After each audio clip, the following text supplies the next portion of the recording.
Before tonight's stream, I want to give a little moment of silence. This is a very serious, terrible, terrible thing that has happened today, or has been announced today. Let me get the sad music. Hold on. Today, as of 9 hours ago, Super Bomberman R Online will be shut down in December. This was like one of the better battle royales I have played. It had its problems. It had its problems for sure, but fuck if I didn't have fun playing it. It was probably the battle royale I played the second most, after Tetris 99.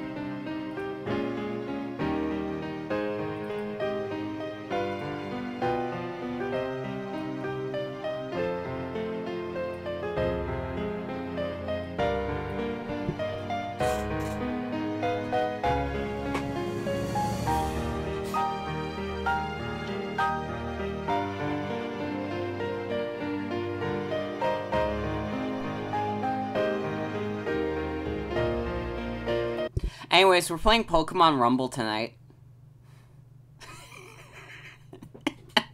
Anyways, we're playing Pokemon Rumble tonight. Hi, everyone. I did like Super Bomberman R Online, and I'm sad that it died. I wish that Konami, like, handled that game way better, but it's also Konami, so I don't know if there was any way that would have happened in any universe. But I wanted it to have a fair chance, you know? Regular Super Bomberman R is still around? Yeah, but it's not like a Battle Royale, though. Like, that's what's, I think, like, people are missing. It's like, oh, but you could just play Super Bomberman R the original.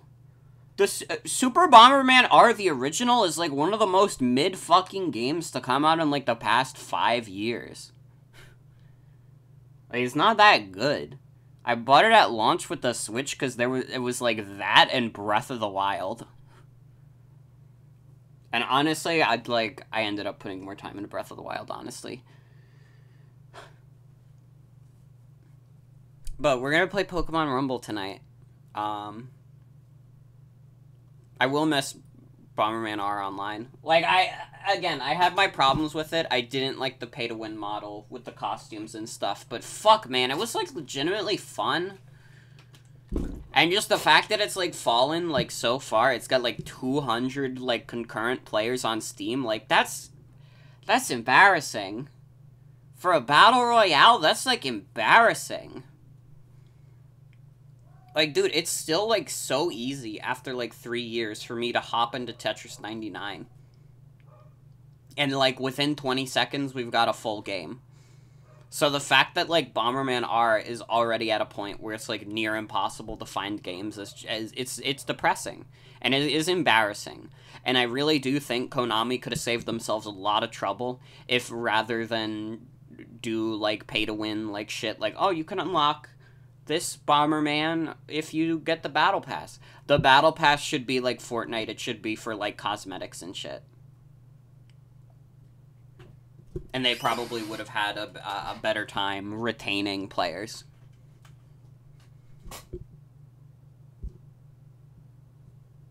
It's like, fuck, man. And listen. Here's the thing. For anyone who's saying, like, oh, but it's good that it's gone now, because it had all those shit. Listen, if any of you have ever been sad about a gacha game shutting down, you have no right to speak to me in such a way. Okay? If you've ever been sad about a gacha game shutting down, you can't make fun of me for being a little sad that Bomberman is dead.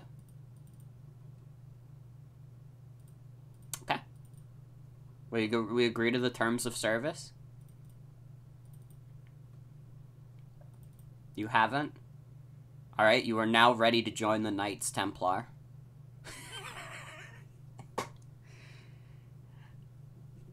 I think my throat's a little fucked up tonight. I think my allergies have been, like, pretty bad, like, the past few days. You're sad about Toy Story 3? I'm also sad about Toy Story 3 because it's fucking shit. It's, like, a okay movie. I don't like Toy Story 3 very much, though.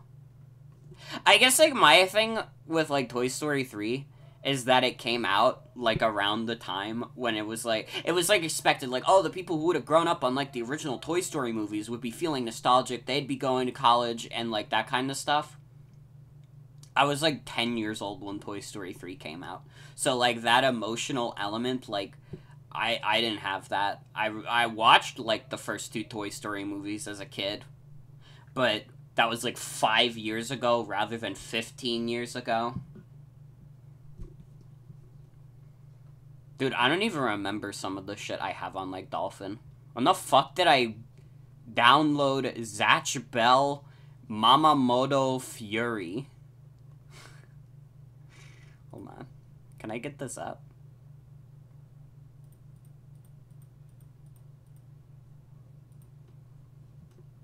There's a Zatch Bell game? There's 2! I have Mamodo Fury and Mamodo Battles. I don't know why I have these. I've never watched Zatch Bell in my life. Toy Story 4 actively making Toy Story 3 worse. Let's go. Morgan is vindicated for being petty about Toy Story.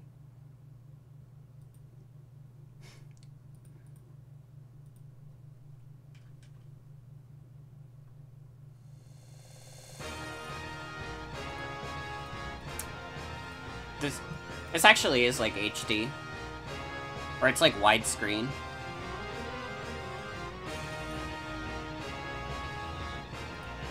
Dude, it's so fucking loud.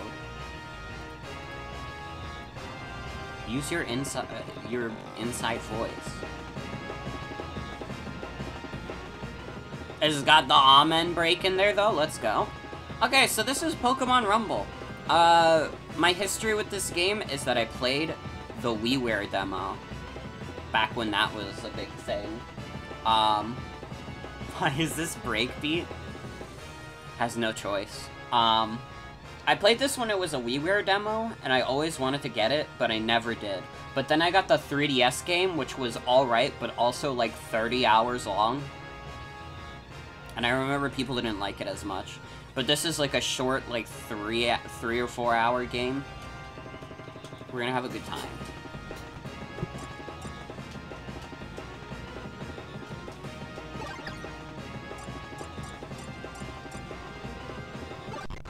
This game is long as fuck if you do post-game. Well, we're just gonna do the main game. This is a toy Pokemon. When you use this Wonder Key... Look! It started moving! It is only a toy, so it won't grow, yet it's still a Pokemon. It can use moves and engage in battles. These toys are always having Pokemon battles.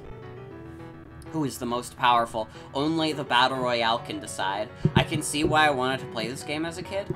Only the single most powerful Pokemon can win the Battle Royale, but everyone strives to be a winner. Every Pokemon has its strengths and weaknesses, so they team up to use their strengths to attempt to win the Battle Royale.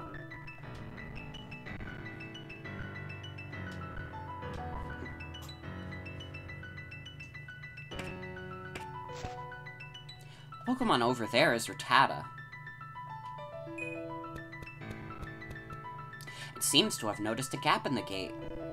Through this gate is the Battle Royale. Only powerful Pokemon are allowed to challenge the Battle Royale. Look! It slipped in through the gate! The gap. That Rattata is going to challenge the Battle Royale. Does it even have a chance in the Battle Royale?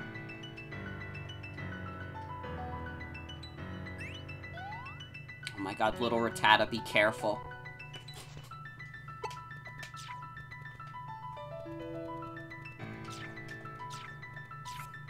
Rattata gets bodied.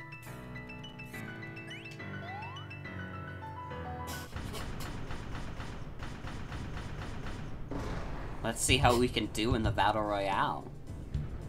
Power 100 and higher. Dude, Vaporeon?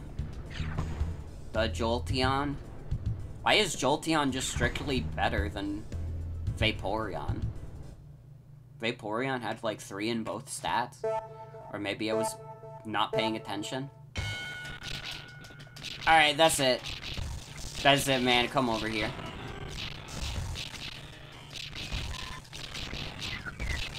Hey, we're getting a couple guys.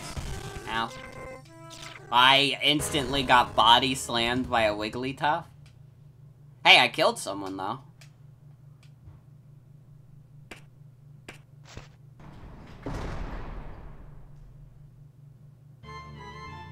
Just as expected, the Battle Royale was too difficult for this Rattata.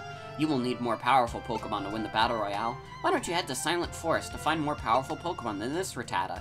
Once you befriend more powerful Pokemon, switch your Pokemon.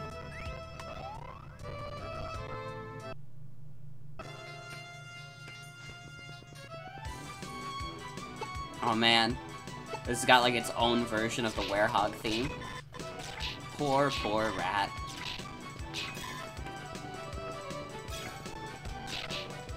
They never gave him a chance. Well, hello everyone. We're in the gameplay now, so we can start really conversing. How you guys doing? I think that's why the Werehog didn't bother you. Well, the Werehog bothered the shit out of me.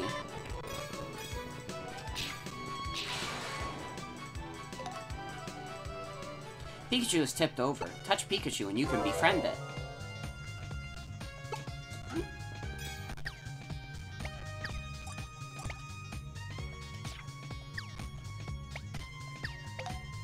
I don't know what the fuck I said everything to.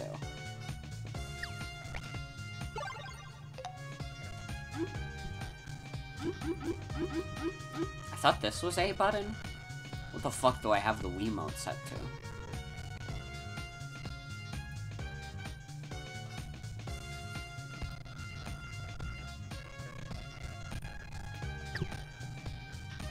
Oh, wait, that is switch. Got it.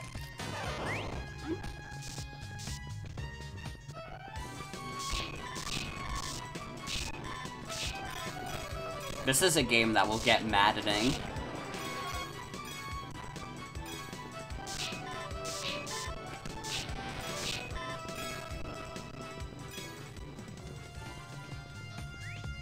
Pokemon Rumble track goes hard. Yeah, I remember playing this stage as a kid. I don't remember how extensive the demo was, but I played it over and over. Yeah, I win.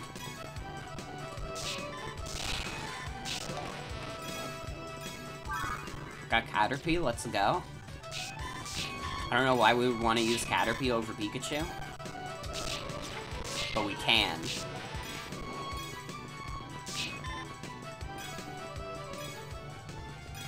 But lots of news today. Lots of news today. I mean, I started the stream with Bomberman R online, and honestly, that's because it's the news that makes me the most sad.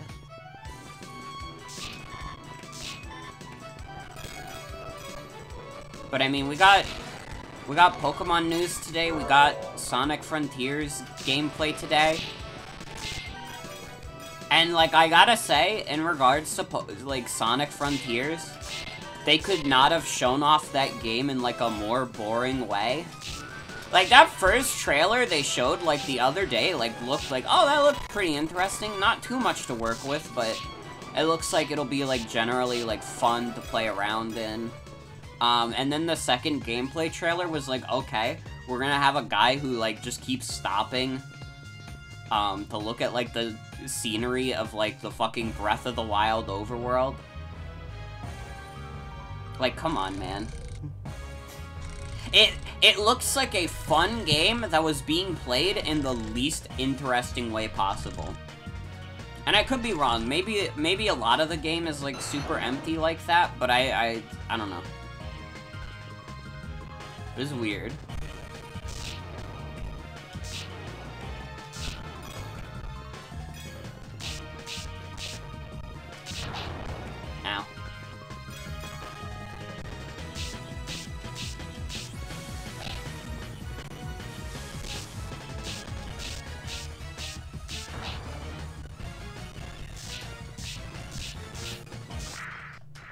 Easy clap.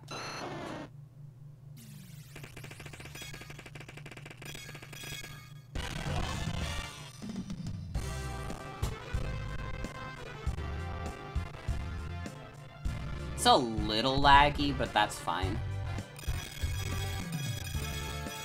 Here, we got Ivysaur. With the 73, let's go.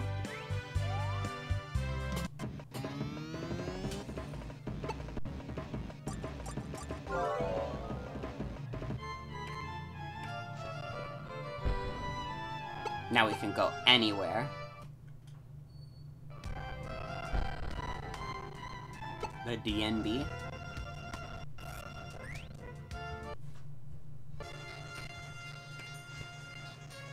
Only remember playing the 3DS game.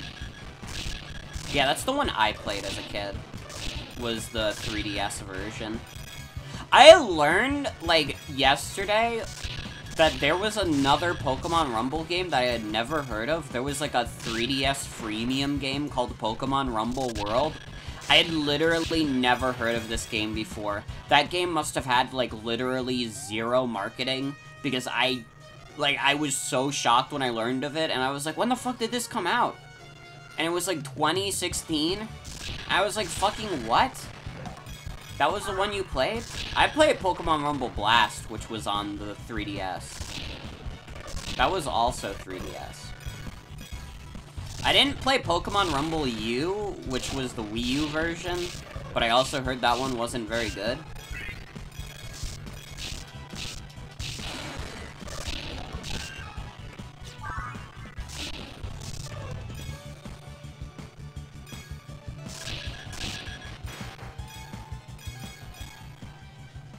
And then there was Pokemon Rumble Rush on mobile, which got shut down within like a year. Honestly, if there's one thing you can say about Super Bomberman R Online, it lasted longer than Pokemon Rumble Rush did. Only played that game because you were starved of 3DS games at the time. Yeah. 2015 to 2016 was not a good time to be a 3DS owner. Alright, hold on.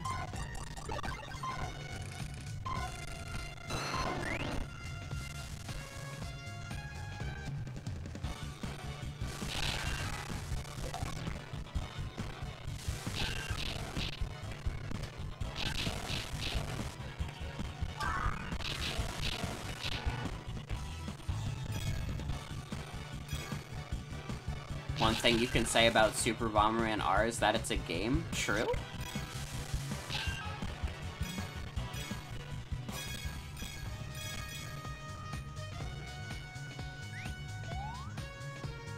Yeah, I had never heard of Pokemon Rumble World.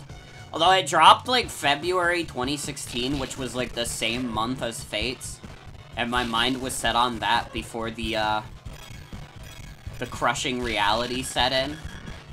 And it became all painfully real.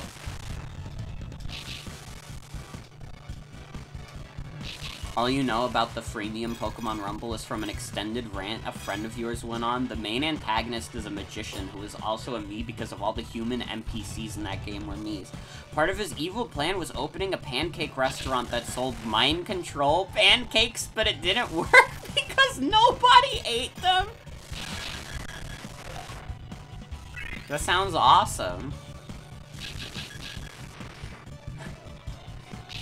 That's really fucking funny.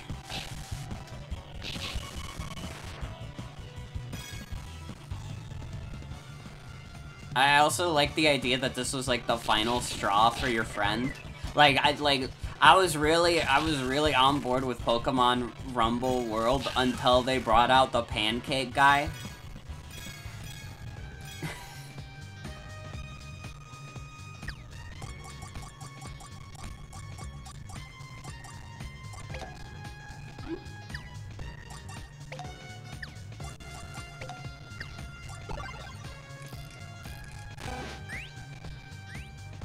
Pretty strong rat.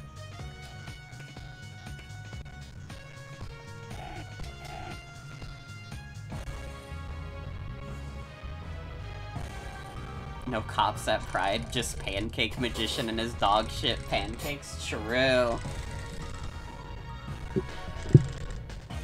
We also got Pokemon news today. And I gotta say, I'm interested. I am. I have been very vocal that, like, the first reveal of Scarlet and Violet did nothing for me.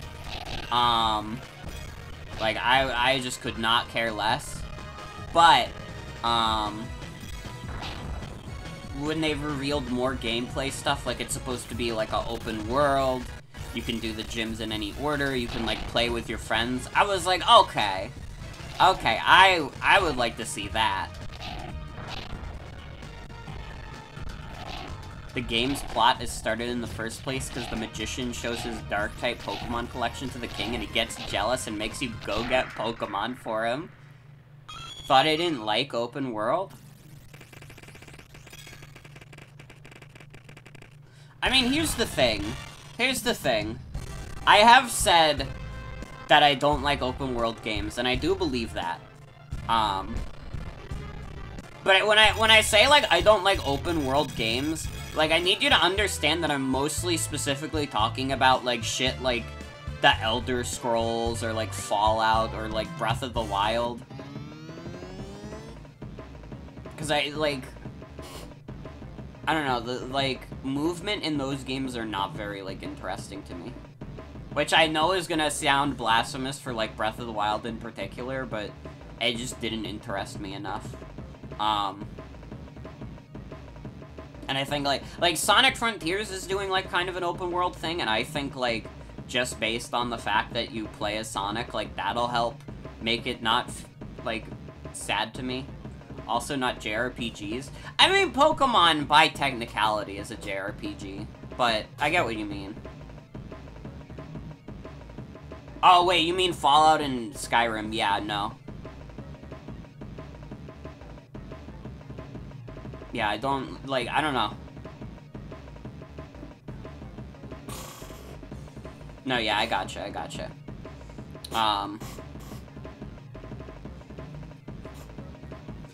Yeah, no, like, I don't know. I'm not, like, a huge open world fan at all, and I've been, like, very vocal about how I don't really like them, but I feel like you put, like, Sonic or Pokemon in open world, and I'm like, no, yeah, that makes more sense to me.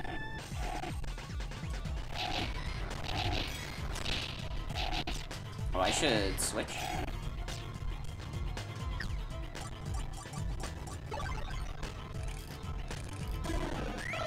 Sonic Frontiers looks fun enough to play that you think it'll be alright, regardless of what else ever else is going on there. Yeah, I think so too.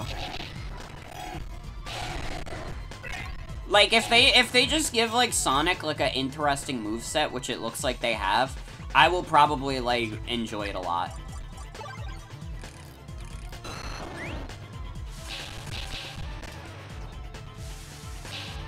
Gameplay trailer shows Sonic punching a box, and it made you buckle from laughter.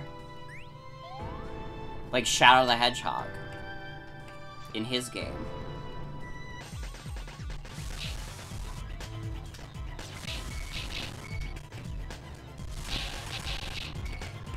By the way, guys, did you know you could find shinies in this game? There are shiny Pokemon. I don't think we're getting any tonight.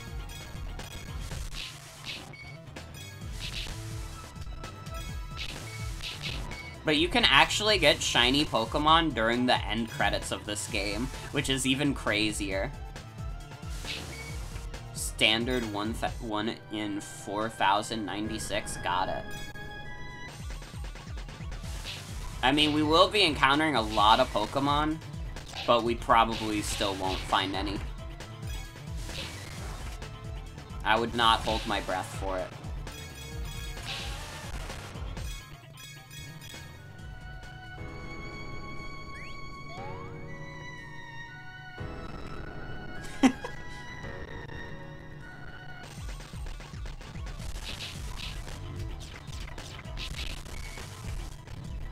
Oh god.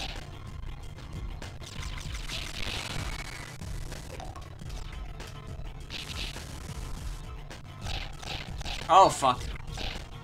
Oh, God. Ivysaur, we gotta get out of here, man. The Clefairy are beating my ass. Machop got out there.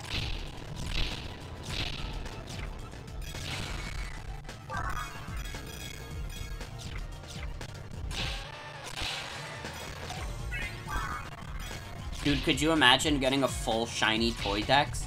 I bet someone's tried to do that.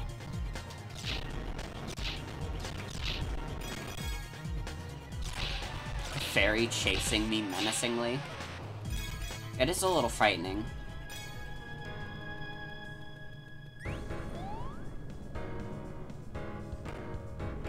But yeah, Sonic Frontiers has me intrigued, and so does Scarlet and Violet.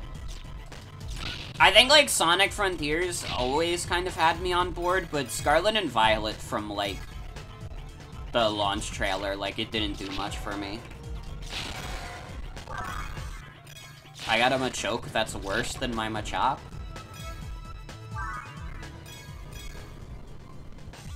Why the fuck do I have such a jacked Machop?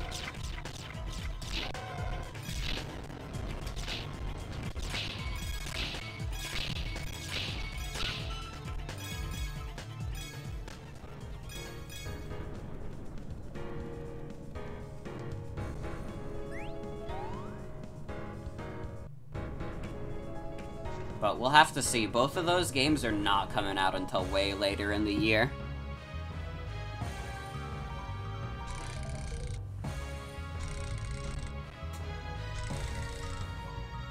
Like, Pokemon is November 18th? And then Sonic is still, like, sometime in December. Did they give, like, a solid release date for Sonic Frontiers? I'm also, like, I'm definitely getting the game on the Switch, so I'm very curious, how the fuck that's gonna run. Because it looks like a game that's gonna run like Dookie on the system. But I'm also not sure my computer, even after I get, like, new parts in, I'm not sure it would be that much more equipped.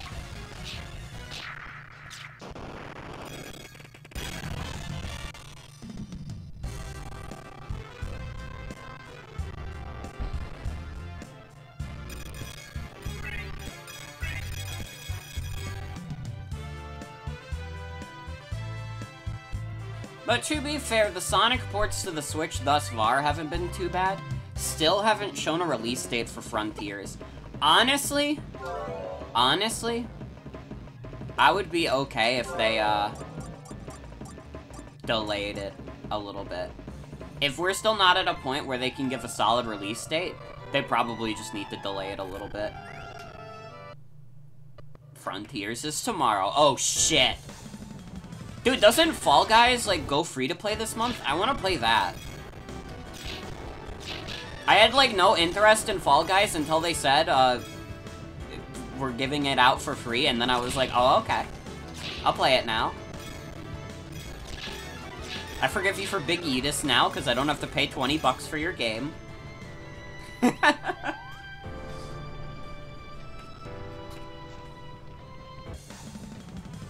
But that's supposed to be this sometime this month. I think it's supposed to also drop on Switch. I'm not sure if I'll play the PC version or the Switch version. What is Big Yeetus? It's like some fucking obstacle in Fall Guys. Got Vulpix, let's go. Dude, our Machop is so good. I bet this guy could beat the Battle Royale.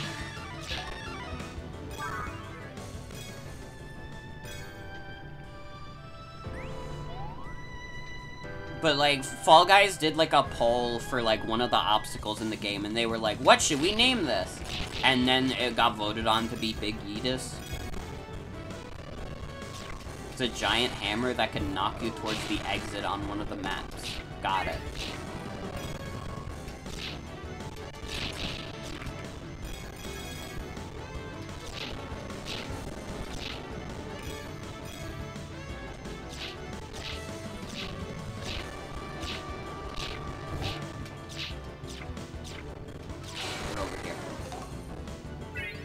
What's, like, the chances of, like, recruiting a Pokemon? Is it just random?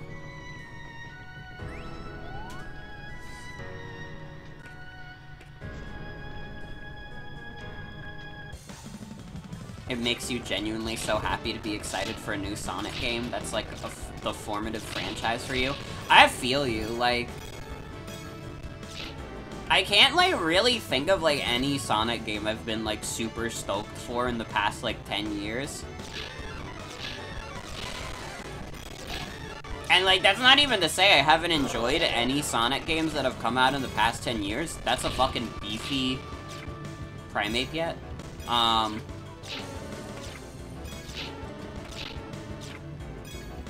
Has anyone brought up Lechonk yet? Wario's kind of a Lechonk. That's all I gotta say on that. I think they should bring back Leet Speak. They got like Small and Chonker in Pokemon now. They should bring back Leet Speak. I think it's time. We're ready for Leet Speak again.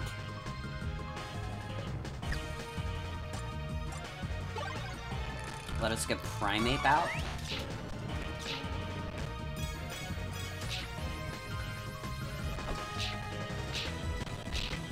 Dude, Primeape's doing so much damage to this. They should name Sprigatito's evolution with XXXX. True. The world's not ready for this, though.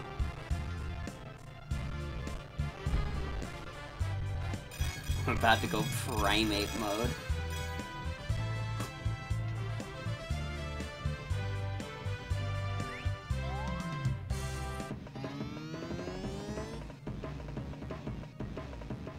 Lechonk is just Lechon with a K on it, so you don't know it's normal.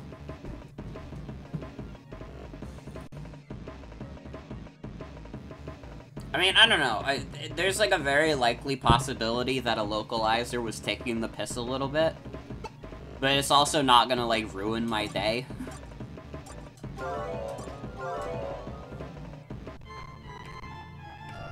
I can handle a little bit of Reddit speak in my, Pokemon game. I play Binding of Isaac. I already have to deal with, like, Newgrounds humor.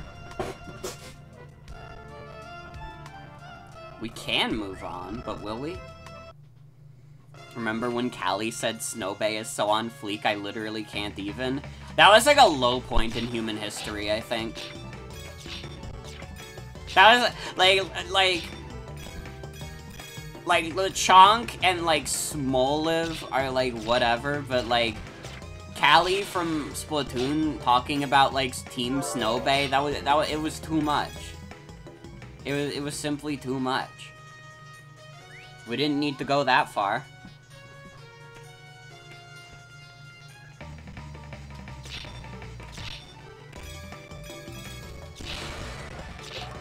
Got a Tentacool, let's go.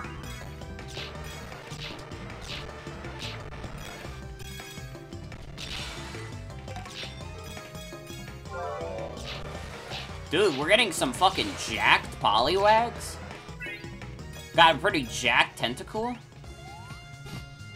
I think Callie should say fucking Splatoon 3, not for any particular reason.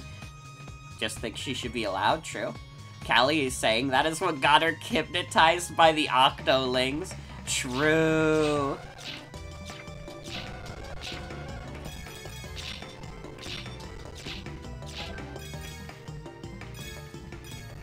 I've thought about it in the past. As many people will know, I used to, like, pretty frequently use, Marie from the Squid Sisters as an icon on social media. I guess, like, Rin Kagamine kind of, like, took that place. But when I had, like, my icon as Callie, or not Callie, Marie a lot,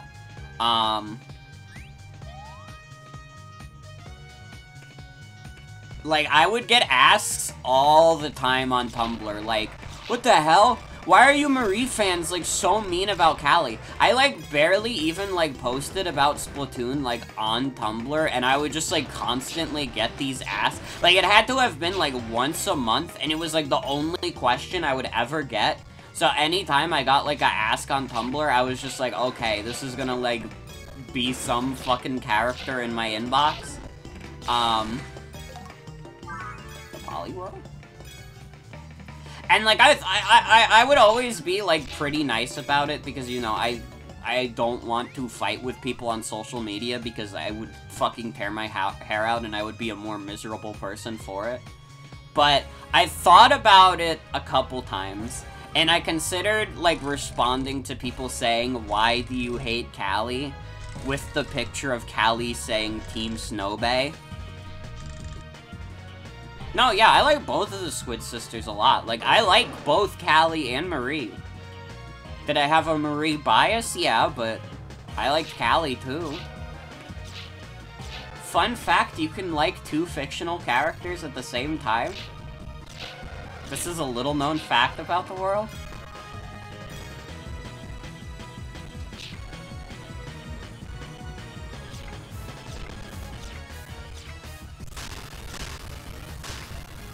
What is it doing? That's not true, you can only like one character and it's Winston. You just need to open your mind. Marie is a jerk, but in a way that's funny to watch, like the ending of Splatoon 2's hero mode, like laugh at your prisoner of war. They shouldn't pit 2 girl bosses against each other. I mean, to be fair, there's probably like a little bit of like there's like a little bit of like the vitriol from like the Callie versus Marie Splatfest. I remember at the time I actually didn't know who I wanted to vote for. I only like really started liking Marie more in Splatoon 2, and that was partially because of her role in hero mode. I think it should be against the law to like one character in a Splatoon idol duo, but not the other. This is true. Like, you can't, like, Pearl without liking Marina.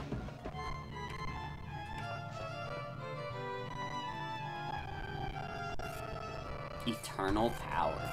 What are these, like, amenities? This is Training Point. This is Release Point. This is Recruit Point. Wii Remote Pokemon. Multiplayer Collection Information. Okay, so theoretically, if we got fucked over in the Battle Royale, we could train. Think about how Marina and Pearl didn't have that kind of Splatfest because their bond was too important. Gayest shit you've ever seen. True. And, like, Pearl on, like, TV tried to pass it off as, like, oh, I've seen the internet. I already know they like you more. Like, come on.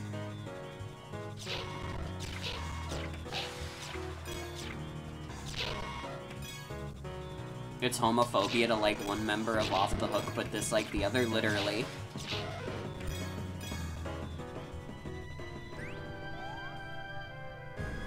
I like the aesthetic of this place.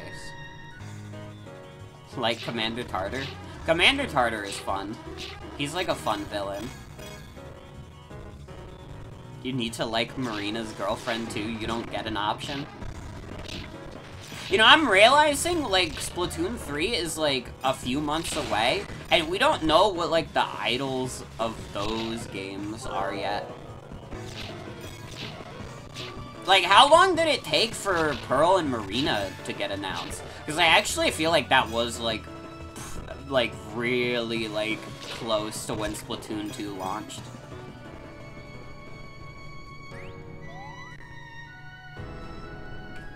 Hope there is a guy? What do you mean, like, you hope there's a guy?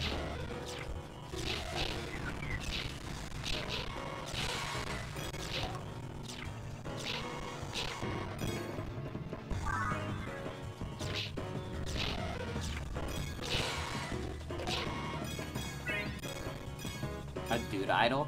If there's a male idol, you want him to be explicitly gay? I could accept that.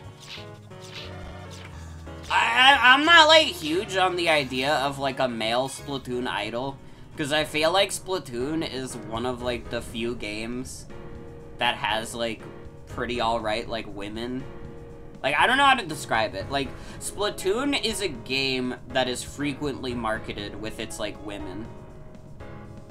Like, you always see, like, the girl Inkling on, like, the covers. The idols are always, like, these two girls. And, like, Nintendo doesn't have a lot of franchises like that, where, like, a woman takes center stage at all. Like, you have, like, Metroid. And that's about it. So, I don't know. I'm not, like, fully on board. Hope they don't just use an Octoling and Inkling again. If we could get something... Yeah, if we could get, like, a little crazy with that, that would be pretty sick. Dude, the Drowsy, though...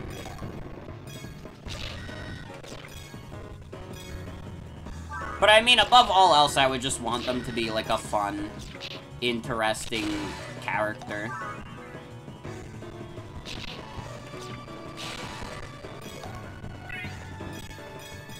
Is that shiny? Why is it sparkling? What shiny? Which one?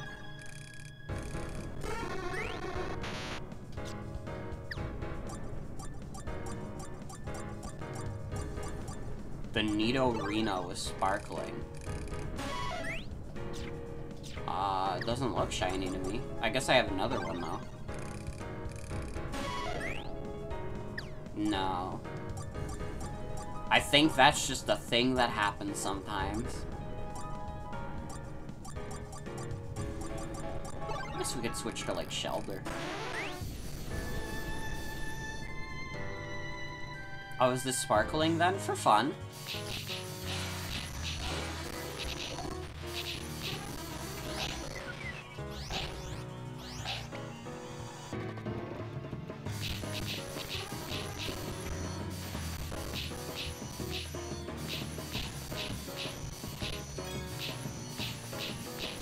I think Shelter kinda sucks, actually.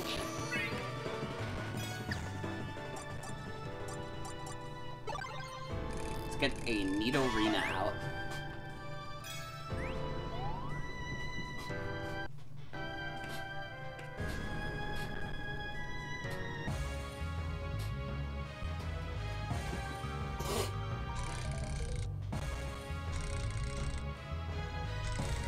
I'm telling you, like, Splatoon 3, if they want to, like, get everyone on board, they just need to make, like, shit like Splat Zones, like, not ranked exclusive.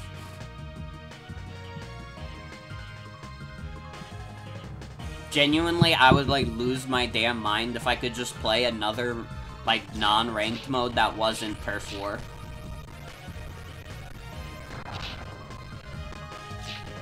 Sparkling Pokemon are guaranteed to be caught if killed, so make sure to prioritize these if you see them.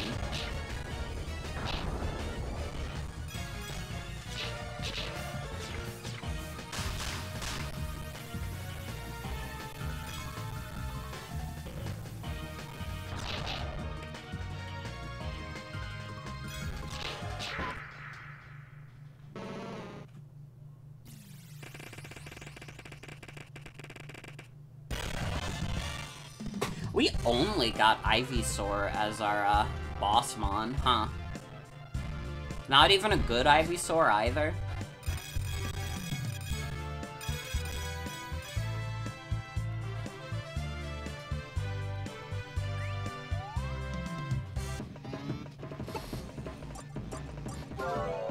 Most powerful is Drowsy. Random opinion, you don't get the allure behind Truffles, the mushroom. I'm gonna need to, like, contact Jen. Jen is, like, the mushroom expert. I feel like Jen could have more of an opinion than I could. For me, it's just like, there's mushroom discourse? These Nidorina and Nidorinos look so funny. They are pretty funny, to be fair.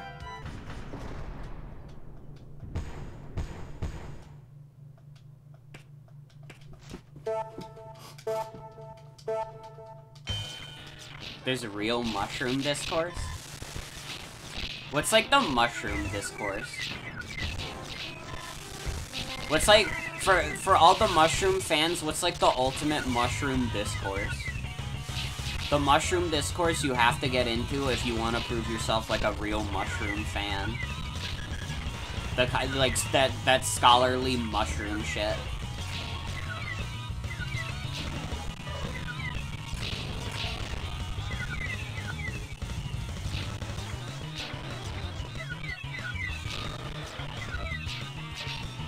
Just think if truffles are so hard to get and don't taste like much, then what's the point? I like people, like, eating truffles? Is that the thing?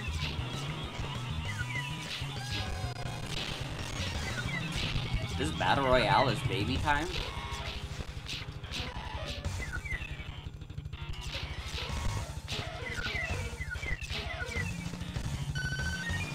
Uh-oh, here comes Vaporeon, here comes Jolteon, and here comes Flareon.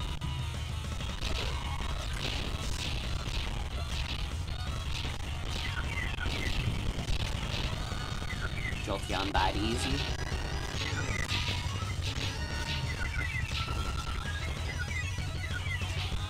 I make this shit look easy, like, what the hell? Happy Pride Month to Mario, hell yeah. Mario is, like, definitely, like, a bi icon, I think.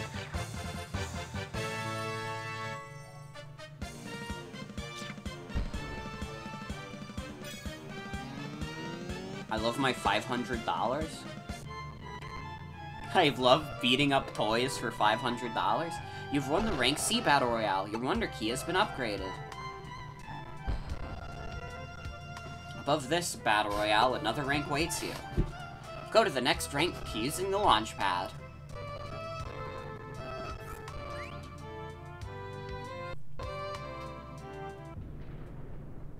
Upgraded Wonder Keys means you wind up faster. Your challenge to become the champion has just begun. Okay. Thank you? I guess that's true? Oh, we saw Mewtwo? I didn't even realize that was him. Shout out to the homie.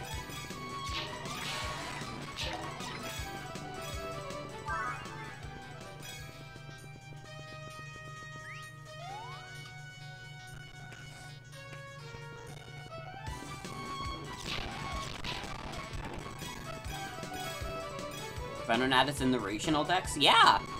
For the first time since Johto, Venonat is in a regional decks again. Too bad Venomoth isn't, like, a very strong Pokemon. But for all the Venonat fans, this one was for you.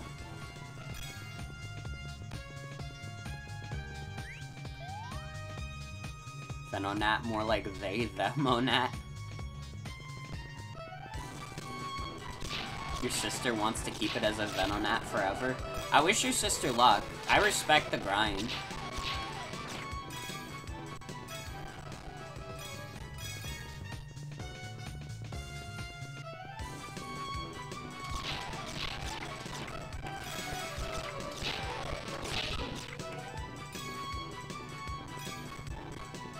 I don't know, I saw some pretty interesting Pokemon in the Scarlet Violet trailer. There was, like, Larvitar and Bagon, which is dope. I hope you can obtain those at, like, a decent time in the game. Because, dude, could you imagine getting to use, like, pseudo-legends, like, pretty early on? I guess also, if it's, like, open world, there's, like, a higher chance. They had Survivor, so you won. They need to put in all my favorite Pokemon. Put in Abra, Murkrow, and Vileplume, please. And Tailo. Just for me. Is for me.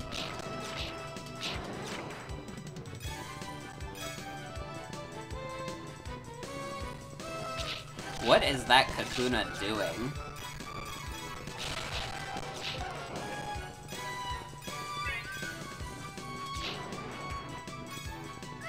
Okay.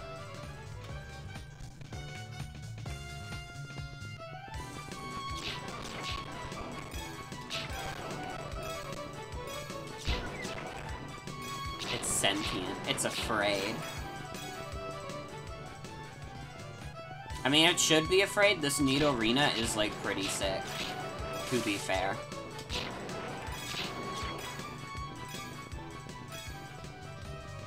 Looks like Kakuna is dancing. It's, like, dropping a little bit.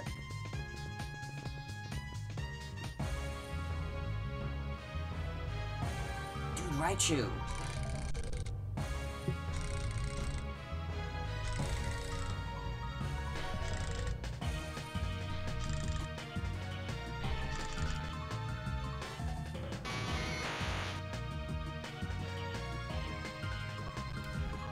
Alright.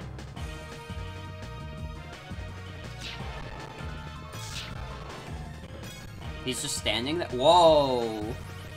He was just standing there and then he made a fucking mad dash for me.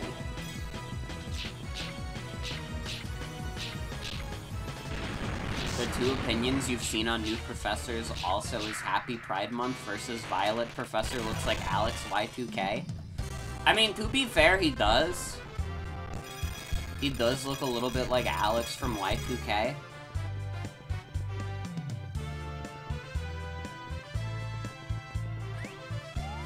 I also should have made the woman more muscular. Sorry. My most powerful man's is this pink fucking marshmallow.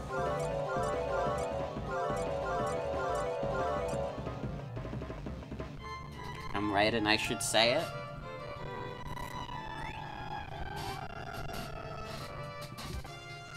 Appreciate how both professors are a different brand of ridiculous. This is true.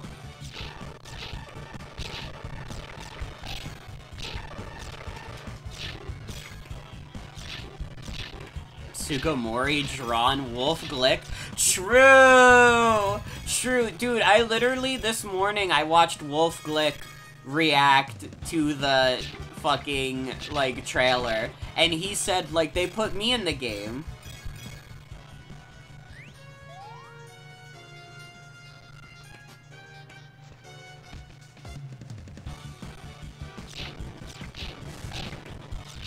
Probably gonna need to switch soon. I don't know if Nidorina is cutting it anymore.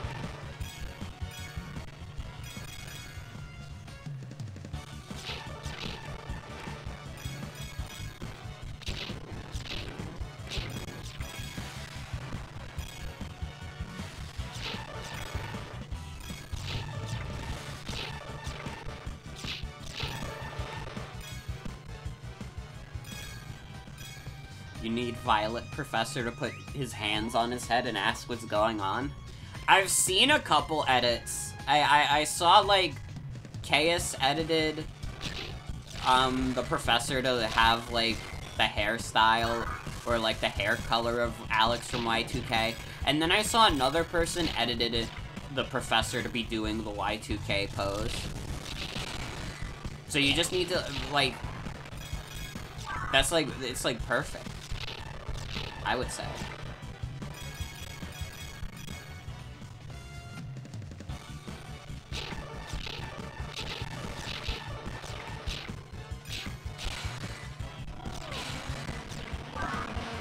Let's go, we got Executor?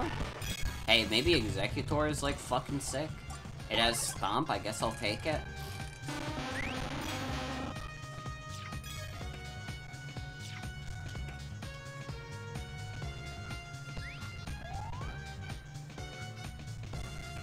Violet Professor looks like the Giga Chad meme. I believe Atticus was the one who said that. Maybe other people were saying it. But I remember Atticus saying that.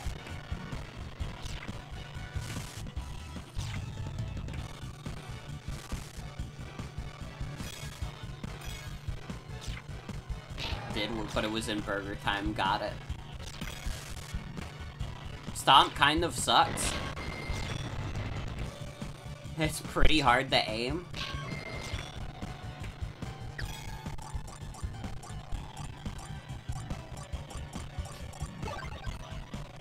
Not what I meant to do.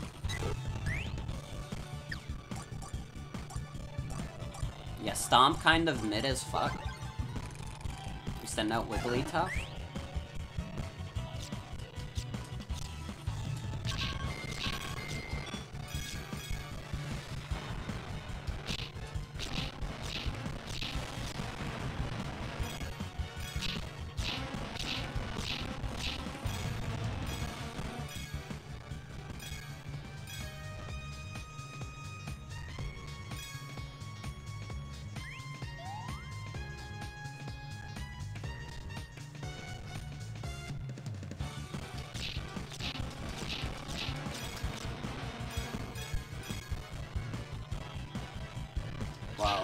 That dude just spawned right behind me.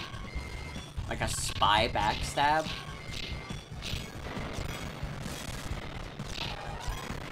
I've got the itch to play TF2, but I haven't actually been doing it. I've just been playing a lot of Tetris 99.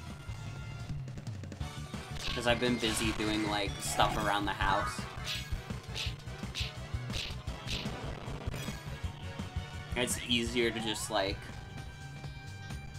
It's easier to just pick up my Switch and play, like, a 10-minute round of Tetris. People are just destroying this man on Twitter. I mean, fair enough.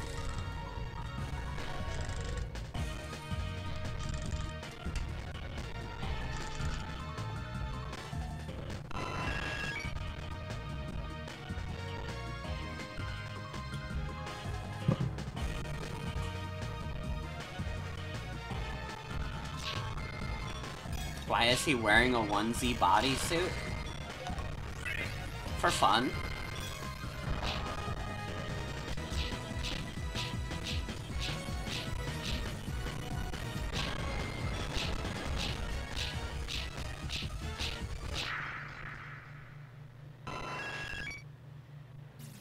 At least put shoes on?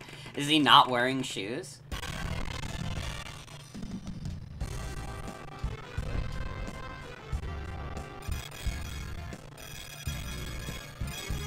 My guy kinda does look divorced as fuck. Yeah, but he's not like an epic divorce guy.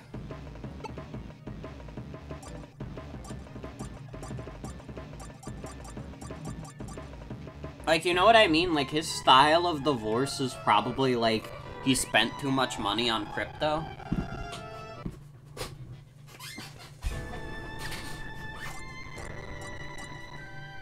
Yeah, he's a cringe divorce man.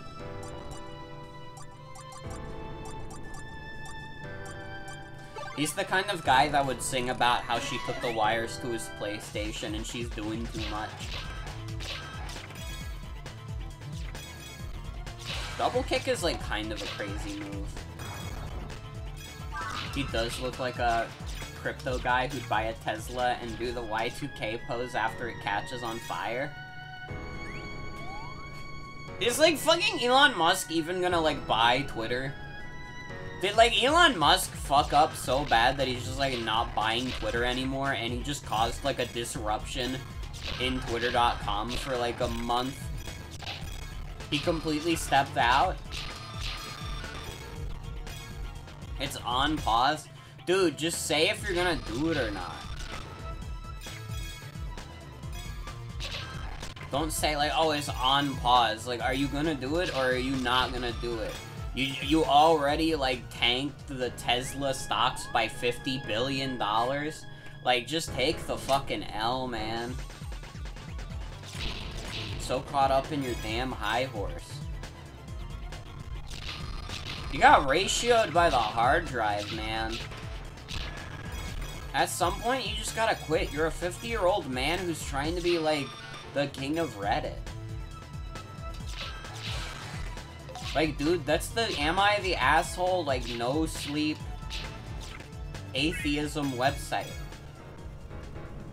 Is that a kingdom you really want to rule? Is it because you can't be God, King of the Universe these days?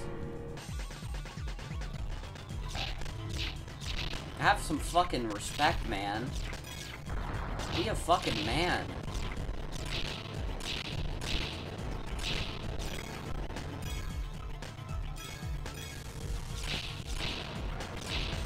r/Elon Musk cringe or some shit. You don't know how to make subreddits? I don't know how to make a subreddit either, and I'll never find out. He's literally like a 50-year-old man acting like a teenager on iFunny. And like dumbass tech bros who think they're like geniuses because they got a 95 in like science in high school are like, oh my god, he's literally the smartest guy in the world. And all he does is, like, post stolen memes and, like, existential shit. like, he needs to grow older and older and older and become dust. True. True.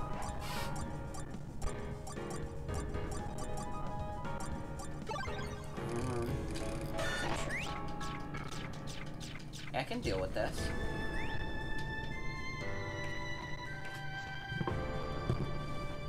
He bought into the idea that he was Iron Man and never took a second to think about how fucking ridiculous that is.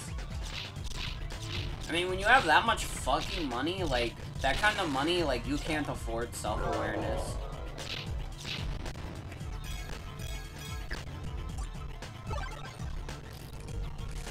Okay, this one's, like, crazy high level.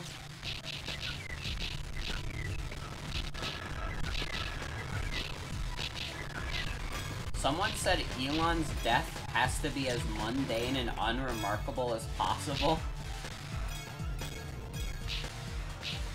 Think Elon Musk should make Porky Minch absolutely safe capsule and go in it. I'm loving the vitriol tonight. I think it's, like, well-deserved.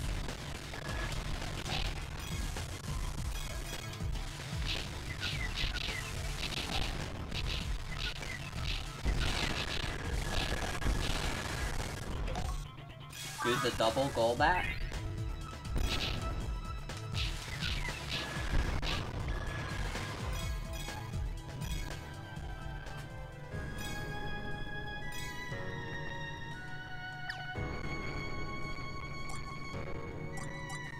He kind of is like Porky Minch, except he's not actually smart.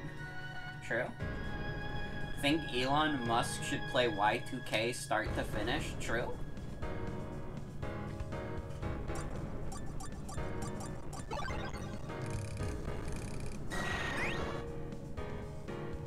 I don't know, not to, like, compliment any other billionaire, because I'm, like, very much of the belief that it is, like, unethical to hoard that much money. But also, like, man, at least when, like, Jeff Bezos was, like, the world's richest man, like, he abused his workers, but he also kept his damn mouth shut about it. Elon Musk does that, and also he doesn't shut the fuck up on Twitter. Like, come on, man. Pick a struggle.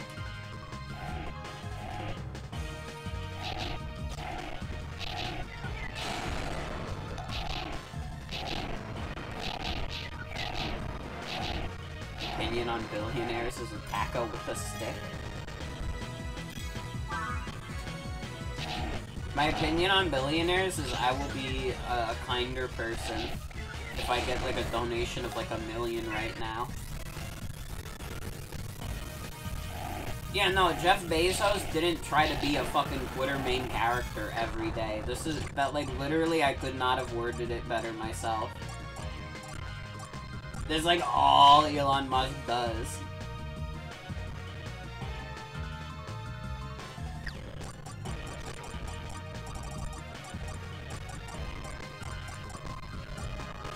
Fuck it.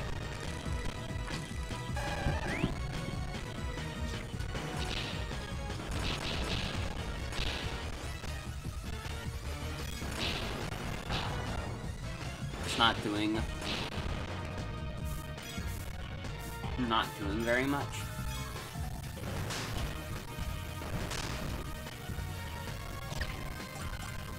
Let me switch to a more powerful guy.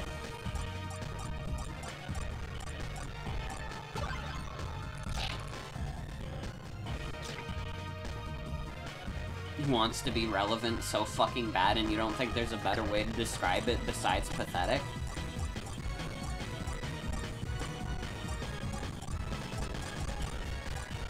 And he's just like, he's like taking everyone down with him. He's like such a goddamn like egomaniac, and he's like taking down the entire world with him. Like he's trying to make like a $50 billion Twitter deal, while also like losing like $50 billion of his own company. We didn't save the Pokemon Rumble yet, but hi Morgan, welcome. And hi Reed, welcome. We are playing with toys. Yeah, I would say this is a good game. I'm having fun. Who do I want to switch to?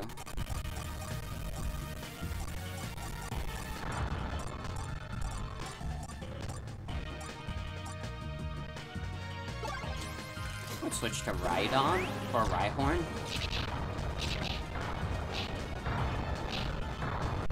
That killed me really quickly.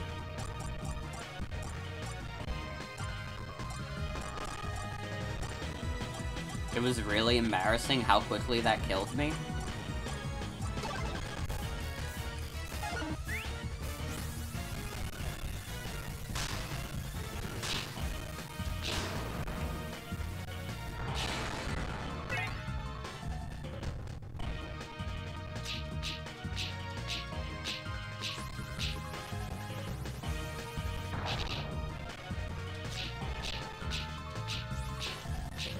I will say also, in regards to, like, the Elon Musk, like, hard drive thing, I cannot believe he had the fucking gall to, say, none of the sequels are nearly as good as this game, so don't bother. I mean, I played the 3DS game, and I thought it was alright. But I'll take your word for it. I've done like 2 levels. You want me to do the Battle Royale already? You're crazy, game?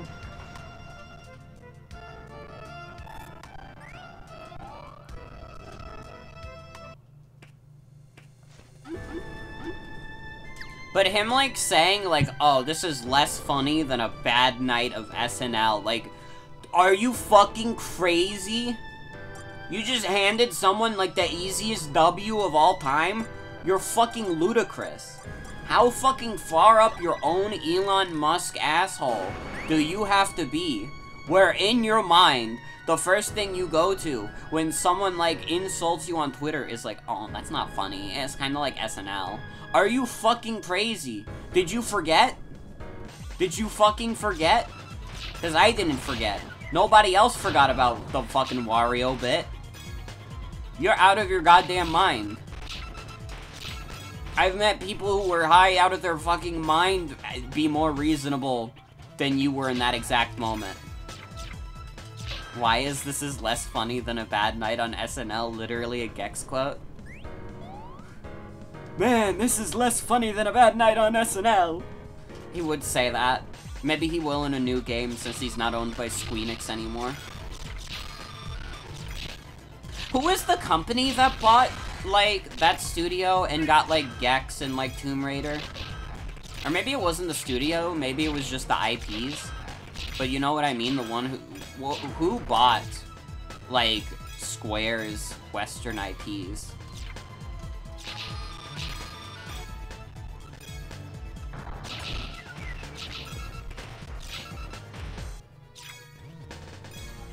It was the company that owns THQ Nordic. Okay. Admittedly, not the company with the best sense, but I'll take it.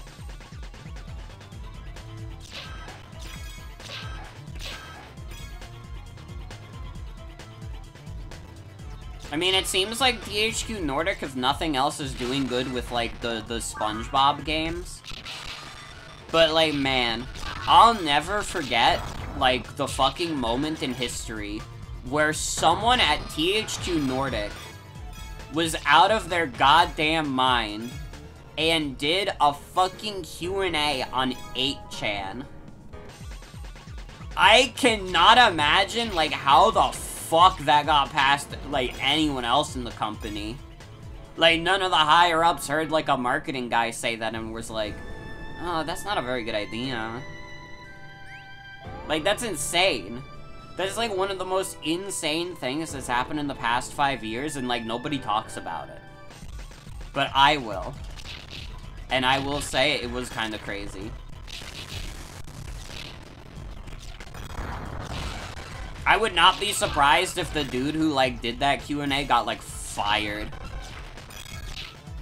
They're called Embracer Group. They also own Gearbox and Deep Silver. Got it.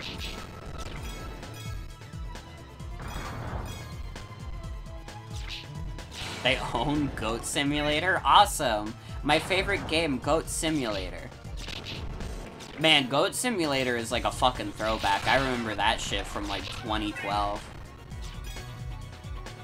You think anyone with a good social life older than like 50 knows what 8chan is? I mean, probably most people don't know anymore. Because like 8chan has been down for years.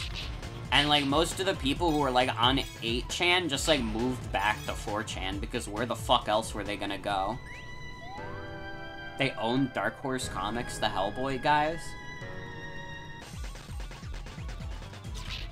They should make Gex 3D and have it be a 2D platformer on the Nintendo DS. True.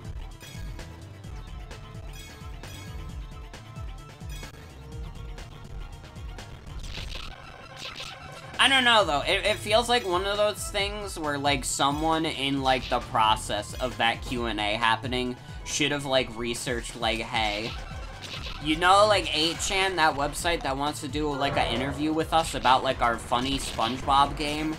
That's the Nazi website? Like, just, like, a single person at some point during that debacle should have, like, said to, like, someone in the company, hey, that's the Nazi website. But anyways, the Dog Trio, though?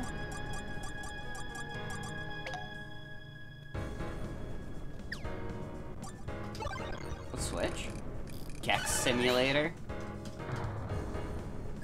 Someone shouldn't have looked it up on Google for like a second.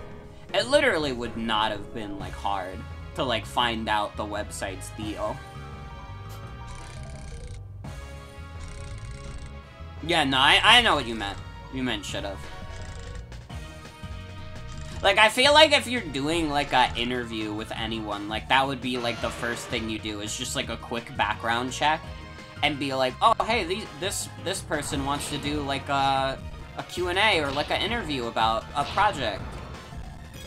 I should, like, probably just do, like, a quick background check, see what they're like on the internet, and, like, do it.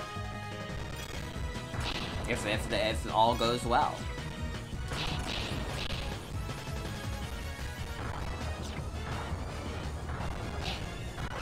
God, this fucking Rhydon is hard as shit.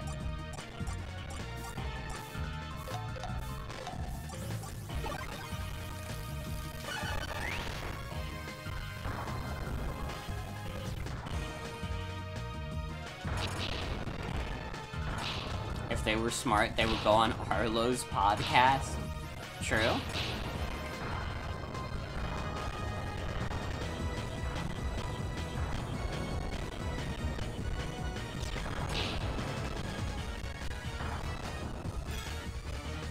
We can still do this. We can get me on the Arlo podcast. I, like, saw on, like, Arlo's Twitter, apparently he's gonna bring back the Arlo podcast. We still have a chance.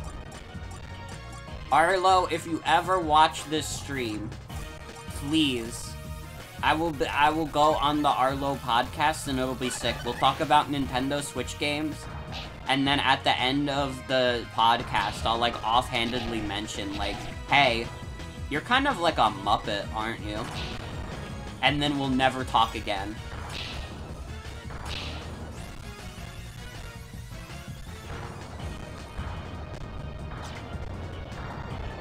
That he's an ally, I have a chance image to be edited about Arlo podcast?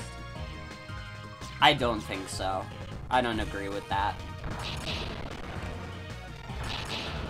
You lost me at I have a chance. I lost again. This is the hardest level in the game, apparently.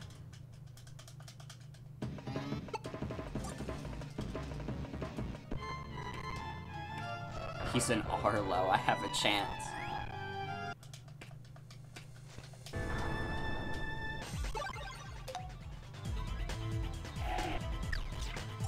Listen, I enjoy a little, like, Nintendo YouTube sometimes. I think I'm, like, perfectly qualified to go on, like, Arlo's podcast. Alright, like, if you ask me, like, what month did, like, a Nintendo Switch game come out, I could, like, probably tell you, like, 9 times out of 10. And my friends know this.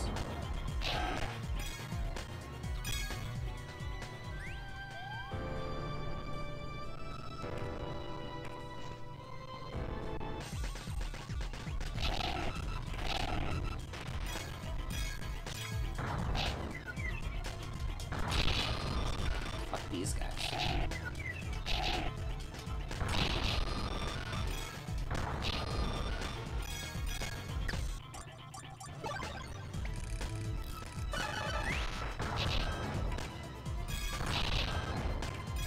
Do I think there's a guy out there who has only seen Scott the Woz through G4?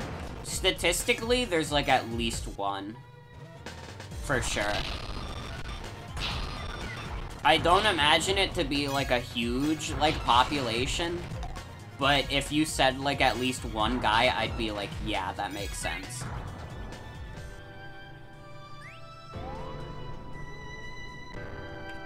That's, like, kinda me right now. I don't think I've watched, like, an actual, like, Scott the Woz video in, like, a year, but I've seen all of the G4 show. And to be fair, the G4 show doesn't contain, like, too many Scott the Woz episodes that I hadn't already seen.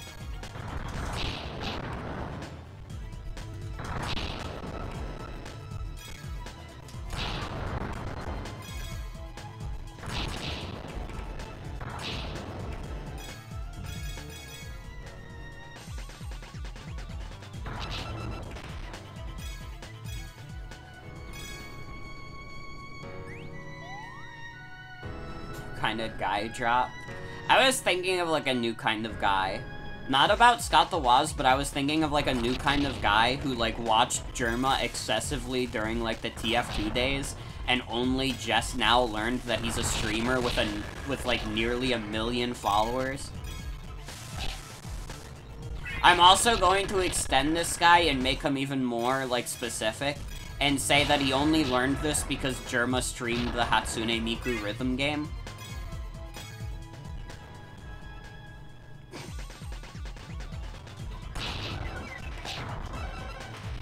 Fuck. Dude, this level is so fucked up.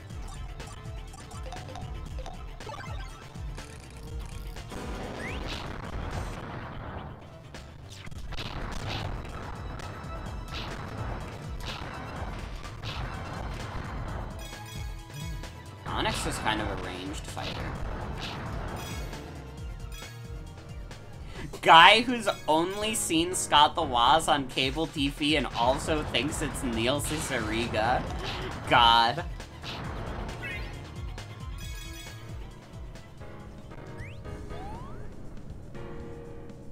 I know Michael. There's like a convention happening like near where Michael lives. And apparently Scott the Woz is gonna be there, and I told him he has to go to tell Scott the Woz to make the G4 show Season 2. I can only watch the Scott the Woz show if it's on G4. I've decided to make this my personality despite seeing, like, the first, like, 200 episodes of Scott the Woz as they were coming out. Well, not as they were coming out. I didn't watch them that early, but...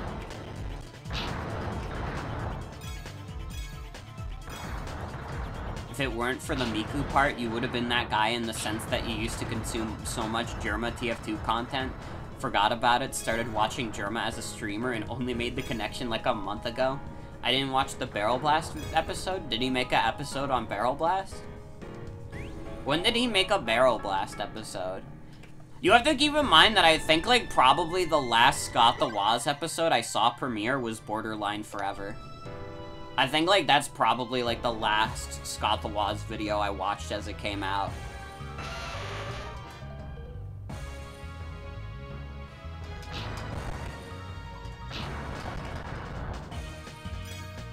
Scott the Woz came back a week ago and did an episode on DK Barrel Blast. Oh, no, wait, I do remember that. What am I saying? You know why I remember that? Because I saw it trending on Twitter, and I checked, like, the hashtag, and I saw a couple guys who were like, oh, this episode of Scott the Woz was mid. Which was, like, really funny to me, because it's like... I don't know. Something about the idea of calling a Scott the Woz episode mid. To say he's a guy who does, like, YouTube reviews in a funny way.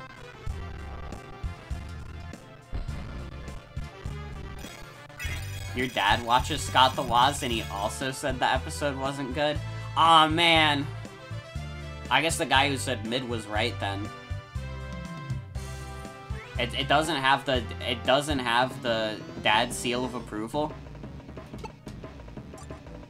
Hey, you come back here right now, Michael. You're the one. You have to go to the fucking convention to tell Scott the Woz to make season 2. You get back here right now. Someone DM Michael right now. You thought it was fun, but your dad doesn't like the rant videos? Your dad is the judge, jury, executioner of Scott the Woz? You said you were gonna throw an egg at him? That doesn't matter, you could throw an egg at him and also tell him to make season 2.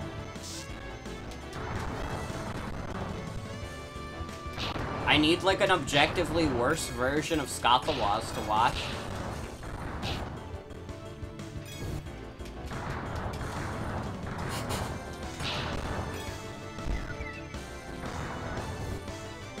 Remember when someone threw a lobster at Hungry Box? I could never forget. I've never forgotten about when Hungry Box got crabbed. This new chapter of Scott the Woz is highly contentious in the Scott-verse.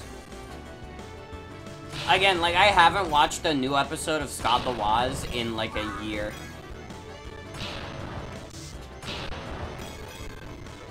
So I don't know if there's, like, a divide on, like, the new Scott the Woz episode.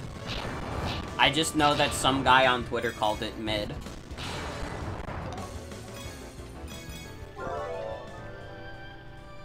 The Growlithe, though? The 206 Growlithe, though?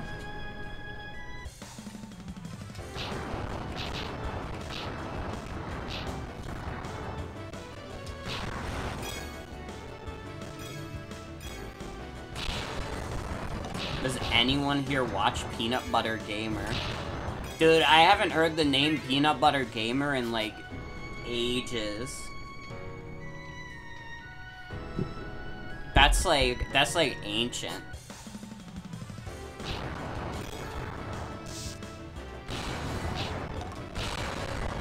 You don't recognize this game? You thought you played Pokemon Rumble? Is there more than one? Yeah, there are several. We talked about them last night.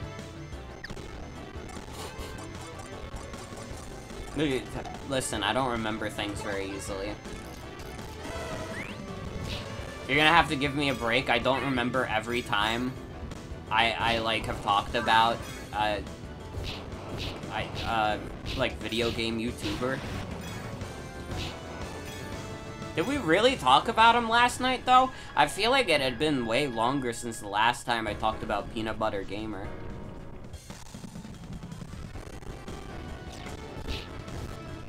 Peanut Butter Gamer is, like, a very interesting, like, case where, like, his downfall wasn't his own.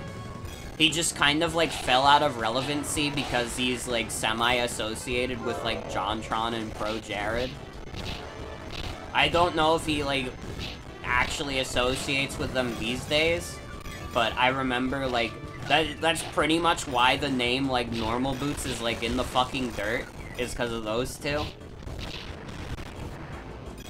And if there's any, like, Pro Jared heads, like, watching the VOD for any reason, before you get mad at me, just remember that I've never cheated on my wife.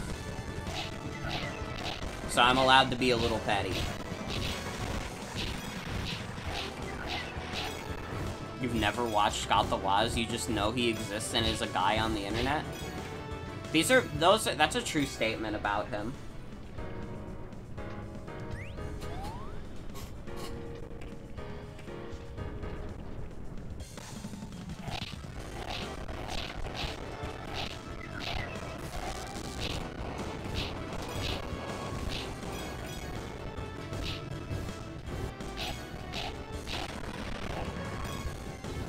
Actually, there's, like, one Peanut Butter Gamer video I remember, like, watching, like, semi-recently.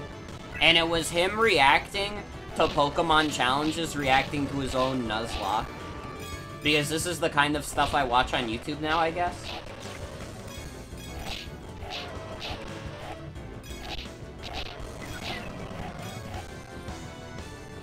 Scott the Woz recently described one of his friends as being diagnosed with marriage. YouTube recommends you Oni Plays shit.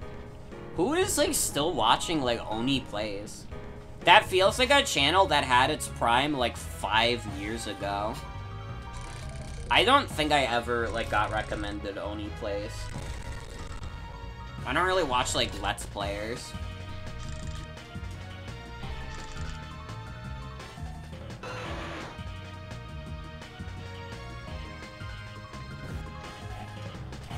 Does anyone still watch Game Grumps?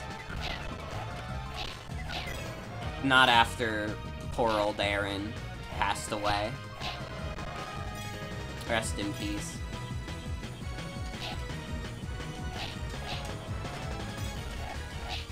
They didn't even have the decency to, like, show his funeral on Game Grumps.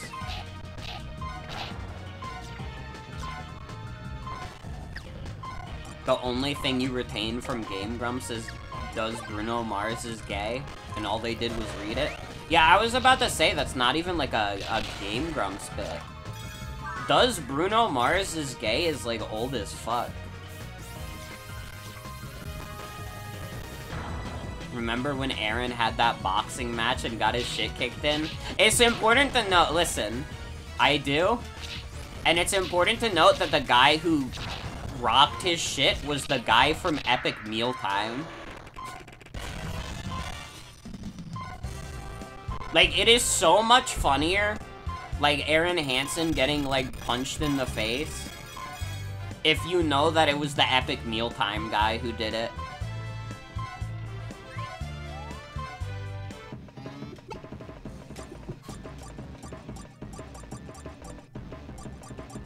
Let's go. We got a most powerful Arcanine. Do not mistake cornrows, Aaron. He's from the Dark Universe and is dangerous. True. They replaced him with Post Malone.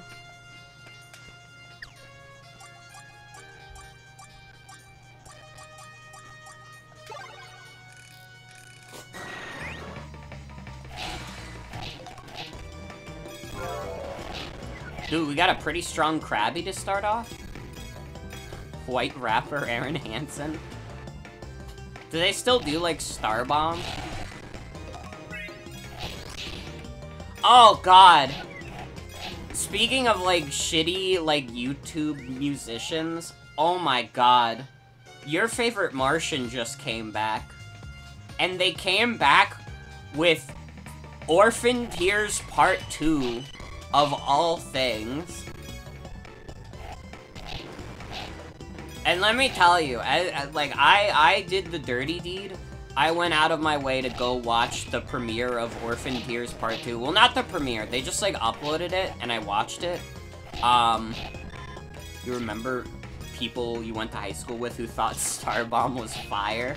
Awesome. Can I say it's impressive that Ray William Johnson just, like, made a worse version of a song he already made?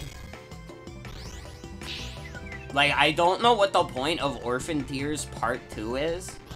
And he was like, oh my God, I think, like, this new Your Favorite Martian shows off, like, our like, improved lyricism and, like, stuff like that. And it's like, it sounds like the same shit. What is a Dragon Guard Psyduck? Star Bomb is still going? Awesome. Check out Dark Souls 2, Hardest Game in the World, Part 2, coming out real soon.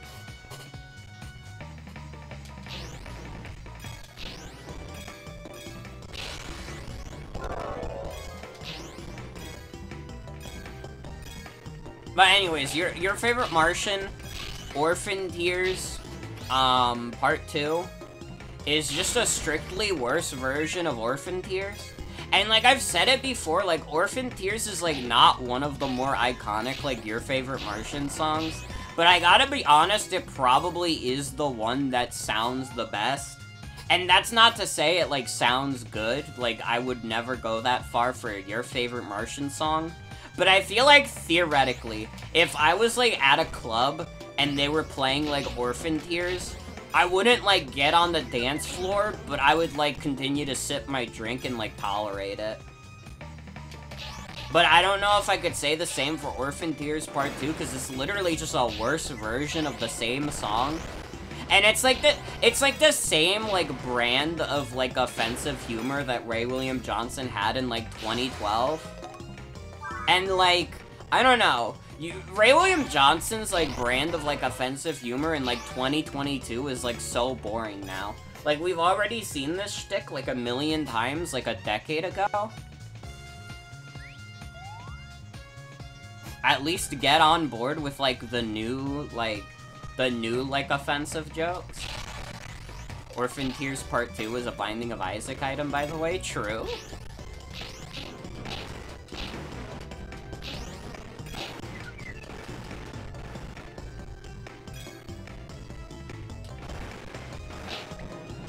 Sorry, Psyduck. Sorry, Dragon Guard Psyduck.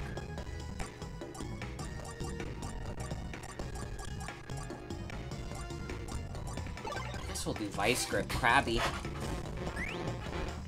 Your friend put the Zelda Starbomb song while we were driving and started singing along and shit, and you didn't have the heart to tell her? I don't even know if I know what, like, most of the Starbomb songs sound like. Like, I have never heard, Dark Souls' hardest fucking song in the world, or hardest game in the world. But I could, like, envision it in my mind's eye. So I don't even need to listen to it, honestly. Video games, am I right, is their whole discography. It's like I don't know, like, it kind of makes me sad that there's, like, not more, like, good, like, video game related songs. Seeing the lyrics to the Dark Souls song was more than enough for you. Like, I don't know, nobody's releasing a Pac-Man Fever these days. Yeah, it's all shit like my life is like a video game. Where's my Pac-Man Fevers?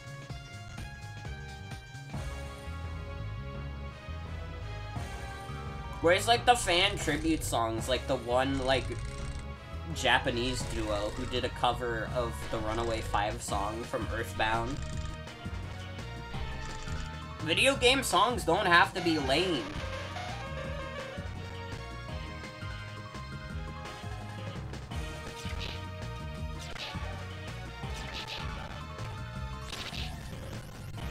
Whoa, I just did, like, crazy damage. But I fucking got wrecked. Oh, fuck. Alright, it's up to you.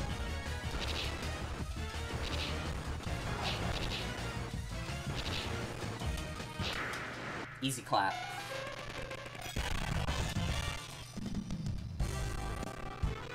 They will never make Mario be T-dubs in today's America. True.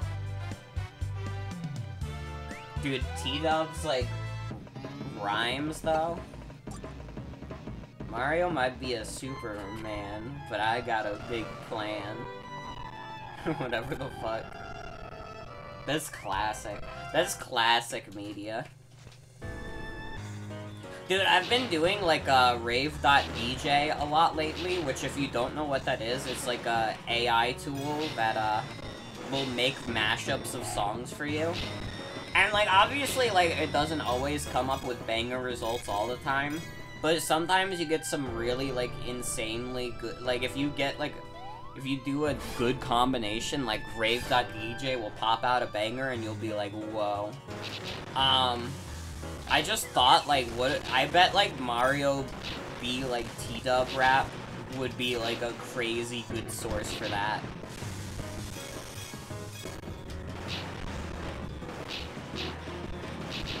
fact that anyone heard Luigi's Ballad and didn't lose several years off their life. I don't even know if I've ever heard Luigi's Ballad.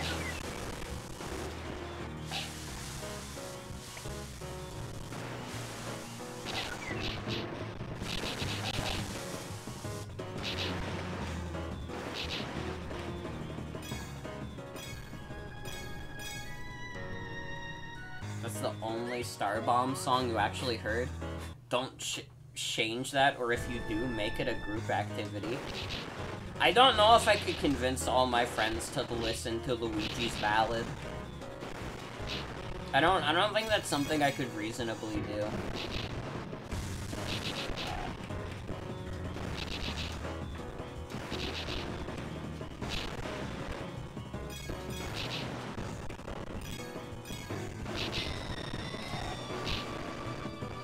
Your friend listened to the entire Weezer discography a few months ago? I should do that with Starbomb.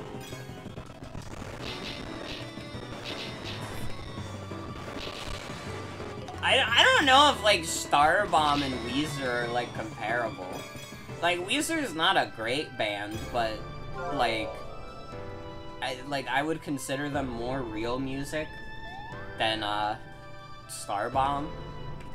Do I think that Starbomb would copyright strike me if I played the music on stream? I don't actually know. Because Aaron Hansen himself is, like, just a Let's Player at this point, and has done, like, streams. So, honestly, I would, like, maybe think he would be more lax. But I'm not sure. I might just be thinking of other streamers who have done, like, music stuff.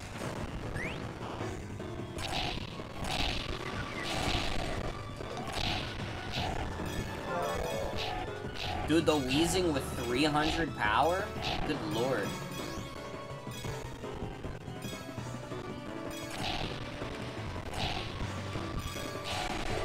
I think Weezer should make a new colored album, but have it be named after a different random band. Can you imagine, like, Weezer comes out with the Nirvana album? It's okay because Aaron has passed away, so we can't copyright strike you. True? Anyways, if what you're implying is that you want me to play Starbomb on stream, absolutely not. It's not happening.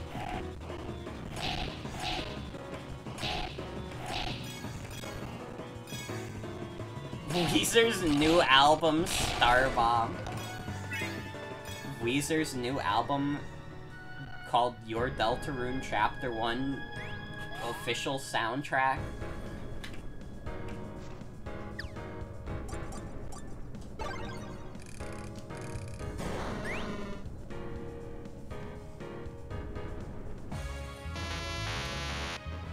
Got Electabuzz.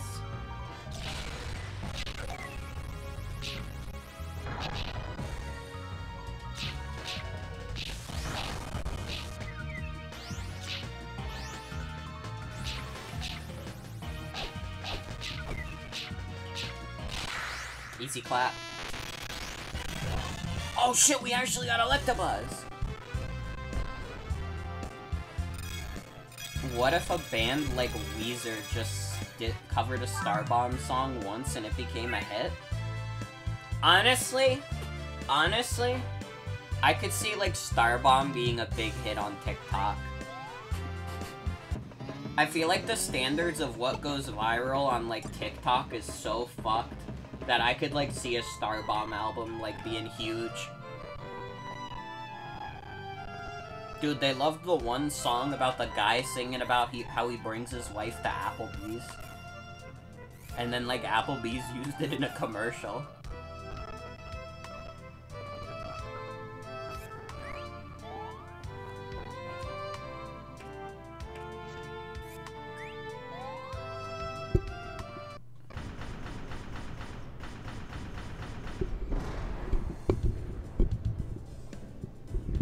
I should watch the series What Makes This Song Stink.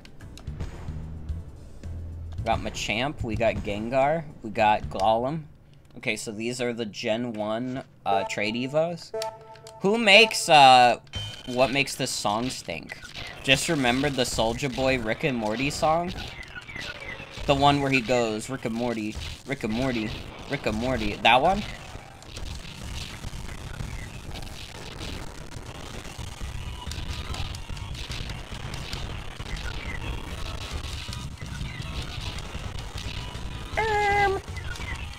I don't think I'm winning this.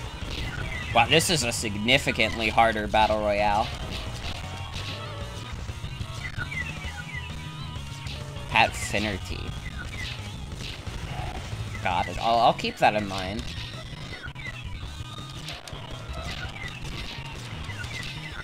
I don't watch, like, a lot of music YouTubers. I feel like the only one I, like, go out of my way to watch is Todd in the Shadows. If Aaron Hansen were to cover a Weezer song, it'd probably be a song from Pinkerton, probably because that one... Probably the one that's strangely misogynistic.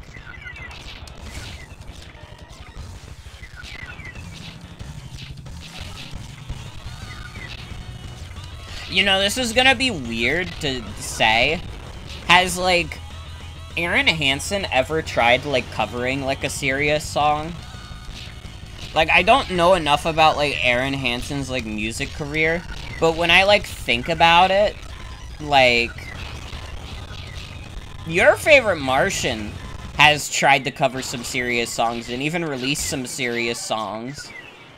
But I don't know if Aaron Hansen has even done that. Does Ray William Johnson consider himself a higher artist than Aaron Hansen? That would be really fucking funny.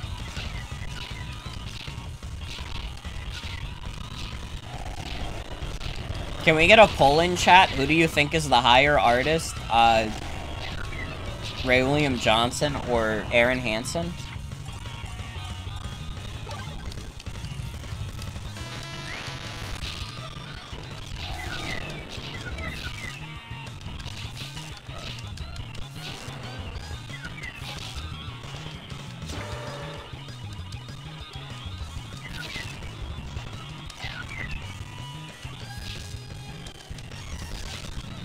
You can't answer that. They should fight to the death for their honor.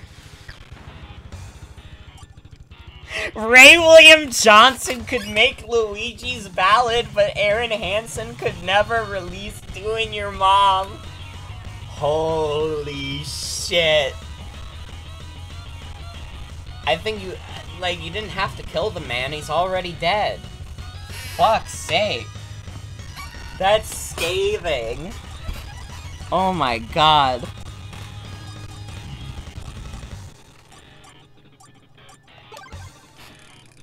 That literally was vicious. I felt a little venom come out of my computer screen. That was savage as fuck. Oh my god.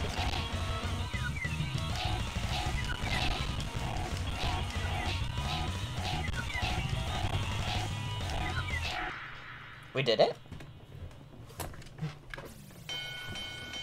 That came from a very deep, dark part of your heart. It was kind of awesome, to be fair.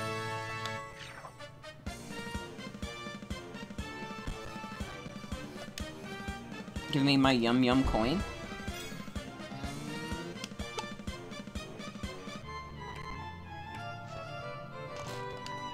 One rank B Battle Royale.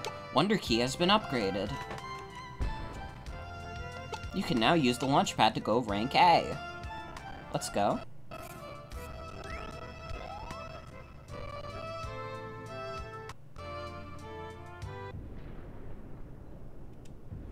You are one step closer to becoming the champion. Yeah.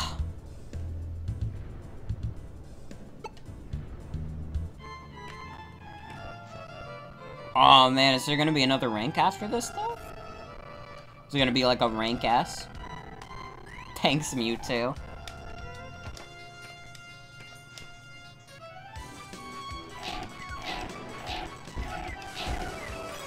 There is rank S, okay. So we're like halfway.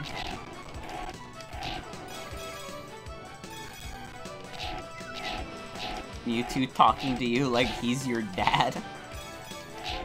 You got him, sport. You got this.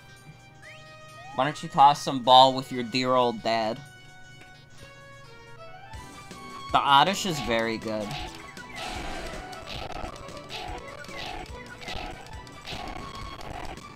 It is like a spherical animal.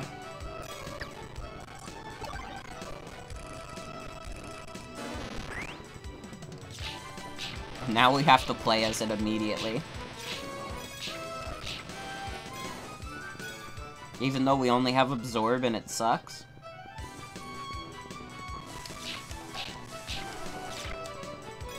Does this one have the Rumble Regigigas? Because that's the funniest Pokemon to you?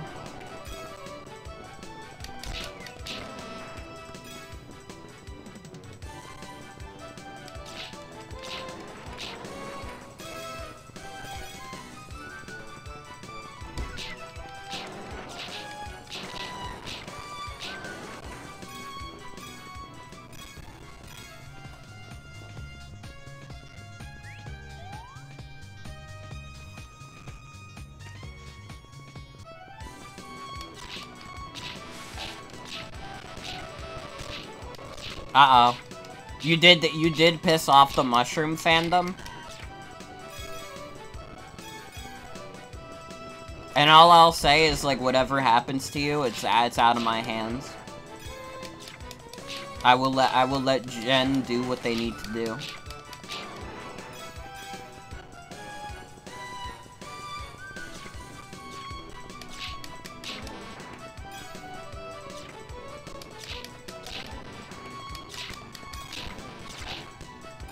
The Shroomers won't be happy about this. Truffle industry is stupid. Like observing mushrooms more than eating them? I don't know if I've ever even, like, eaten mushrooms. Like, I don't think I've ever had, like, mushroom on a pizza. I actually haven't had a lot of pizza toppings. I'm like a fake fan, but I'd be willing to try basically anything.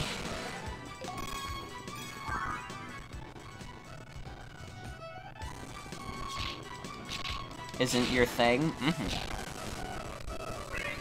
Just get a Gloom. The 20-year-old Gloomer.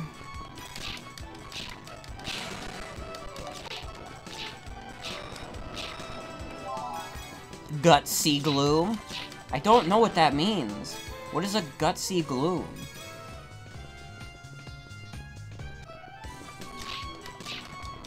Dude, Vileplume, though? Mushroom on pizza good?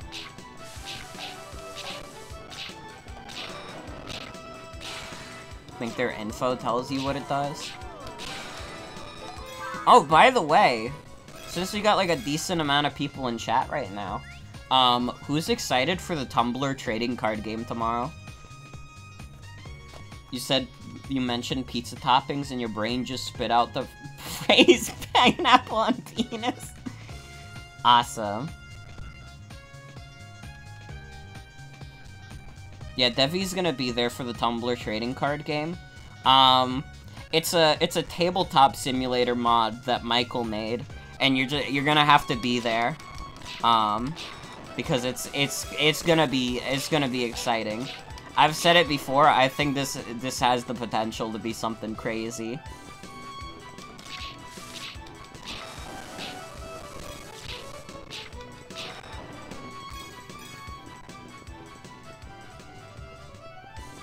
Should ask something about it.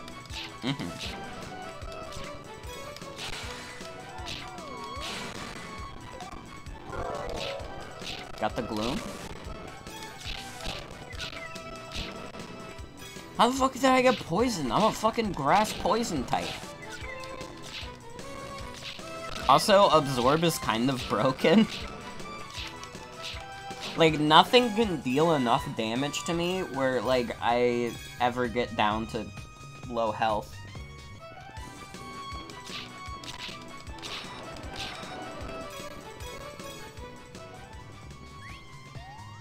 Is there Mega / Giga Drain in this game? If there is, like, it would be crazy good.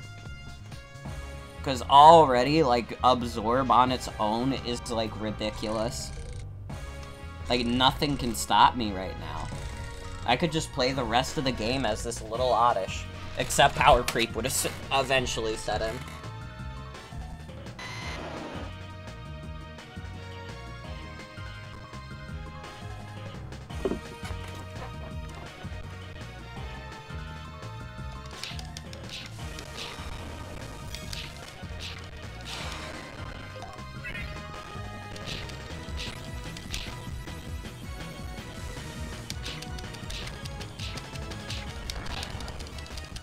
Like, it's not doing crazy damage, but that doesn't even matter.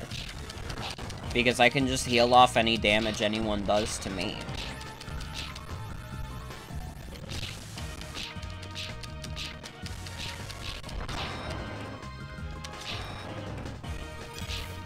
Fucking awesome cheese, literally.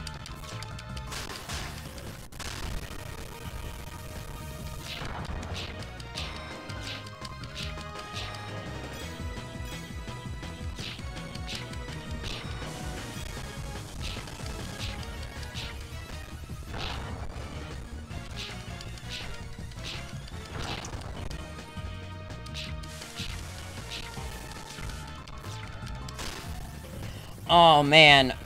Fucking hell. Did I tell you guys? Like, my friends will remember this. Have I, like, mentioned on stream yet the bee incident from earlier today? Easy clap. Mushrooms you think are the ultimate food? The ultimate food? Okay, so, like, earlier today, like, literally as I woke up, like, I watched, like, the Pokemon, like, stream that Wolfie did on my phone, and then I, like, heard, like, a loud-ass buzzing, and I was like, what the fuck? And then I just saw this, like, fat-ass bee just flying around my room, and I was like, oh my fucking god, and I, like, scrambled and, like, ran out of the room, and I started, like, frantically texting people, like, what the fuck do I do? There's a big-ass bee in my room. It was this, like, big motherfucker.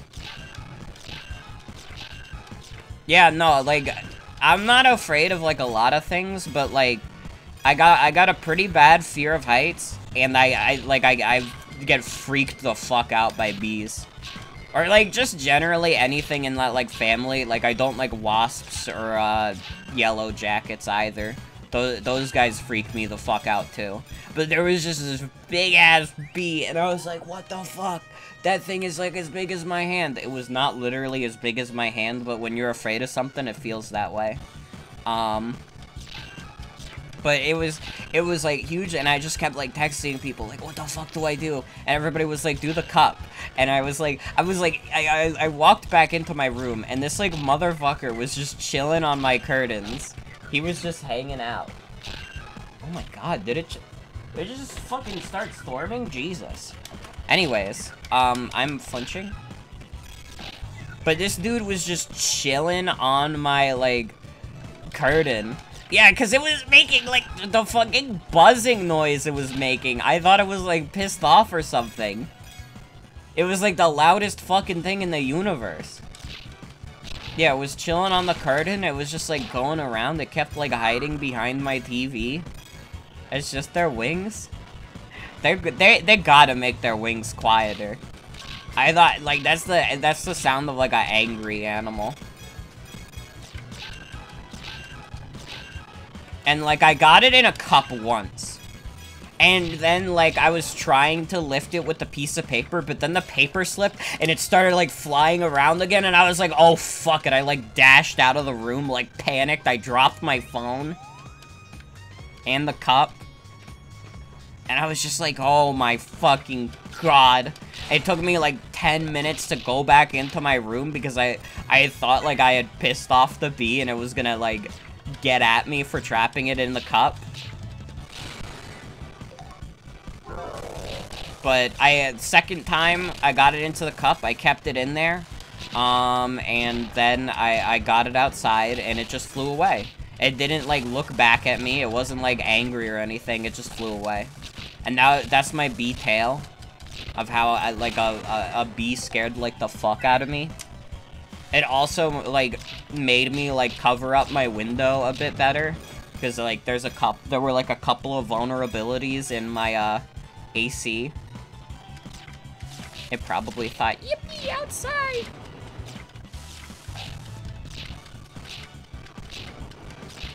That shit happened to you with one of those big-ass green flies? I mean, I could probably handle something like that. But, like, the bee was, like, it was scary. I was scared. Is probably the most I had ever felt fear, and I did all 4 years of college.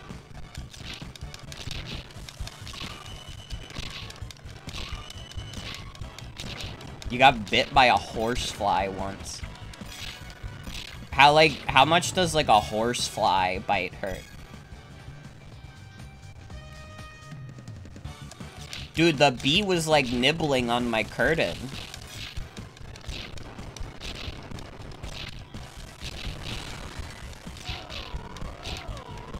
It was a long time ago, but they're scary. Horseflies hurt a lot. Damn.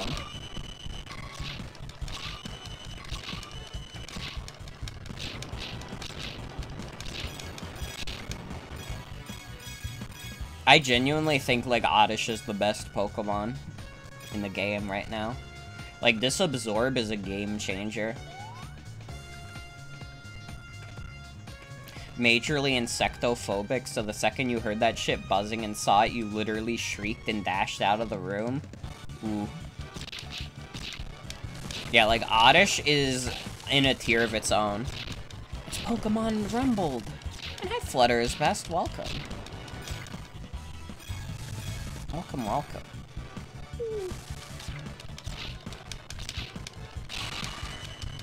But yeah, I think, like, some people saw me, like, tweet this morning, like, there's a bee in my room, hashtag Scarlet Violet, and thought I was doing a joke.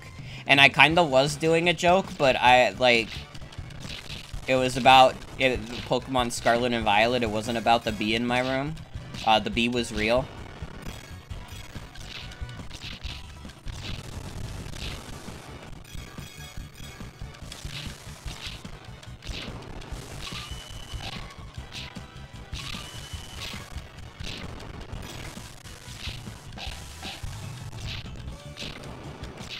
Vine Whip is kind of, like, not good in this.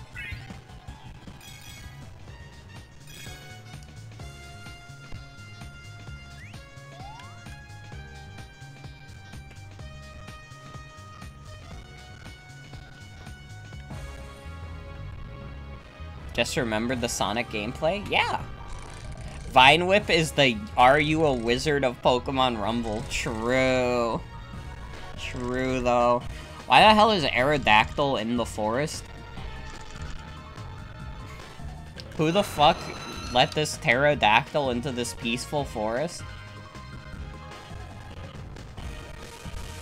Lives there. You couldn't have done, like, Tangrowth as the boss? Her vacation home. Alright. I can buy that.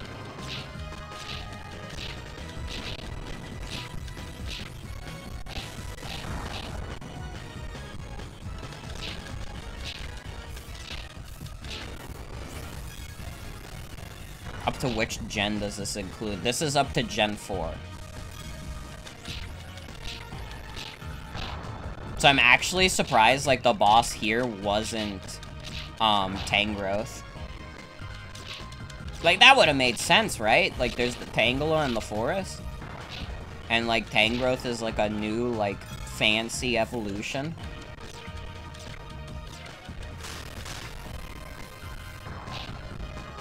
Ow. This Oddish cannot be killed.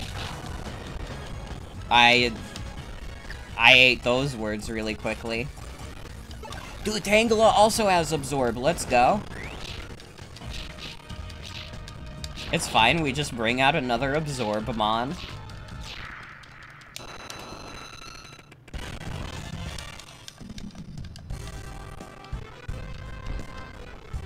This Oddish is full of hubris. I remember as a kid, I thought that if a Pokemon, like, fainted in this game, it just, like, died and you couldn't use it anymore.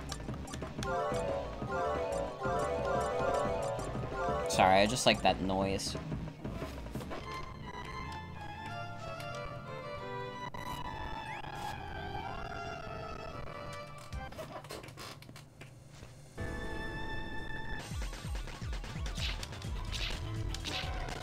Pokemon Rumble Nuzlocke. Someone's probably done it.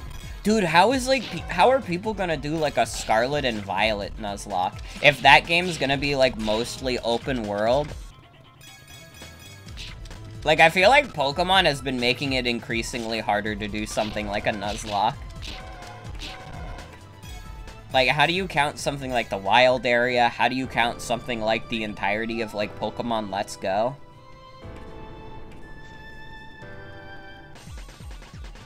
You just gotta kind of make your own rules about it.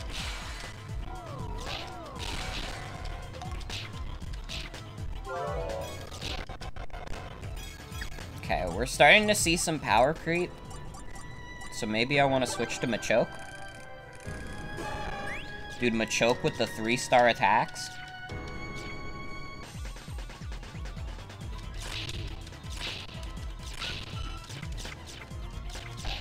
Most people do encounters based on the area it says you caught them in your info. Licky Licky cameo or else stream sucks. Can I live my life? I'm trying my best over here. I don't know when Licky Licky appears, I'm sorry. This is my first time fully playing through this game. Although I gotta say, pretty fun game. This is a pretty fun game.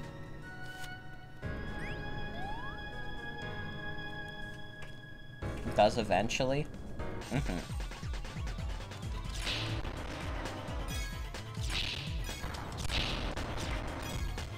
Seismitos is, like, kind of, like, stupid. It kind of rules.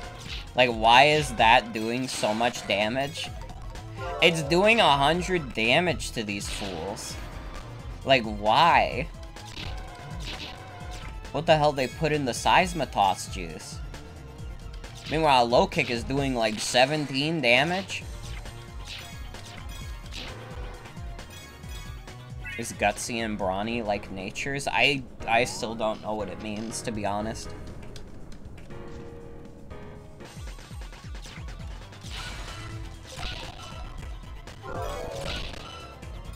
Scrappy Clefable? We're getting a lot of Pokemon with special abilities right now.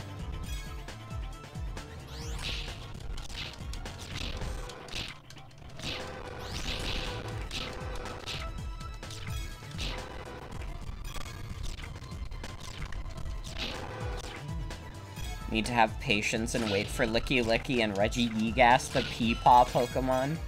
True. I'm actually going to switch. Oh, fuck.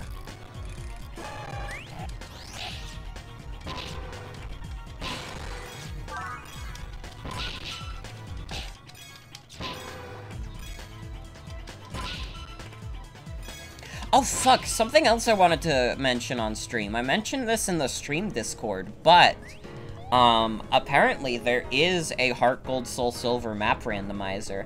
I don't know how long this has existed, but I only learned about it today because the Small Ant did a video on it. His videos were how I discovered, like, the map randomizer for the other games as well. But I was like, dude, this looks fucking sick. Dude, Heart Gold Soul Silver is an extremely fucked up game with, like, the map randomizer. Yeah, the Small Ant. You know what's funny? I've like, been subscribed to Small Ant on YouTube for, like, a while. I don't know if I actually follow him on Twitch, which is, like, really funny.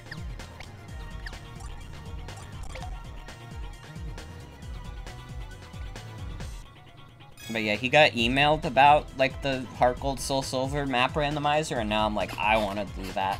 Because I did the other map randomizers on stream, although that was done, I don't remember by who, but I know, like, that was distributed by Point Crow. He's on your sidebar right now. And he has less viewers than me. That's not true. Sorry. Sorry.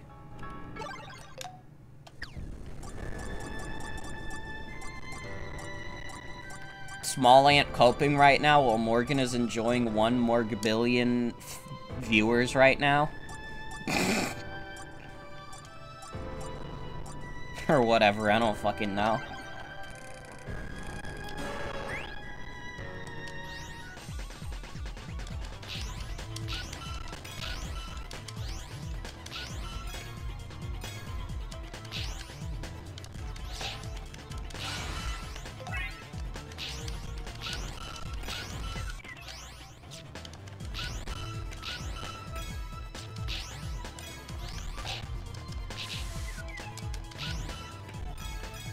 No attack.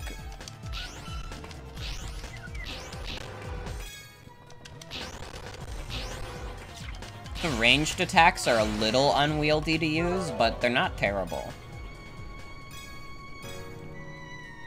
Once you learn the pattern. Or learn your range, I guess. Dude, Lapras!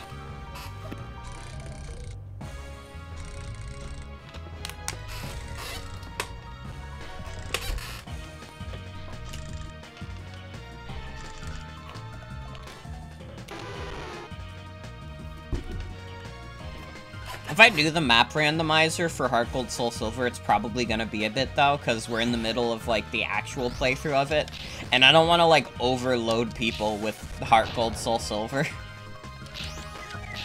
Too much of a good thing eventually becomes a bad thing.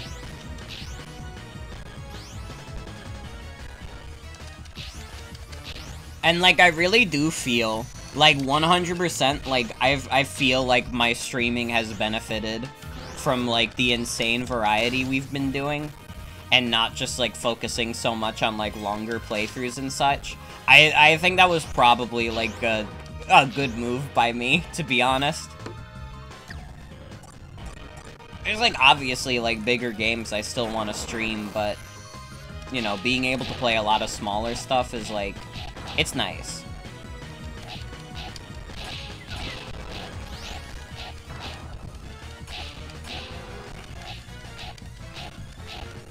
Oh yeah, Burger King.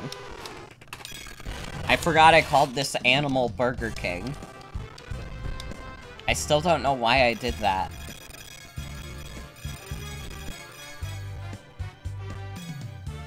Orkin becomes an exclusive Soul Silver streamer. True.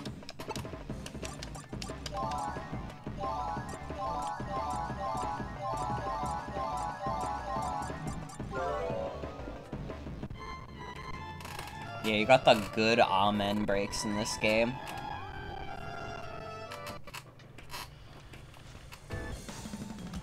I'm curious, actually.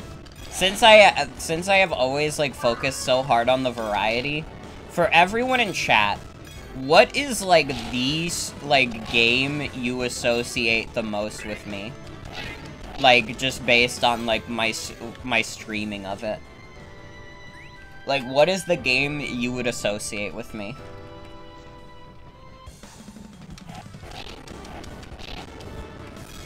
You'll say yours after others? Mm-hmm.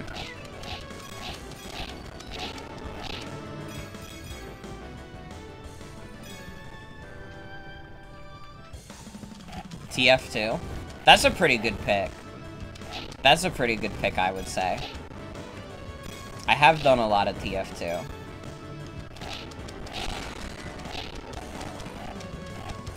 Odd pick, but legendary Starfy. That's a good one.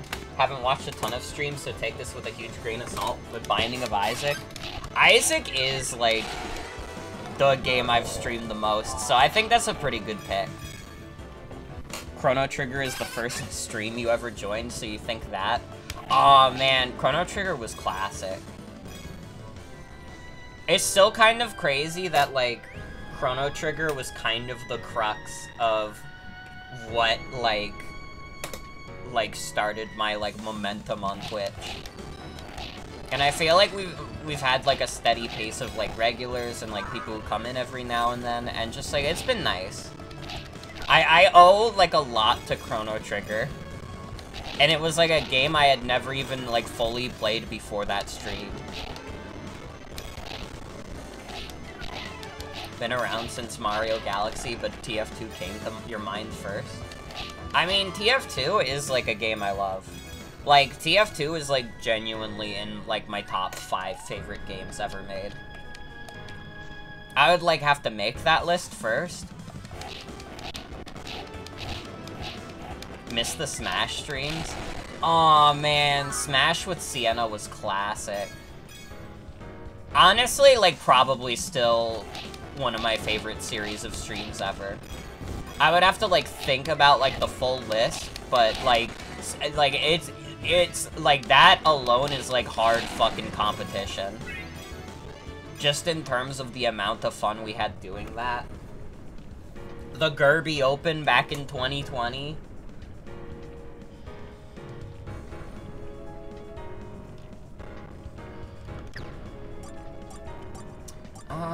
Who do I want to switch to? Switch to slow, bro.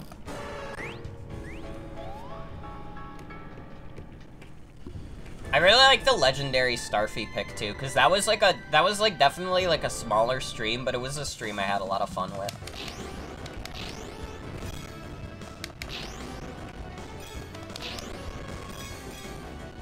It's like hard for me to think what I consider like the quintessential like Morgan streams. I mean, it would be a lot of the like the event streams. Like, obviously, like, I would say, like, you know, like, the Baldi stream and stuff, the Fates charity marathon, the Buxathon.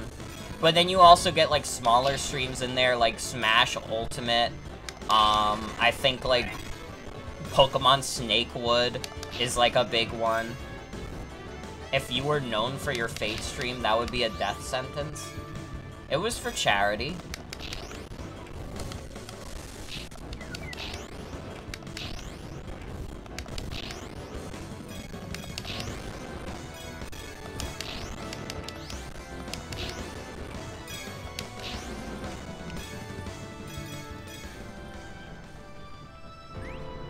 Listen, I'm, like, if that, like, we raised $750 by playing Fire Emblem Fates, I would say that's pretty good. That's at least, like, 5 times the amount of money I spent on that fucking game when I was like, oh my god, it's my first new Fire Emblem, I'm gonna get all the DLC, and I'm gonna clap, and I'm gonna play, and then it was fucking shit.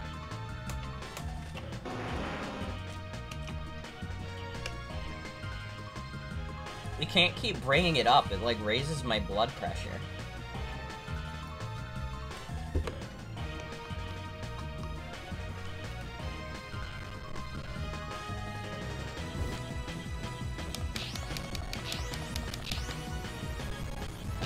Although, to be fair, that time it was on me.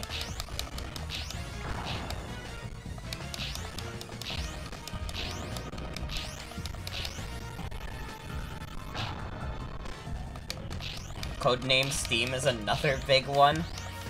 Well, the Codename Stream hasn't happened yet. But all I'm gonna say is, it's coming soon. It's just thinking about games you only associate with me.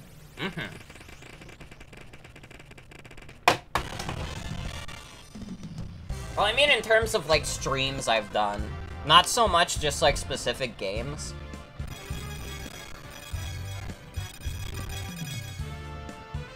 Because I haven't streamed Codename Steam yet. Although I have to, because that was a Fates incentive. Or a charity marathon incentive.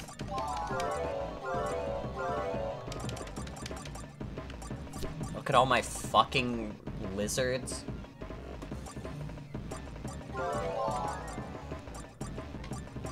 I have so many of them. Like, when they look at you, it's pretty good. Oh man, I got a Pokemon with 400 or higher.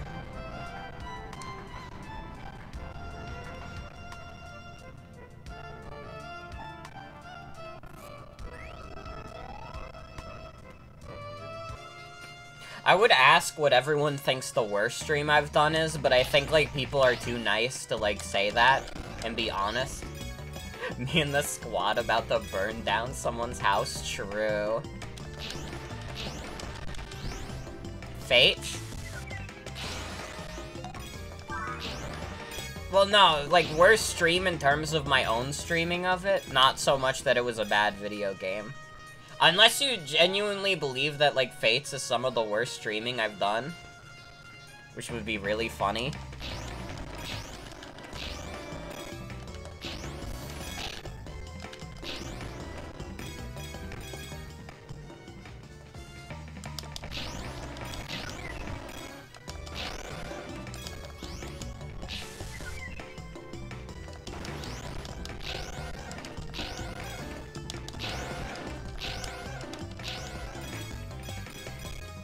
Honestly, like, thinking of, like, streams I enjoyed doing the least off the top of my head, like, the original Super Mario Sunshine stream, the original Among Us stream, honestly, like, Sonic Colors Ultimate is probably, like, the easiest answer, because that was literally, like, 2 hours just to give me, like, a huge migraine. And, like, it was, like, bad enough where it's like, okay, if I couldn't, like, get through this, how the fuck am I supposed to expect other people to watch all of this? Like... that might be it. That might be it, actually. Fate's also, like, very much, like, burnt me out. The one Sonic stream where I just gave up. Which one? Sonic 4 or Sonic Lost World? Sonic Lost World, I think, was a fine stream. Sonic 4 definitely was, like, just me, like, slowly realizing, like, man, this game kinda does suck, doesn't it? Like, there was a point in Sonic Lost World where I was having a fun time. Oh, it was a mod of 06. Oh my god, are you talking about Sonic 06 Generations? That's like the classic, like, Morgan Hell stream. Oh my god, that was back in, like, 2019. That was, like, March 2019. Like, it barely ran. And I kept dying.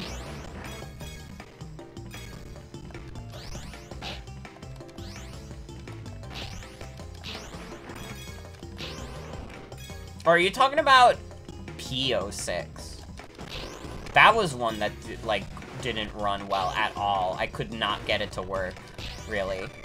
That might be what you're thinking of, actually. Because Sonic 06 Generations ran alright.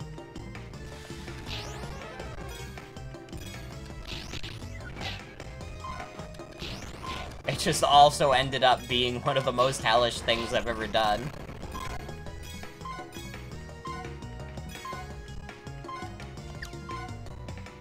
It was the one where I had to stop the stream. Okay, no, that was Sonic 06 Generations then.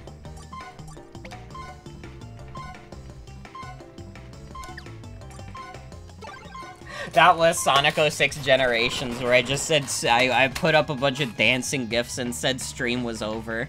Okay, yeah, that one is classic. I feel like there's a lot of people in chat who were not around for that. But that was, like, extremely early days of streaming. I just decided on a whim, like, I want to stream this Sonic Generations mod that turns it into 06. Because I thought that would be, like, a fun and cool thing to do. And then I got, like, extremely, like... I got extremely frustrated, and I just, like, gave up after an hour. Mario Land 2 was a bit of a hell stream, and it was awesome. Oh, yeah, once you get to, like, the Wario Castle in, like, Super Mario Land 2, that was absolutely, like, a hellish stream. I need to, like, update, like, the playlist of hell streams, because I think there's only, like, a couple of things in there. But I feel like there's some really good ones of just, like, streams that were, like, they're, like, train wrecks. Like, you just can't look away. I don't know how to describe it. Like, a hell stream is not necessarily a stream that's bad, but it is one where it is, like, somewhat excruciating.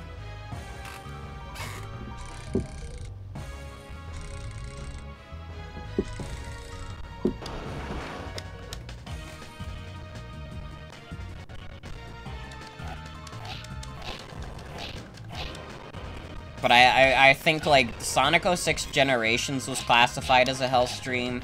Sonic Lost World was classified as a hell stream. Because I got pretty frustrated at that. Basically, like, any stream I would consider a hell stream is a stream where I got, like, really frustrated.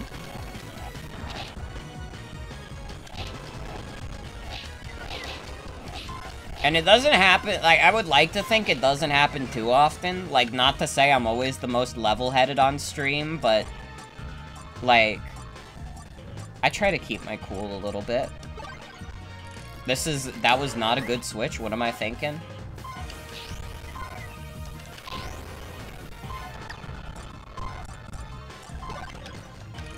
What were they thinking?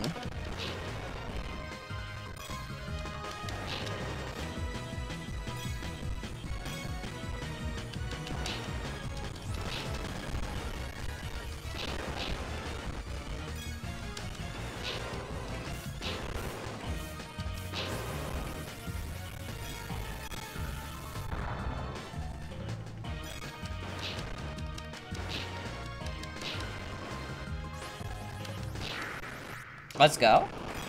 Easy clap.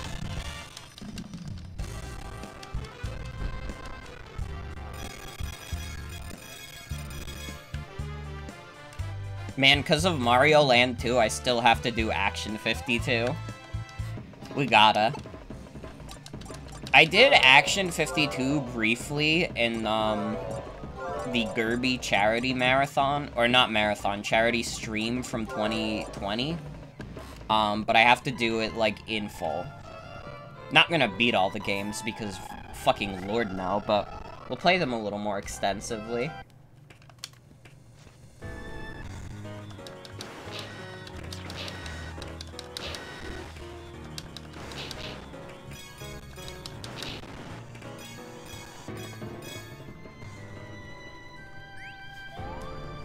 I still have a decent amount of, like, charity incentives from last year that I need to, like, do.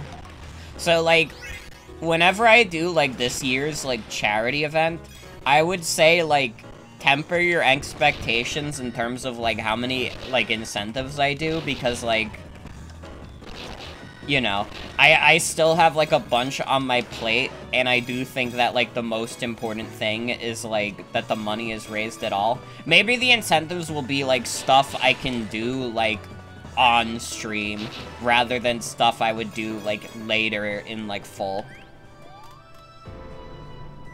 That would probably be better, because I'm still late on some of last year's incentives. Like, I remember, like, saying, like, oh, yeah, for, yeah, we could do something like we did for the Bucks-a-thon, where we did, Yoshi's first video. Can I do a charity marathon doing every other charity incentive? I would have to, like, remember off the top of my head what those are, but that's a very funny idea. I mean, there's Super Mario Bros. 2, The Lost Levels I have to do. That still has to be done. Super Mario Sunshine 100%. Which is gonna be hellish, for sure. Dude, I just got a strictly better Kadabra. Yeah, Wet Nut Jump, Mario Sunshine 100%. Why did it switch to you?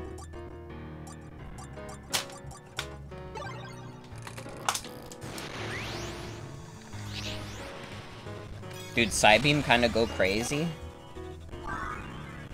And I mean, I still have some charity marathon incentives, too. I have to do a stream of, Fire Emblem 1.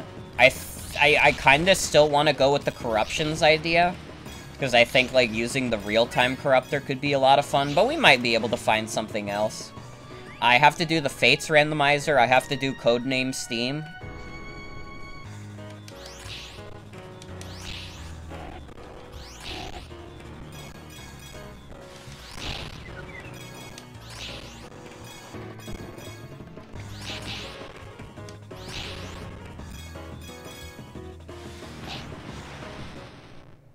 Dude, what the fuck? This level's hard as shit.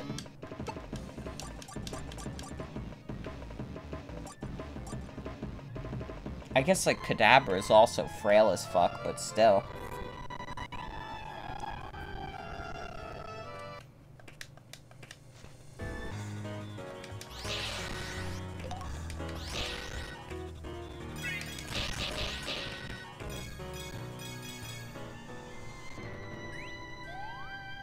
I have to do Mario Teaches Typing, too.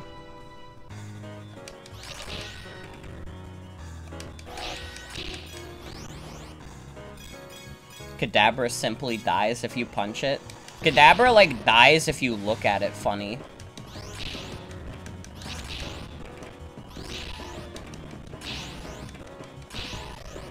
Dude, these, like, jump scare Grimer.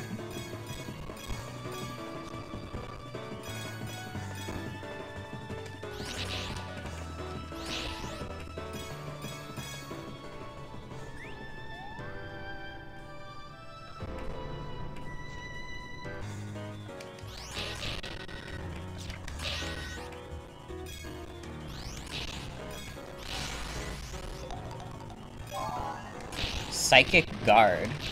That could be useful. Ow. Good lord! I guess that was from an Alakazam, but still, Jesus Christ. Nidorino? Yeah, sure, double kick is kind of a ridiculous move.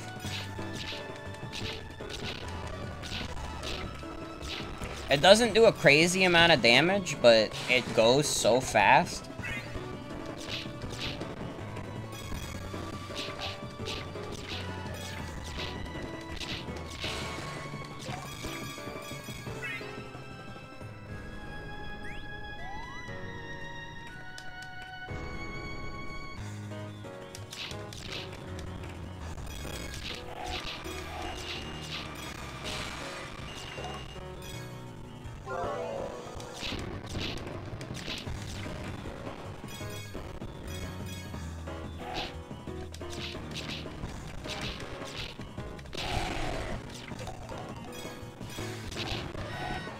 Dude, we got, like, a special guy? Fuck's sake, man. This Nidoking kinda go hard? Not really, it only got Poison Sting, but still. The stats are crazy. Dude, the Muck, though? With Secret Power?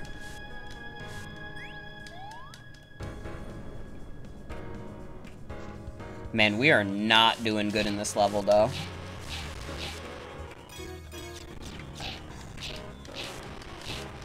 I can get new attacks in the hub. Right, yeah.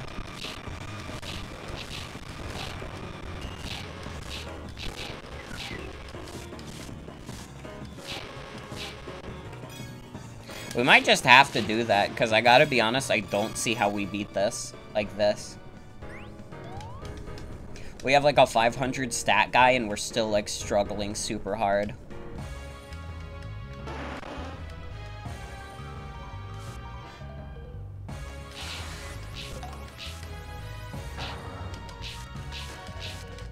Never mind, the Gengar is weak as shit. That was kind of pathetic. That has to be, like, one of the faster kills we've gotten. Dude, what the hell? I take back what I said about this Muck. Yeah, we handed that Gengar like a fat fucking L. Jesus Christ. Who would win? The king of all ghouls? Or one slime?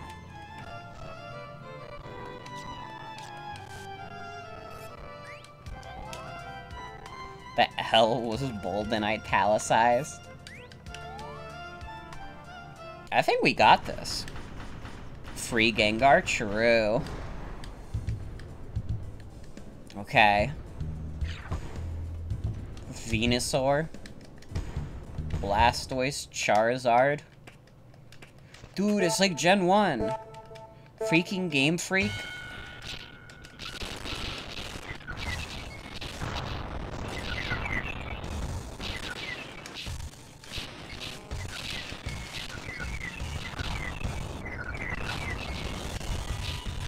Guys, I got bad news. Junichi Masuda has moved on from Game Freak to the Pokemon Company, and therefore we will no longer be able to use his method.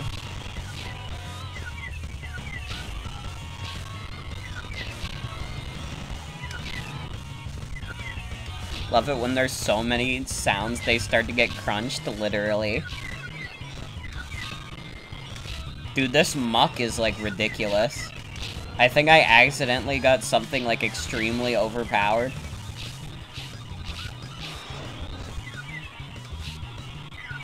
There's no reason I should be doing this much.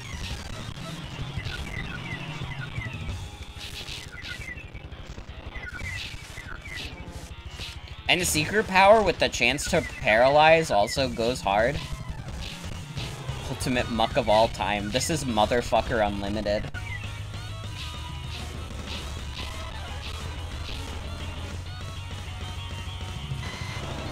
There's Venusaur. The seed Pokemon. Blastoise, the shellfish Pokemon. Why won't Blastoise share his snacks?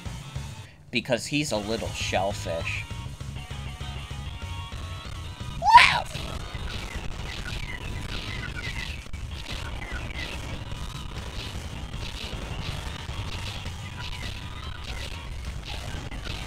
Get out of here, Blastoise. Venusaur, you're next. Charizard, you're next. Aw, poor little Ammonite. Although, I gotta be honest, for a little baby Ammonite, second place ain't bad. However, I won Fortnite.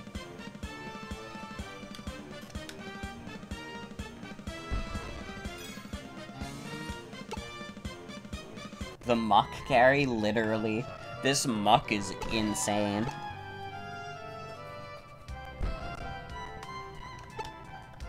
Rank S, let's go.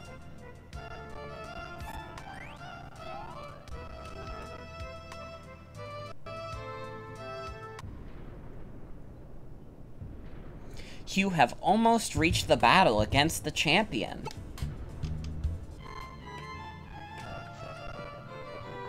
Oh man, I wonder who the champion's gonna be.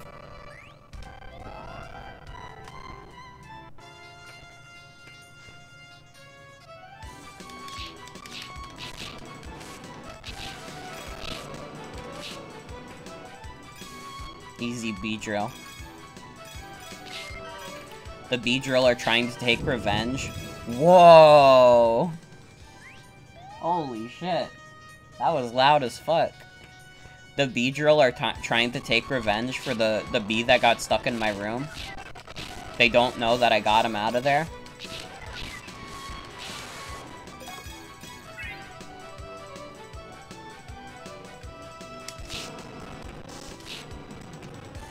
Wonder if you grinded for it, if you could bring, like, Pikachu to the end.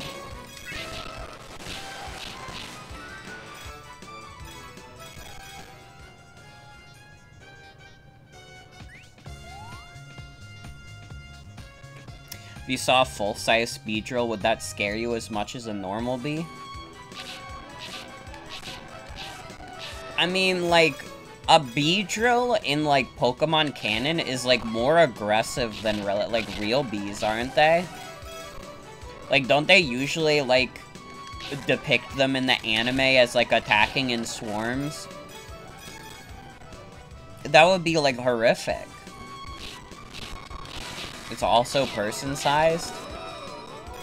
Okay, so what you're telling me is that if, like, a person with, like, a giant sword, like, attacked you, that would not be frightening just because they're human-sized?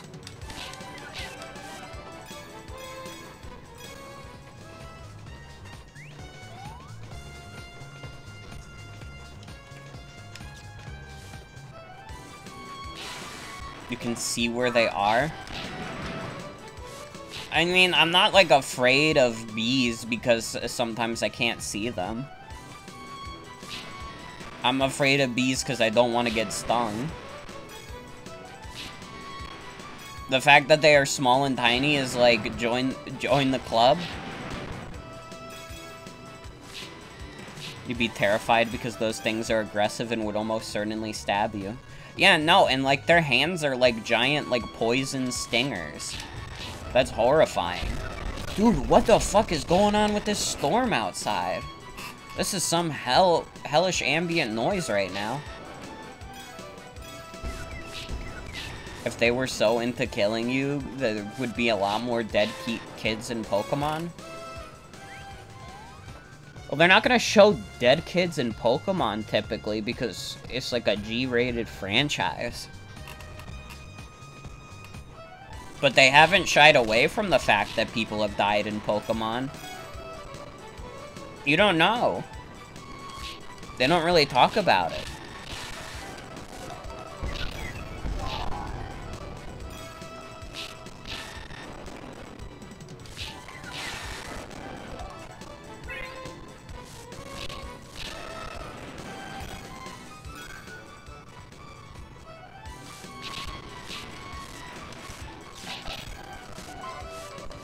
Dupe-Hider does not scare you because it's huge and registers less as a bug and more like a dog.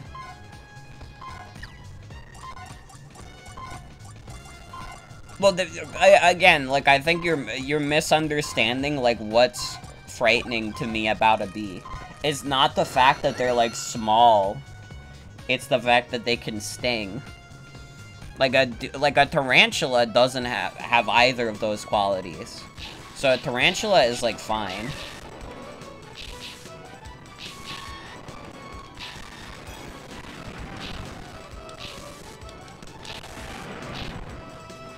It's way easier to avoid the sting when it's huge. Is it easier to avoid the bullet of a gun if the bullet is bigger?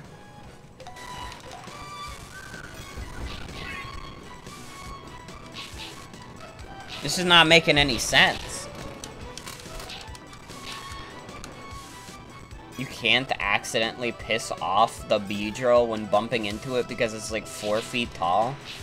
Bullet Bill? Bullet Bill is a cartoon? It's an enemy from Super Mario? You know damn well what I meant.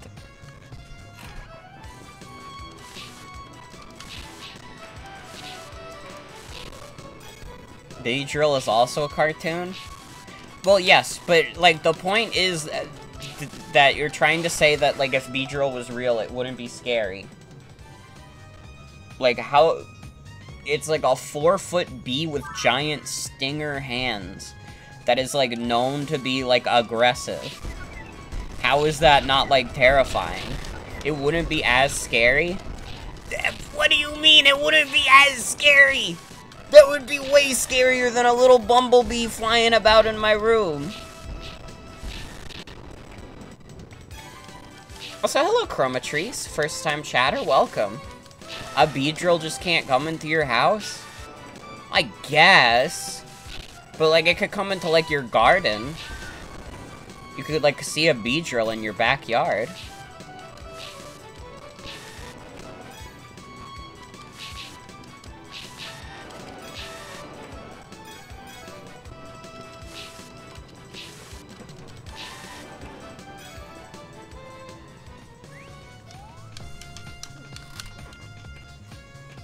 Okay, we got the Vileplume carry.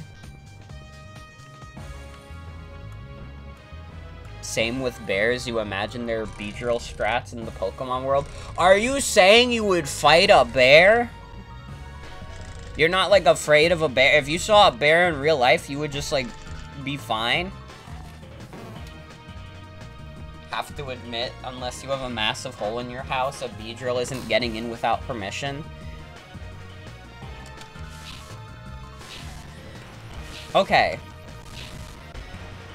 You would have strategies to avoid the bear and get inside. Okay. Okay. Let me like use this as an example then.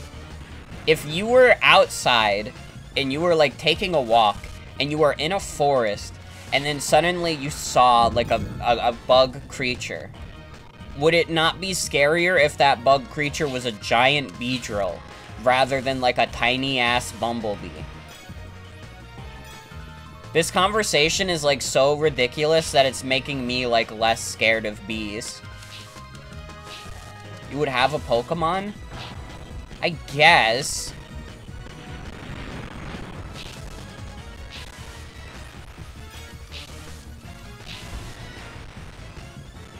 But what if you had to fight like a whole swarm of them?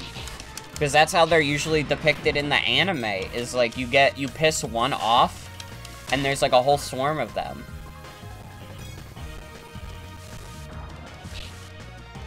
This whole conversation is confusing you? I just think that like if a Beedrill was like outside your whole deal, if you were like stuck with a Beedrill, that'd be scary. It would be frightening.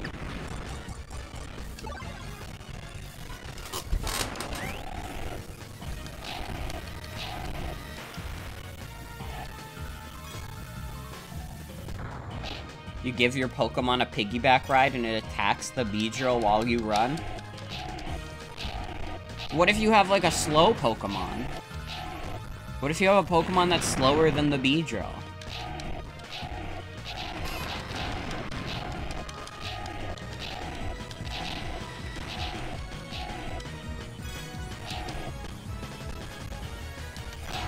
You're still running? What if you're slower than the Beedrill? Like, can someone look up, like, Beedrill's, like, speed stat? If we're talking about a Beedrill outside your house in a normal Pokemon world, it wouldn't be that scary because you probably already have Pokemon, but if you were talking about putting a Beedrill next to your actual house, then it becomes scary. Yeah. Rocks? You're gonna throw rocks at Beedrill? You're out of your mind.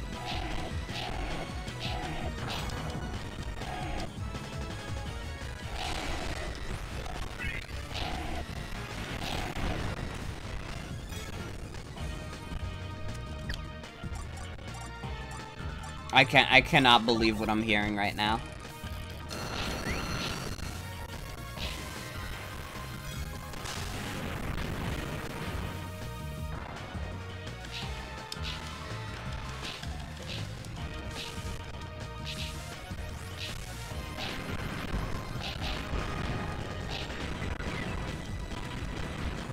Beedrill is weak to rocks? It's weak to, like, rock-type Pokemon. Apologies if it's already been established, but is it just assumed the Beedrill is angry at you in the first place? Not necessarily, because, like, a bee in real life wouldn't necessarily be angry with you right away. But there is the assumption that Beedrill is, like, a more aggressive creature. Because I think, based on the anime and other material, I believe that Beedrill is, like, more aggressive than, like, bees in real life.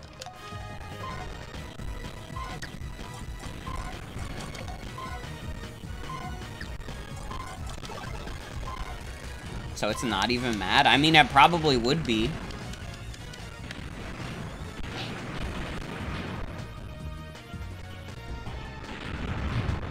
Base speed stat of 75. It's not great. To be honest, it's not great. Isn't that, like, slower than Blastoise? Damn. That shit's slower than a turtle? Maybe it is slow as fuck.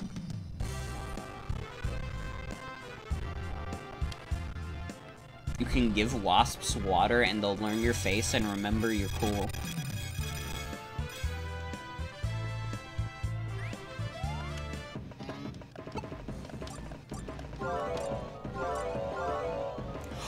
Vileplume most powerful.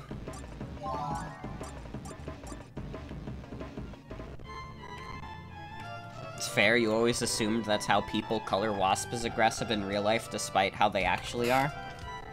Yeah, aren't, like, wasps not actually super aggressive? Granted, I'm still gonna be, like, afraid of them. Because I don't want to get stung, but they're not actually, like, that aggressive. I know, like, I don't fear them when I'm, like, mowing the lawn these days, because I've been told, like, they just go away if they hear loud noises. But I remember for a while, I was like, uh-oh. Whenever I saw a wasp and I was mowing the lawn. Water guard fear. Hold on a sec.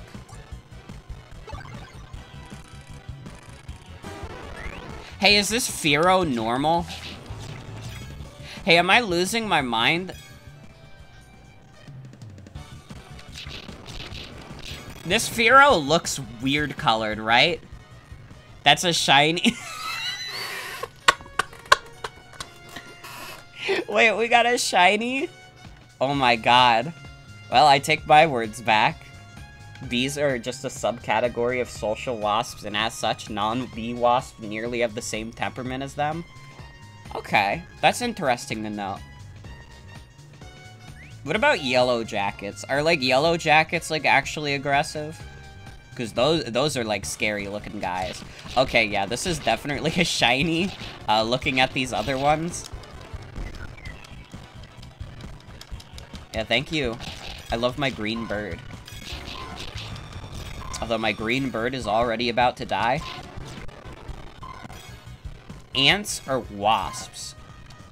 Generally not? Okay. That makes me feel a little better.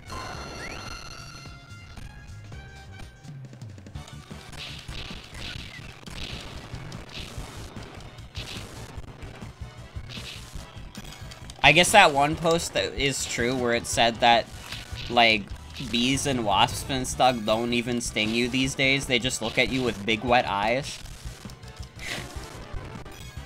Blastoise has a higher base speed than Beedrill, but only by 2. I mean, even then, though, like, being faster than Beedrill and you're like a big-ass turtle, that's pretty good.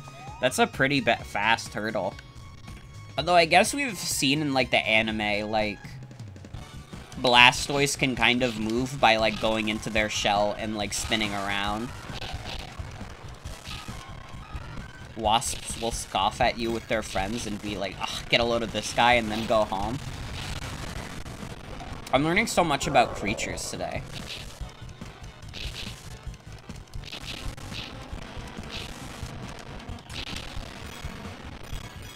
I'm actually curious also, since we got, like, the shiny Fearow, like, are you, like, guaranteed to get a shiny in this game? Or if you encounter a shiny on the overworld, is it still, like, the same chance to, like, get them as a toy as the other Pokemon?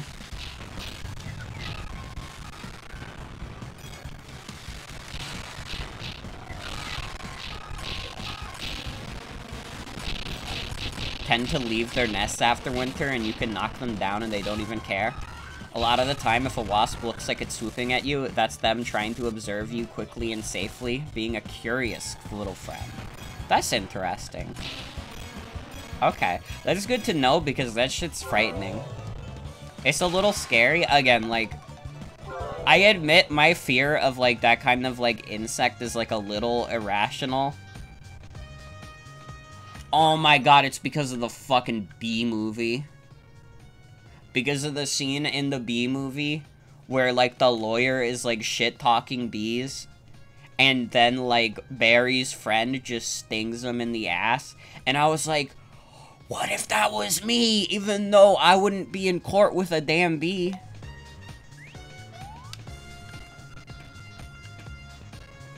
When you see a wasp, you literally shriek, and I've done this outside as a 20-year-old man. I made, like, a horrible noise today when, like, I had the bee in my room. It's the most visceral ass stab ever. It really is.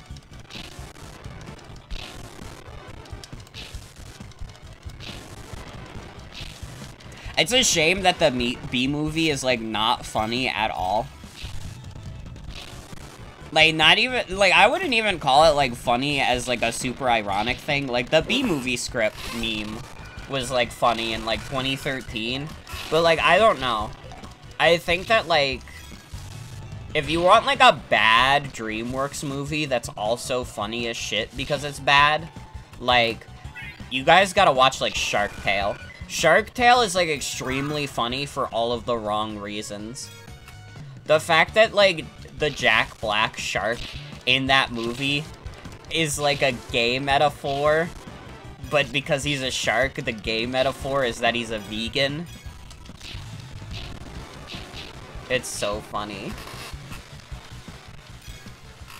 Afraid of wasps because your family has a trash can full of water bottles and soda cans and the wasps just decide they live there now if you don't cover it up. This is true. Okay, I'm getting some confused reactions in chat. There is a character. Shark Tale is such a fucking mess of a movie. There is a character that is a shark. Yeah, the Jack Black shark, who is a part of a mob family, by the way, is not accepted by his family for being vegan. And this is supposed to be a metaphor for being gay. It's so fucking funny. Dude, Shark Tale is, like, such a stupid movie. Yeah, it was the Jack Black shark. I remember the part, like, for some reason, the part of Shark Tale that I remember and can quote is the part where he goes, Sebastian the whale washing dolphin.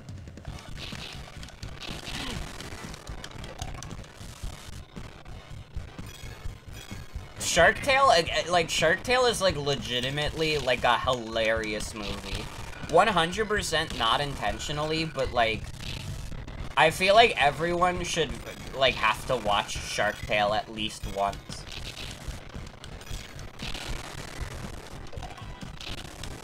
The fucking ugly ass, like, CGI where they're all supposed to be, like, the actors that play them. The fact that this is, like, I'm pretty sure Shark Tale is the only time that anyone has ever gotten Martin Scorsese to do voice acting.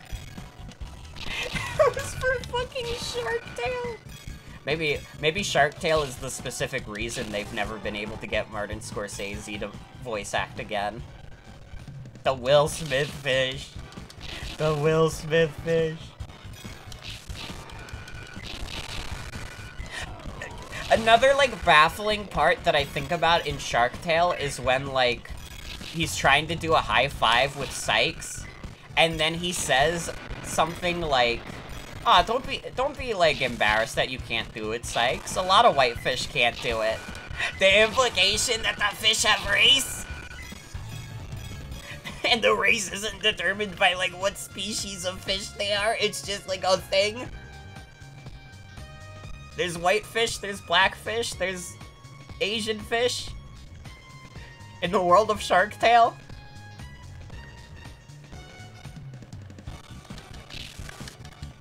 The fish could be British. How can you tell if a fish is white? I don't know, but apparently Sykes is.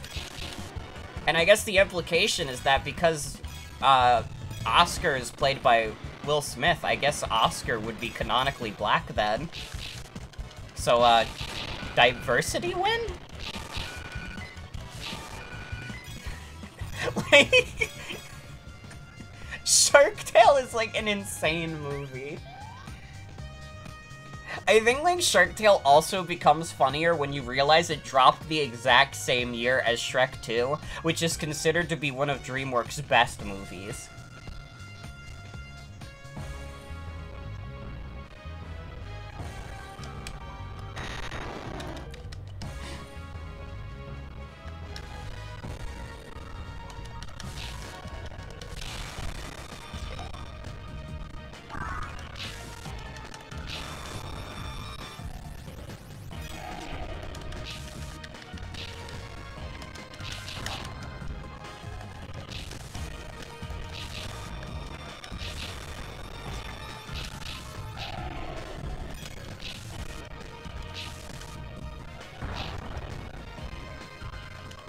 Only watched it once.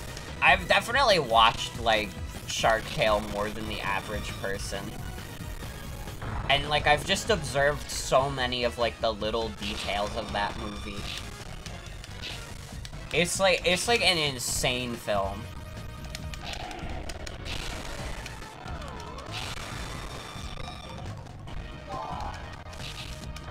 That movie is fucking crazy.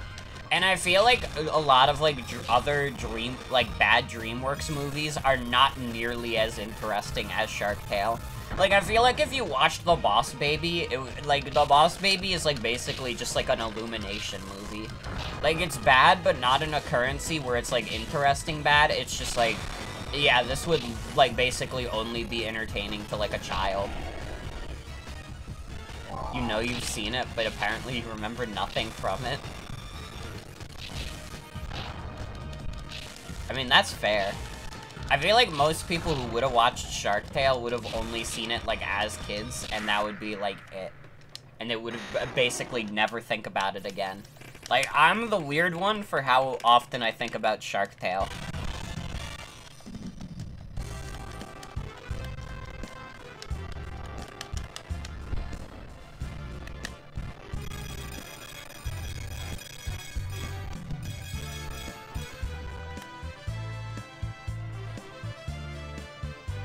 You need to watch the Brazilian Shark Tale dub. You need to know how they handle the whitefish line.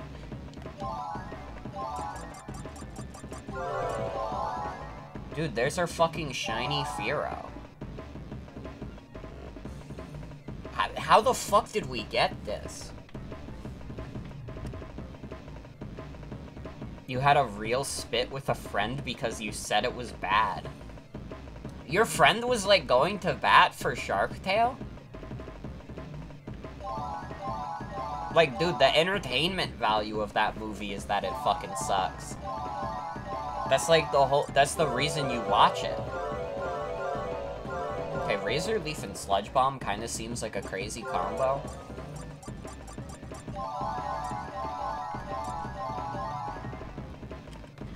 Victory bells are so square.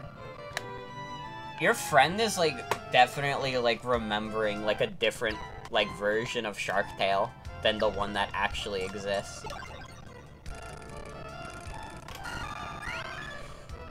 What the fuck? You insulted the Shark Tale fandom.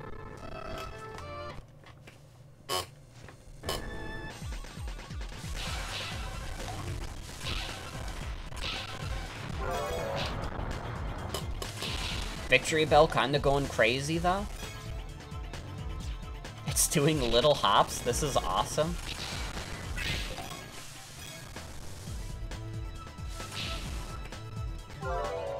Oscar Shark-tailed Kenny's gonna get your ass on Twitter. I never even thought about, like, the concept of, like, Shark Tale kinning. That's not true, actually. I remember when, like, me and my friends, like, watched Shark Tale on call, we all, like, jokingly changed our usernames to, like, different Shark Tale characters. I think I was Mod Sykes, but I might be misremembering.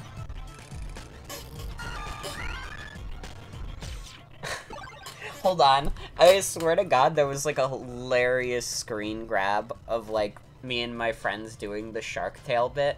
I, like, vaguely remember this.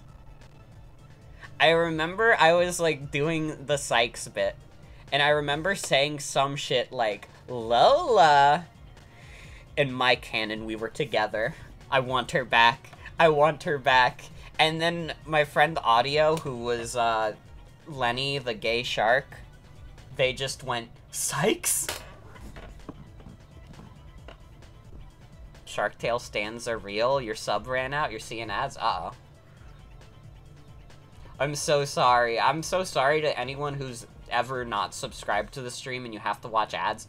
I literally, like, wish, like, ad blockers would just work on Twitch. I think someone sent, like, an extension once in the server. I don't know how well it works, but... Like, God, if I could have an option to just turn off ads, like, completely on my streams, I would. But Twitch doesn't want that because they have to make money off of me somehow. And, like, taking half of the sub revenue is not enough, apparently. You know, they just can't afford to take less.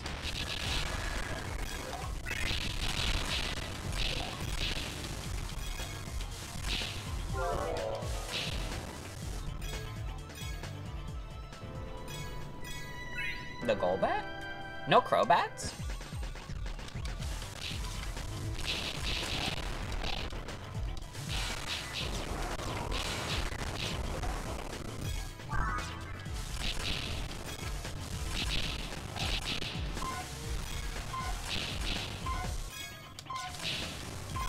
You?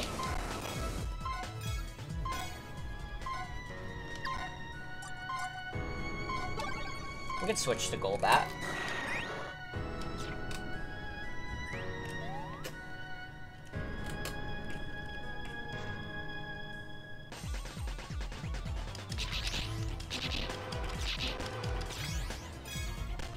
Hi, this isn't even toys, you're sad now?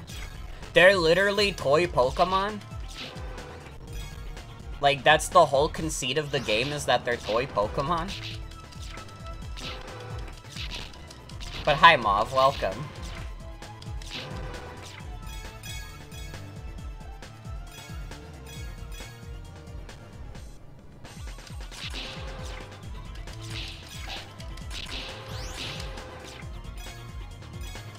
It's, like, very funny imagining, like, people going, like, super to bat for, like, Shark Tale. And I gotta be honest, if, like, for some reason, like... Yeah, the Pokemon in this game are toys. If for some reason, like, anybody out there is, like, a huge Shark Tale stan, honestly, like, live your best life, man. Don't let the haters get you down. What's this game's plot if it has one? The story early on was just kind of explained as, these are all toy Pokemon, so they can't get stronger. Toy Pokemon like to compete in, battle royales, and they compete to see who is the strongest. And that's basically the conceit of the game, from what I can tell. Yeah, we have to support Shark Tale stands this month.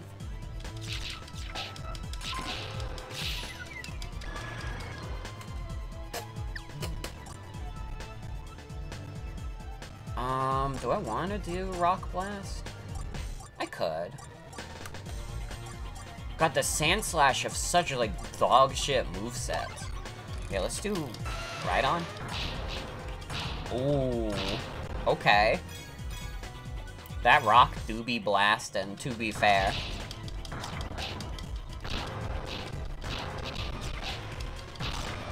It's a very slow move, though. Yeah, it's kind of screwing me over.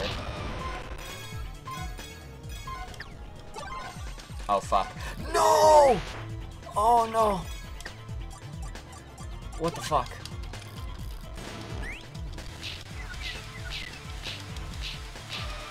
Oh, God.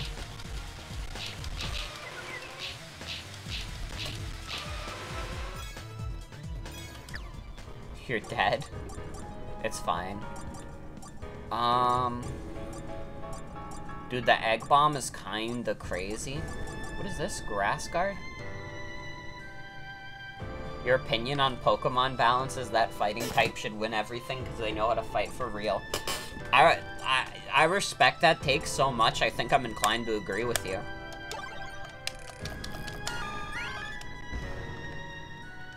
Like, you think you're better than Machamp? Dude has 4 arms and big muscles?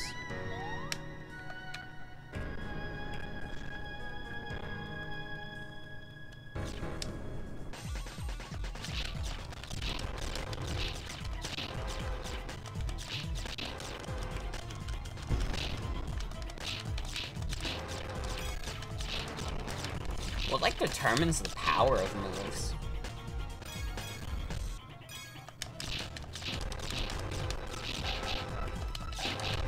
Ow!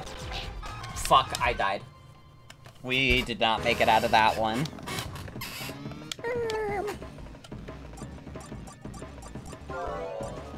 Man, my most powerful Sand Slash, and it's got, like, complete dog shit moves. What do you think I'm gonna do with Poison Sting and Rapid Spin, man? Yeah, we lost a little bit there.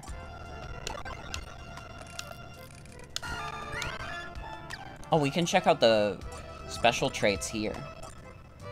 Water-type moves do not damage it very much. Grass-type moves do not damage it very much. It can use its moves quickly. It has a higher attack. Is that why this muck was, like, so crazy? We should bring this guy back. Game audio is kind of crunchy. Yeah, that's kind of just how it's been.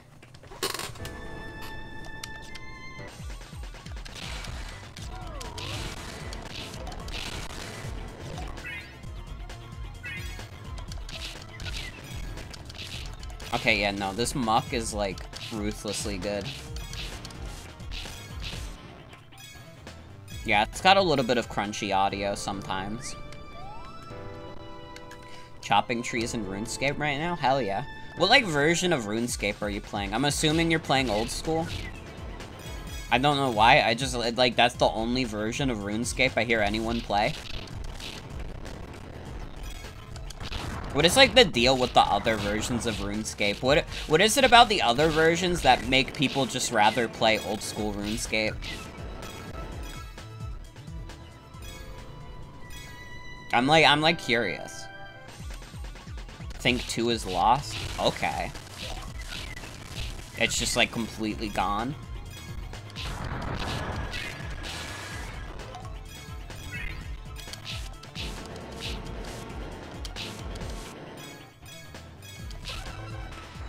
Three you've heard little about. Mostly got into old school RuneScape through friends. Gotcha. Yeah, that, like, I've always heard people, like, talk about, like, oh my god, RuneScape, old school RuneScape is so dope. And, like, I've never heard anybody talk about the newer versions. I think I actually did play a little bit of RuneScape. Like, I think I played it for a day, and I was thinking, like, oh, I'll come back to it, and then I never did. And, like, fuck if I could remember my account information from the one day I played it, or if it's even on a version of RuneScape that, like, still exists. From what you've heard, they streamlined 3 a lot.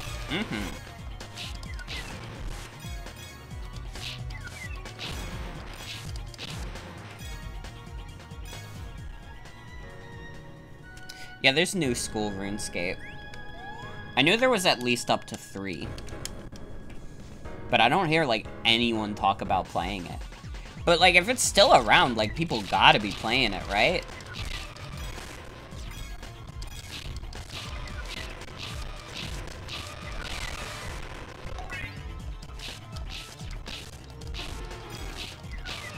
Looking at it, RuneScape 3 is different graphically.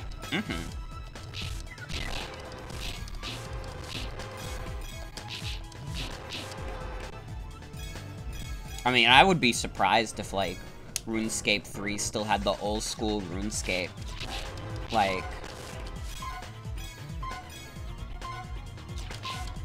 graphics. Sorry, Muck. We tried our best. We do Onyx Rock Tomb. Why not?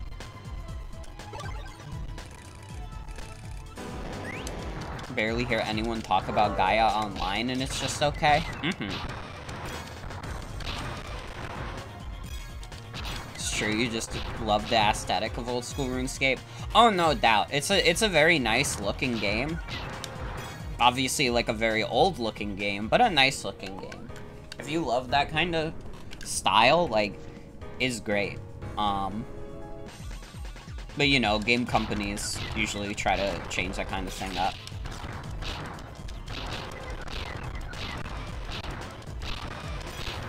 I would assume, like... I guess, like, MMOs wouldn't want, like, the craziest graphics in the world, actually. Because if, like, you want your MMO to be, like, as big as possible, you also gotta make sure it can run on as many machines as possible, you know?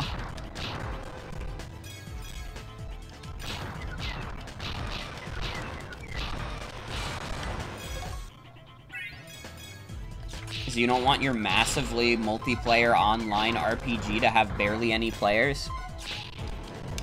Most MMOs that are actively played are, like, 10 years old anyways. This is true. Like, how many, like, new MMOs, like, blow up? It, like, doesn't happen.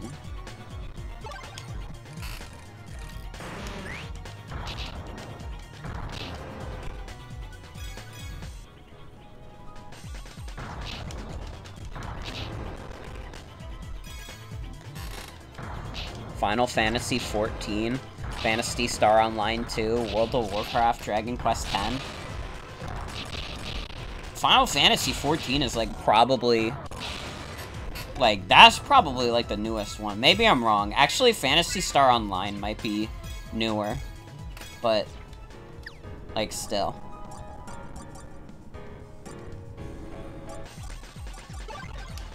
Oh, fuck off, you.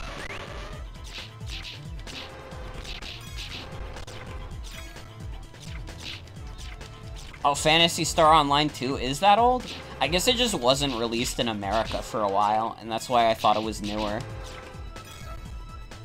Just took forever to get localized? Got it. It got revamped recently? Okay. That was probably it. Okay, let's get Machamp out. Because I think Machamp's gonna be crazy. Like, oh yeah, just look at those kicks.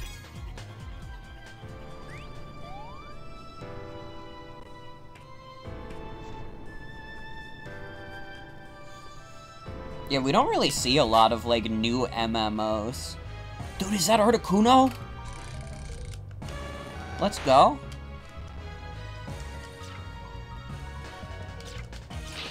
Dude, that's fucking sick, Articuno.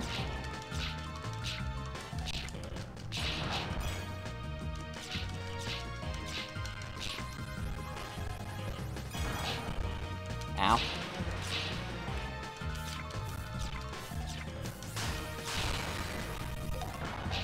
Ow.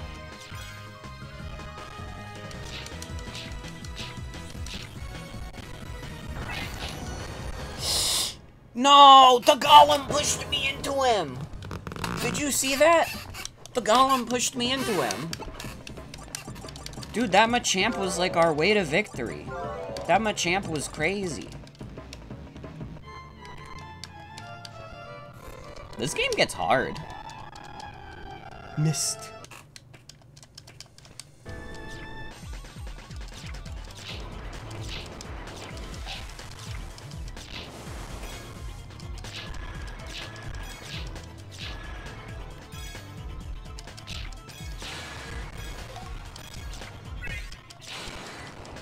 Apparently RuneScape 3 was shitty with microtransactions. Oh no. That sucks. You never want to hear that. I guess that's why it wasn't as popular.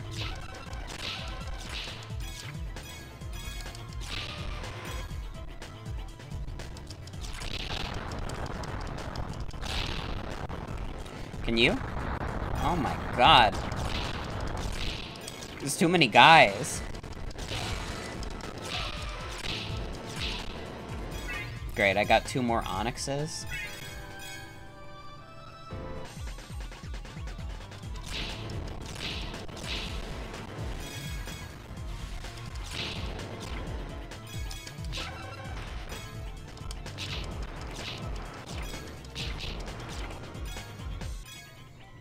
I guess, like, the thing about, like, MMOs and why you probably don't see a lot of them get made or even, like, succeed is that MMOs are, like, made to be, like, a huge time sink.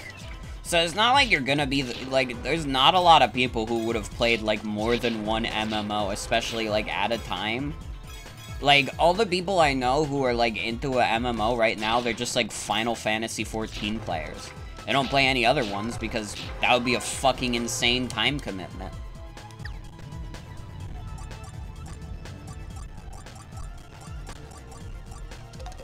I will take another Machamp, please.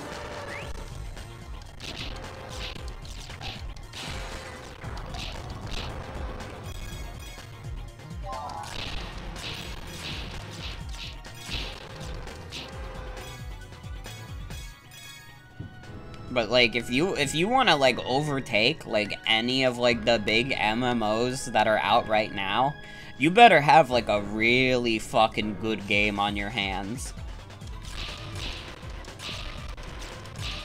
Otherwise, there's, like, no fucking shot.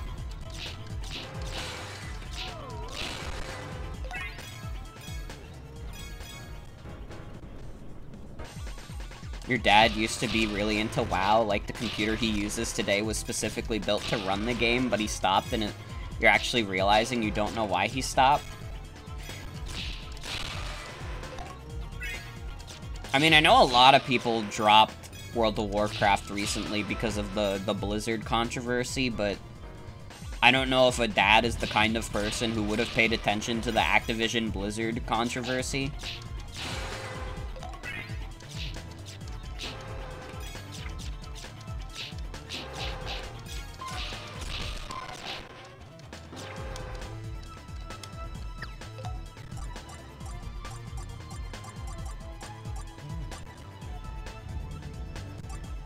Yon Dev voice, enjoy your Dota.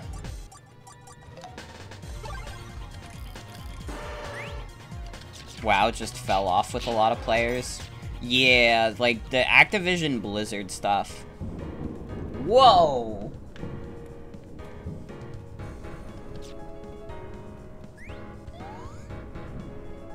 I know a lot of people who used to play World of Warcraft who play Final Fantasy XIV now.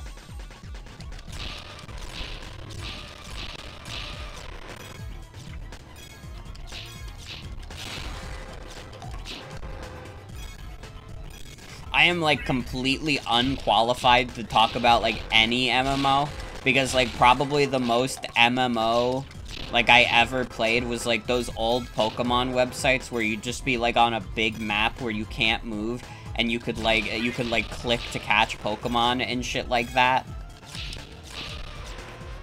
He just switched to Apex? Mm-hmm.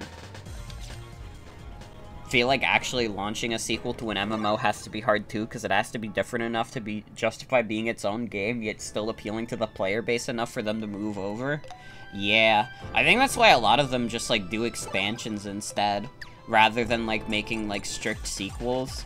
And I would be surprised if, like, they continued to, like, make new Final Fantasy, like, MMOs after, like, 14. Because, like, 11 wasn't that big of an MMO. It's, like, still around, but, like, it's not that big of an MMO.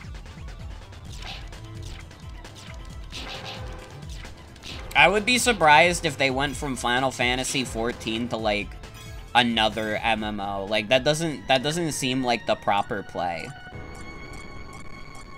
From a business standpoint, you know? Does Lapras kind of go off?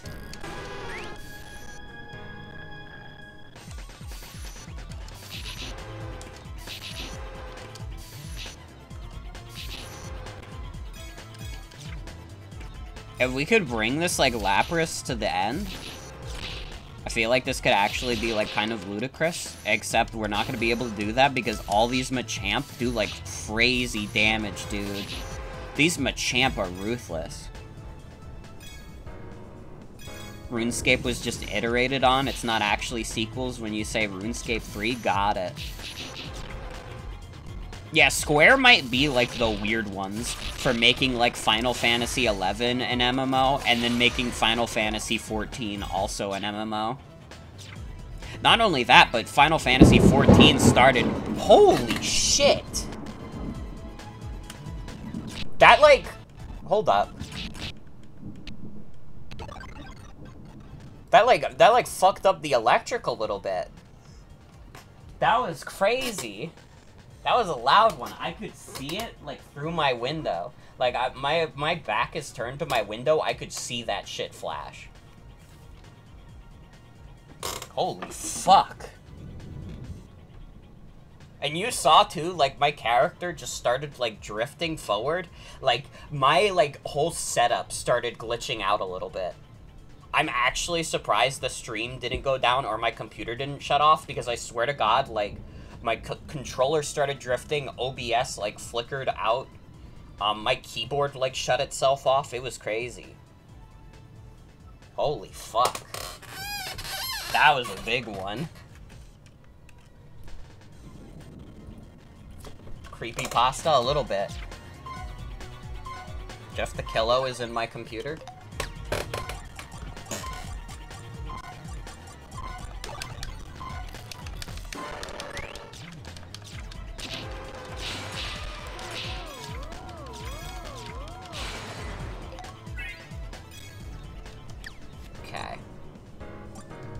Man, it's got Fake Out and Endure? Fuck's sake. We've got to have a better Pokemon for the boss. Right on, maybe? That Lapras would have been pretty good. Pretty sure Squeenix dropped another MMO because Final Fantasy XIV flopped or died. It probably died, to be honest. Like, it's still technically around. Like, you can still play Final Fantasy XIV. But I would not be surprised if they made, or 11 rather, I would not be surprised if they made 14 because of, like, the waning popularity of 11. Oh my god, I remember when, like, Final Fantasy XIV was, like, so ridiculously popular, they had to stop, like, the free trials and stuff, and the queues were, like, 20,000 to get into a game.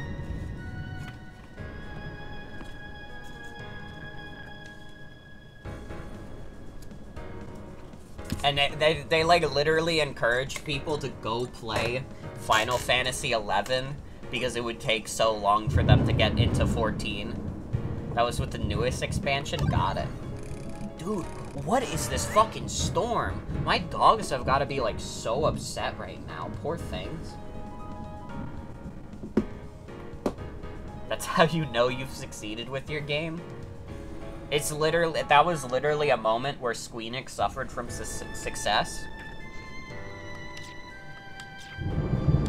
I think that Final Fantasy XIV, though, might be partially responsible for Squeenix's current hubris, where they do shit like sell Tomb Raider for Bitcoin. Tried Final Fantasy XIV around that time and wasn't really a fan. That's fair. I've never played it. I'm not like a MMO person at all. But I know a lot of people who are, like, super into it.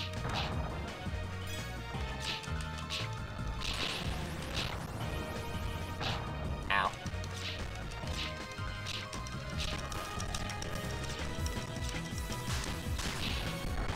Ow!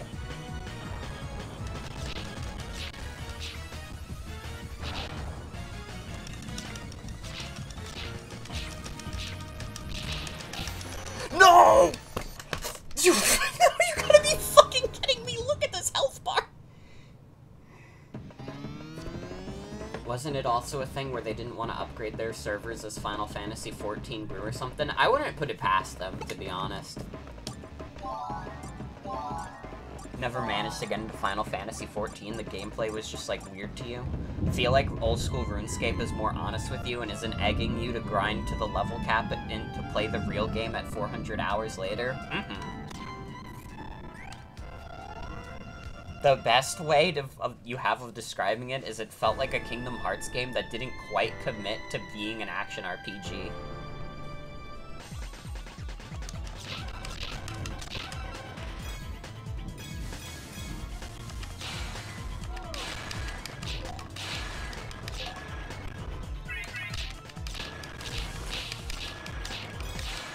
Dude, I saw that flash too. What the fuck is going on outside right now? What is this fucking storm?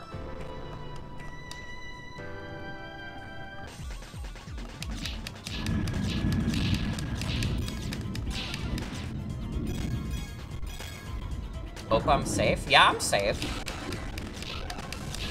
The only thing that'll suck is if the electricity shuts off, because it is hot as hell. And after streams, I like to put on my AC for like an hour before I go to bed. And if I can't do that tonight, it would suck. Don't know where I am, but you got a thunderstorm warning in your area? Ooh.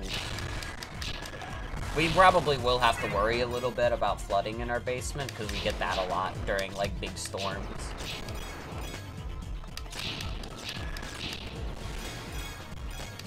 But again, I'm in like a part of the house where I will absolutely be fine. It's mainly just, I need the electricity to not, like, go out. Partially because I want to finish my stream, but also because I want to finish my stream and be able to have cool air for a bit.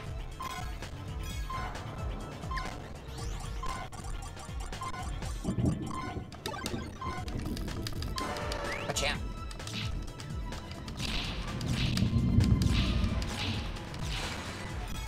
Let's go.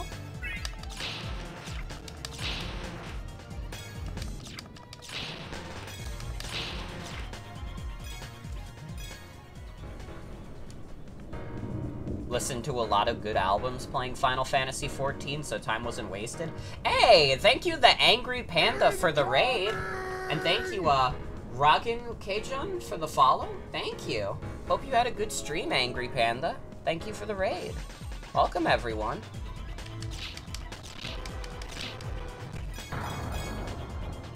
Honestly, I could use, like, a good game where I could just, like, listen to music during it. Pokemon Showdown was that for a bit. But I haven't been playing a lot of Showdown recently. I get into Showdown in, like, spurts. Yeah, we're talking a little bit about MMOs. I decided to talk about Showdown.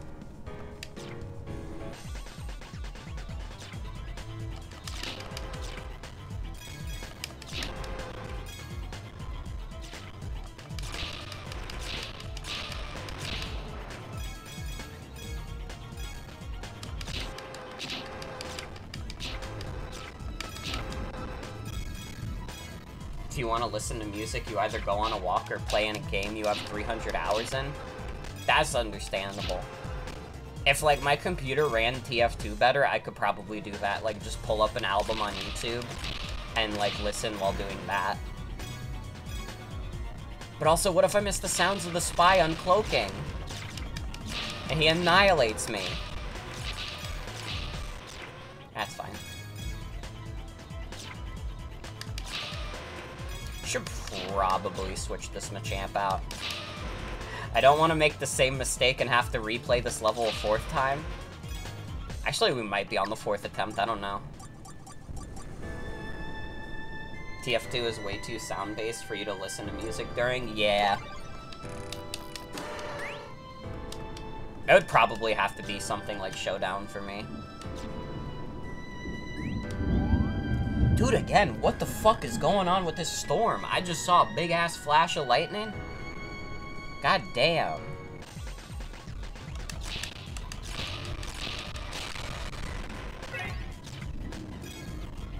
Half-Life or Dark Souls is perfect for you? Ooh.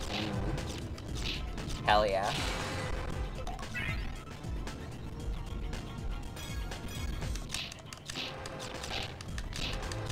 I think if I ever had the time for it, I would like to try, like, a Dark Souls game.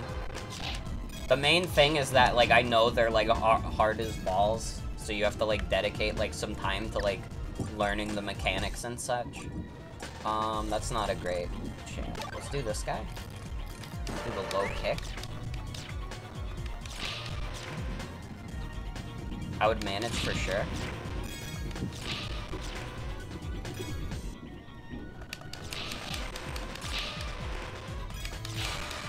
I could certainly try. It's just scary and mean sometimes. I played like a little bit when like the remastered version came to Switch. I played a little bit of that demo, and I realized, like, man, Dark Souls is absolutely not a game that you can really do like a good demo for. Like, I did not feel like I was getting like the real experience. It's not like a Toho or something difficult like that.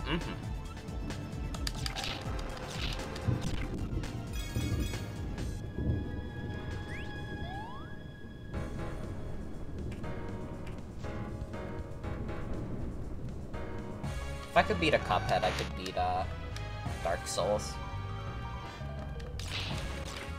And you do not mess with a Cuphead, enough said. I don't need you doing Blizzard on me, fucker. Whoa!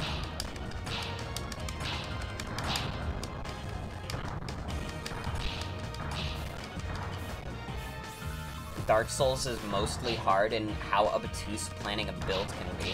Okay. If you can grind Cuphead bosses, you could beat any Dark Souls boss. Got it. What would be, like, a good place to start with Dark Souls? I mean, I don't know if I have the hardware to really run any of it right now, but I am thinking, like, once I get, like, a job and, like, I save up some money, now that, like, GPU prices are starting to stabilize a bit, maybe I also, like, pick up one of those, along with the other parts I got recently.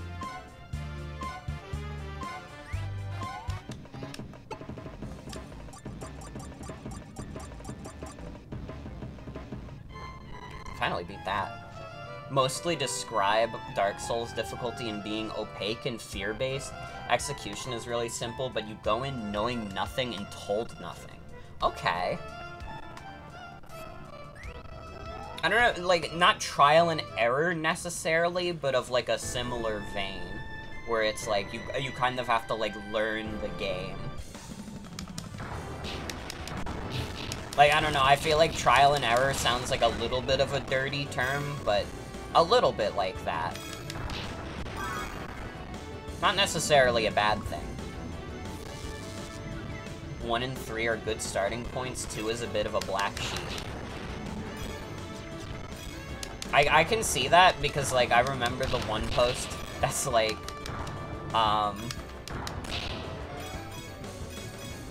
the guy really wanted to use the word peon in a sentence, and like someone says like Dark Souls 2 is the best Souls game, and then he responds with, "It is PvP's wise," and the other guy goes, "Yeah, you're a fucking peon."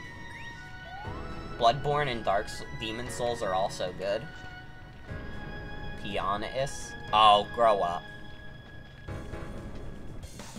I've heard like a lot of people like really love like Bloodborne. Like I feel like I know people who have played no other like Souls games who fucking adore Bloodborne. I think Bloodborne is good once you're familiar with the series, but it's very aggressive compared to the rest. Okay.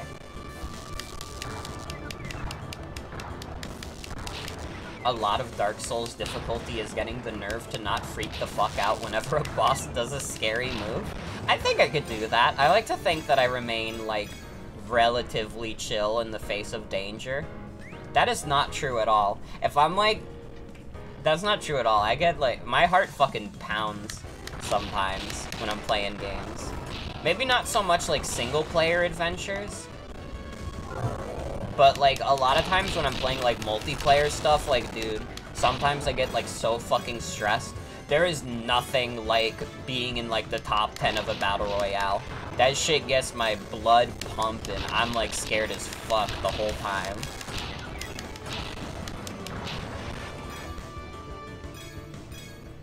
That's interesting to note, though.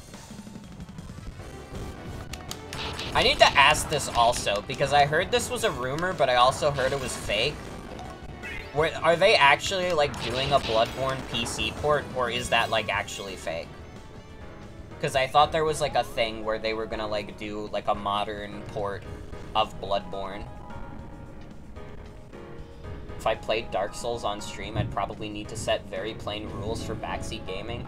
There's that rumor every year? Oh, okay. It's like one of the, it's like the Switch Pro, you know, it's like, oh, this year for sure, though. Got it, got it. There's the cool demon. Is there? I would be down to play a Bloodborne remake.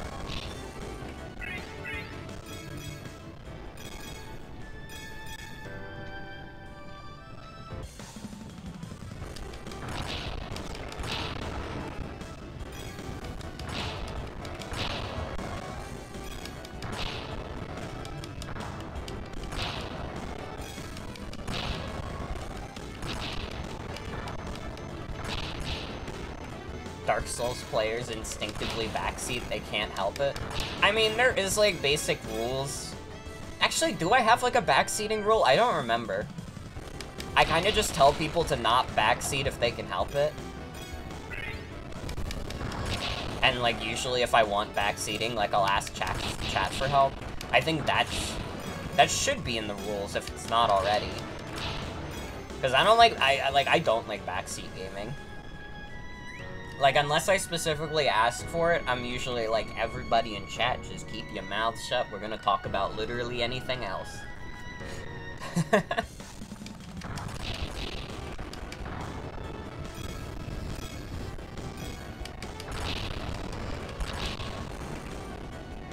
Every Dark Souls player is from a different planet and will give wildly conflicting advice. Okay, I'll allow backseating for Dark Souls, but only under the pretense that the Dark Souls fans have to fight for the death for whose advice I will follow. Like, you guys will have to do PvP. Dark Souls players sometimes also tend to be weird about playstyles outside of their immediate own. I have to press the poop button. Oh, fuck. I'm trying.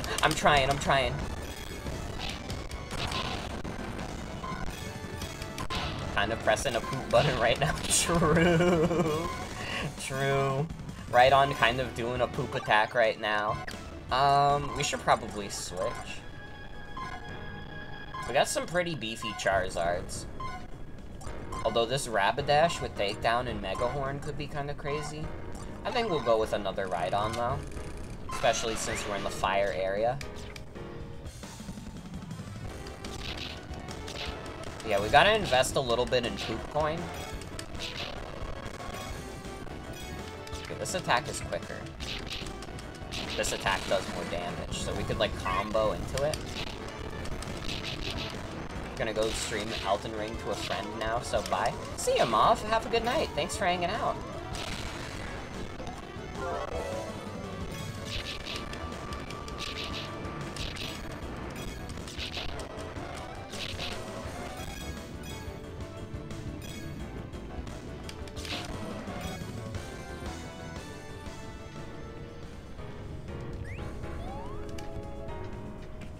We're at the end yet? Yes, we are. I don't know if I would straight up stream Dark Souls, to be honest. I want to play it at some point, but I don't know if I would necessarily stream it, because that seems like that'd be like a huge-ass commitment, you know?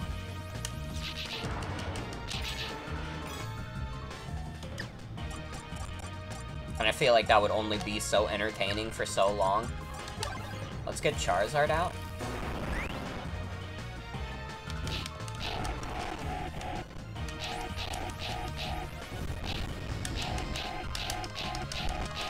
Okay, we do some quick and easy damage.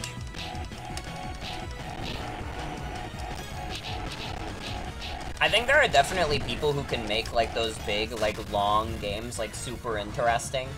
I don't know if I could make, like, a Dark Souls interesting. I don't know if I have the skill set for that. Easy clap, Moltres as well.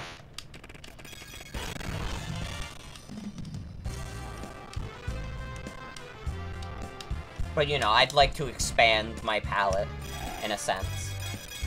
Because I like video games. And I would like to play all kinds of video games.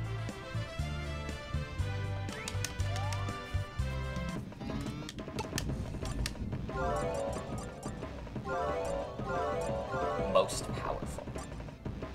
Dude, like, Charizard's shape in this is so fucked up.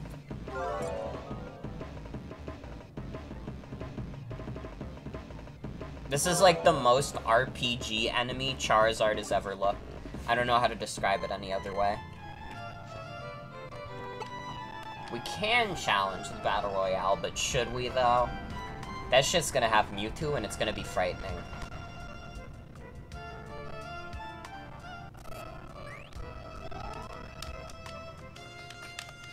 Maybe not best to have Charizard out for this, but it's fine. It's literally just Magikarp.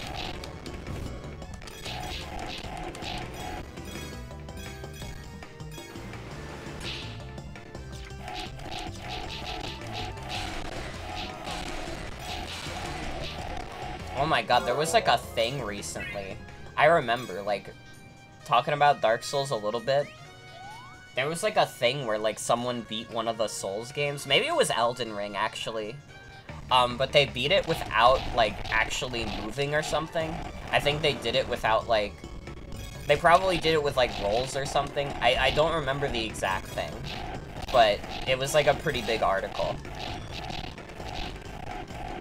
Look up Elden Ring fucking crazy challenge or something. I don't know.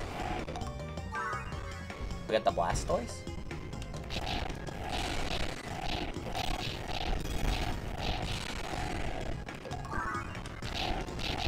I'm surprised the Magikarp have that much power.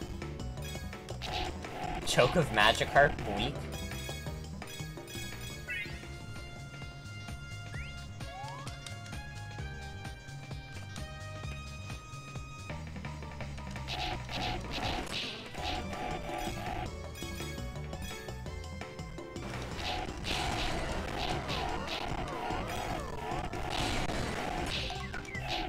Oh no.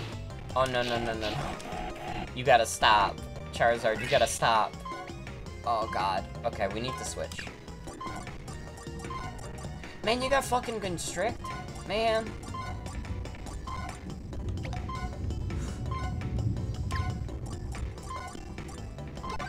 Switch to this Charizard?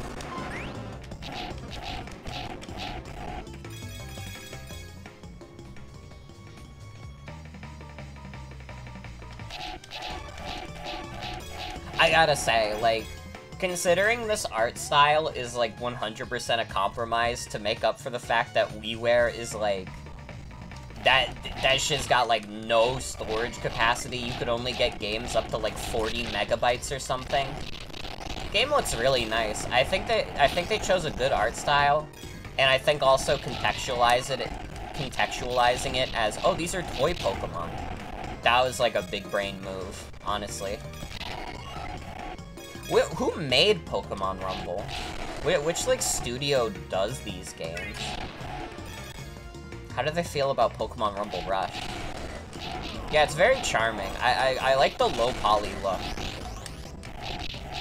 It's literally so incredibly shapes. You're so right.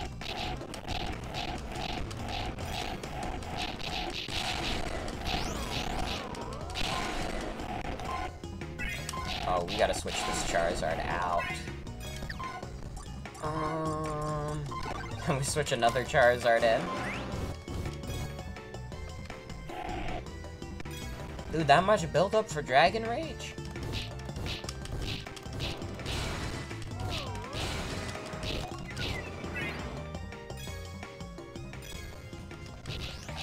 Ow.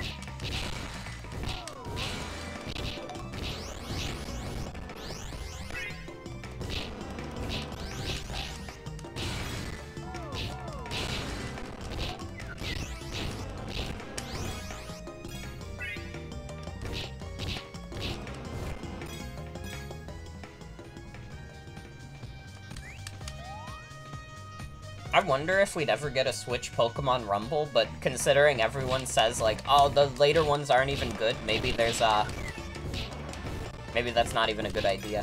Something very interesting about what they chose to emphasize in each Pokemon too. Yeah.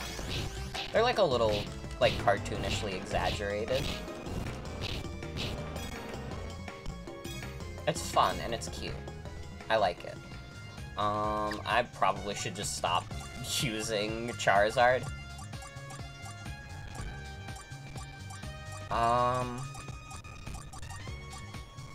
Aurora Beam Ice Shard could be okay. No, we gotta do another try. Just kidding. Charizard again.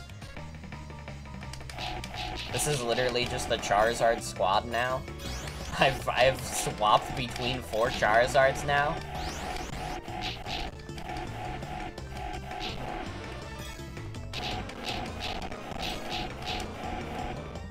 To be fair, if they didn't want me using Charizard, they wouldn't have made him so damn good in this.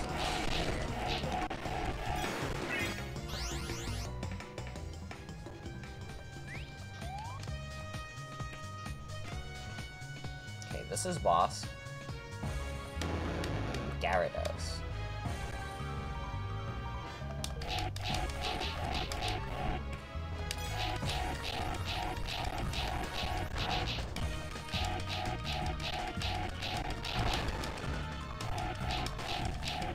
Come on, come on, come on, come on, come on, come on, come on, come on. Let's go. Easy. This truly was Charizard's best day ever. We didn't even need any of our other Pokemon.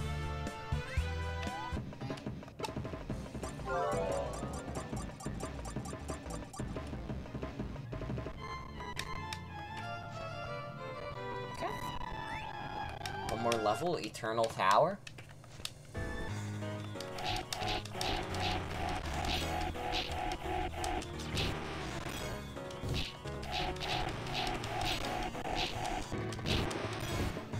Love shape. Shapes are literally so awesome. Dude, like, my older sibling works in a school.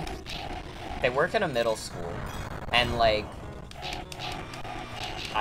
because of this, like, and they have to, like, help kids with, like, math and stuff, like, I just remembered the fucking shape of parallelogram. Like, dude, the parallelogram is, like, an advanced shape. That's, like...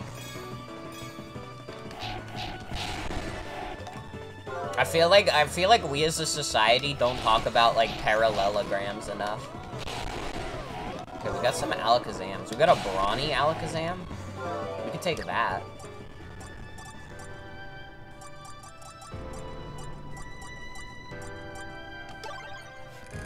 Psybeam, though? Yeah, the Psybeam is crazy. I don't think Psycho Cut's gonna do much if the physical special split exists in this. Which I'm not sure if it does, but I'm not gonna really find out by playing stupid.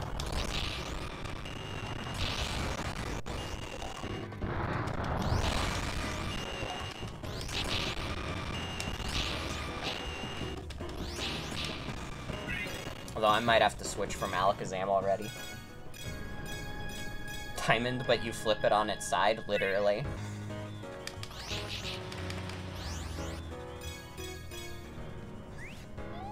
I miss when math was, like, exciting.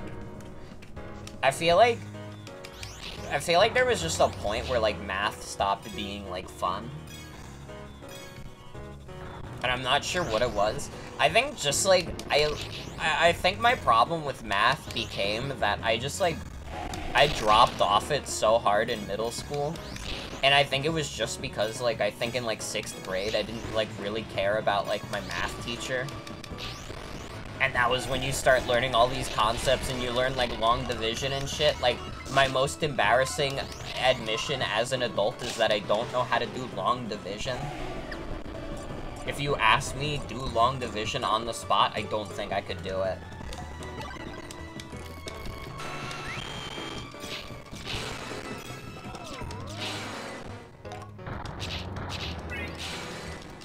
Dude, we got the Gengar, we got the Marowak. We're getting some pretty beefy guys. Same. Thank God it's not just me. I always had to do, I think the method was called, like, lattice. It was, like, the boxes. I could do division that way, but I don't even know if I could do that now.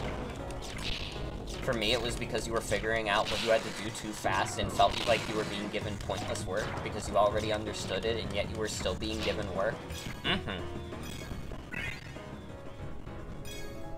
Middle school is just, like, a terrible time to, like, drop any new concepts on it, because it's like, dude, my hormones, like, just started kicking in, and you want me to, like, start understanding, like, all these advanced topics that I couldn't as, like, a 7-year-old?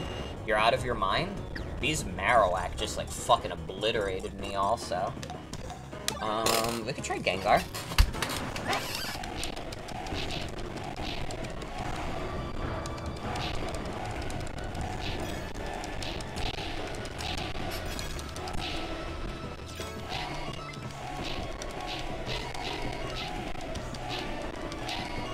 We're probably gonna die at the boss, though. Really like statistics because it feels very tangible. I feel that so hard! I fucking love statistics. But like any other kind of math, I just fell off. Yeah. You get it. Ow! I need to switch to, like, literally any other Pokemon. It does not matter who. I just need to not have taken that much damage.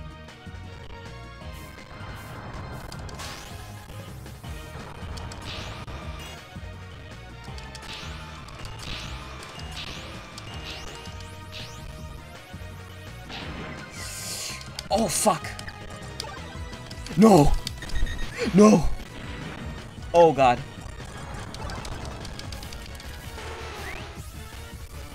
Oh, God. Oh, God. Oh, God. Oh, God. Oh, God. No.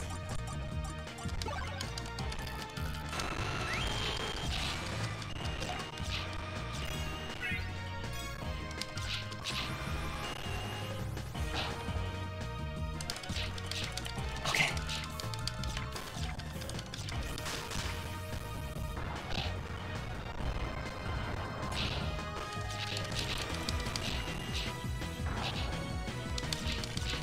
Come on. Oh, we did it. It's fine, double kick is like the best move in the game. Pokemon Rumble is the scariest game? It really is. This is like a horror game. This is the shit that turned to Resident Evil.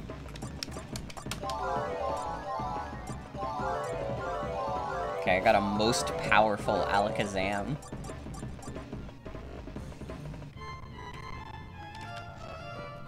Alright, I guess we're ready for the Battle Royale now. Oh god, are we gonna have to face Mewtwo? That's gonna be frightening.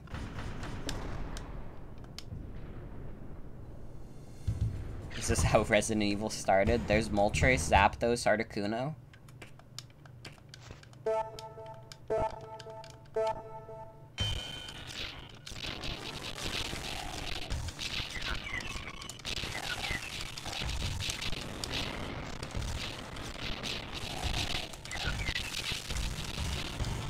Oh, this is already like a clusterfuck. These attacks are so much harder to dodge.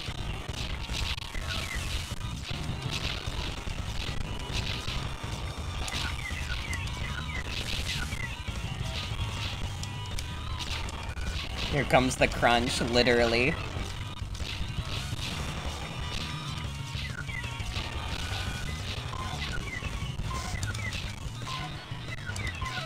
Oh, if I can squeeze out a few more kills with Nidoking, that would be sick.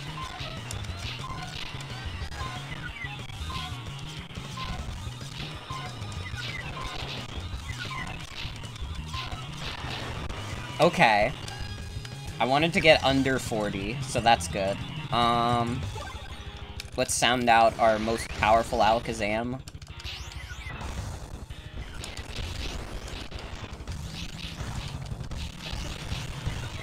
Me, Pokemon Rumble's strongest warrior.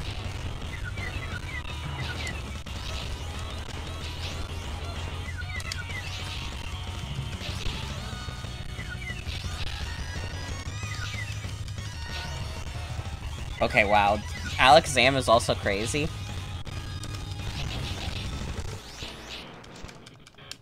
The defense is not good, though. When you were a kid, when you played Pokemon Rumble, when the bosses show up, you just let them kill each other because they can do that? That's really funny. I actually didn't realize they could do that, so I haven't been, like, trying for something like that. But now that I know it can happen, maybe I'll just, like, leave them alone a little bit.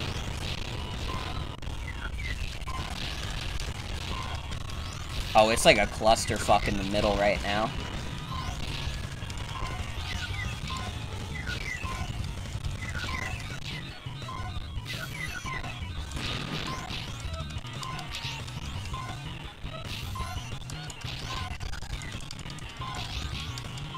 Confuse them both.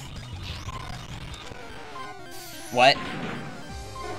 Mewtwo! Holy shit! It's playing like red and blue! Oh my god. I think we have to send out one of our Charizard.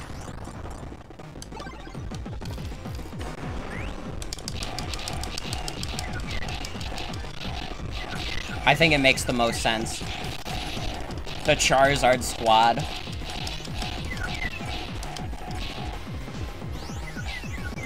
Whoa! You need to calm down, Mewtwo. Did we win Pokemon Rumble? Guys, did we do it?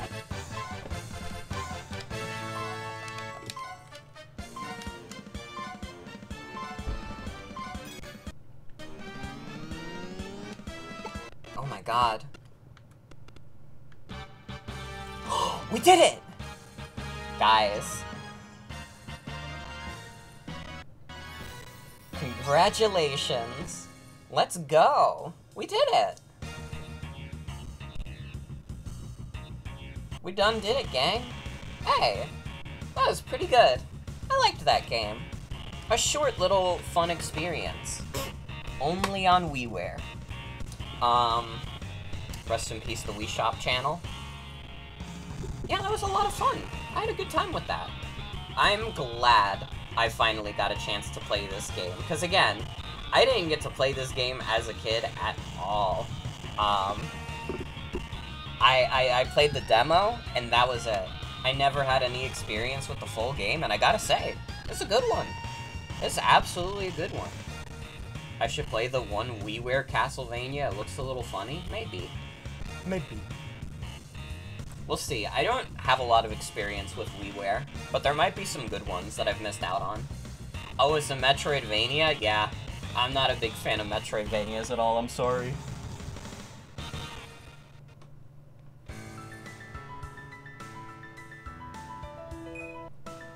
What is it, Charizard?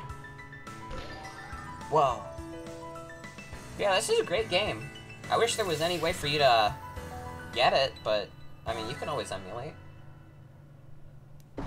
This is the only one that had shinies in it. Huh.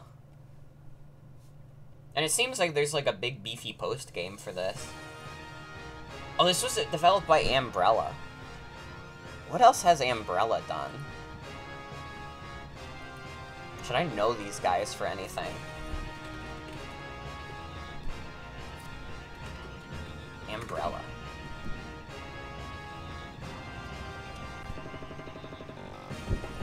Oh, fuck. Oh, no. You know it's bad when you look up a company and you get the Wikipedia article as the first result, and it says, this company was... Your family actually still has this game on our actual Wii on an SD card, and it's so cool and awesome? Hell yeah. Umbrella does not exist anymore, yeah.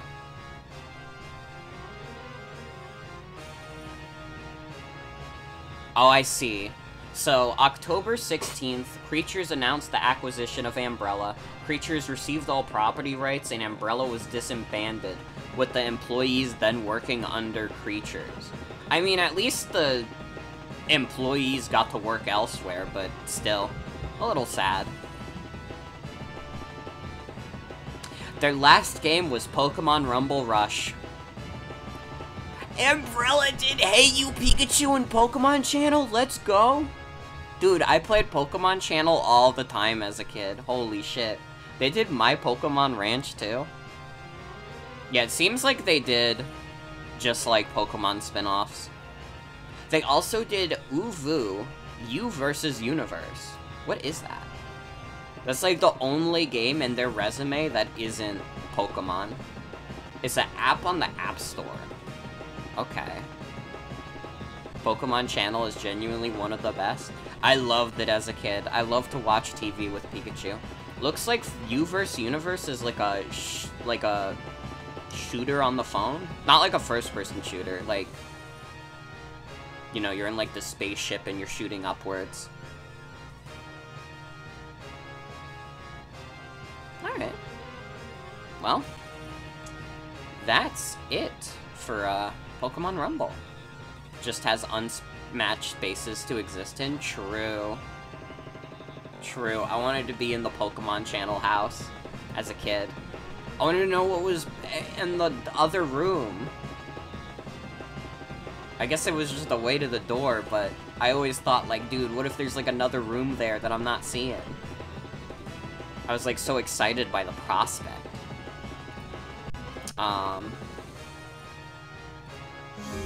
But that's gonna be it for tonight's stream. I want to thank you all for coming. Hope you all have a good night. Take care. Tomorrow, we're going to be doing Tabletop Simulator, the Tumblr trading card game, which is, it's gonna be really, really good. I think you guys are really gonna enjoy this. I like, be there or be square. I think this is gonna be a big one. Saturday, we're going to be doing TF2, and then Sunday, we're going to be doing Bingo Isaac, which I'm also very excited for. But those are smaller streams. But yeah, have a good night, everybody. Take care. I'll see you tomorrow with, some Tabletop Simulator. Bye-bye.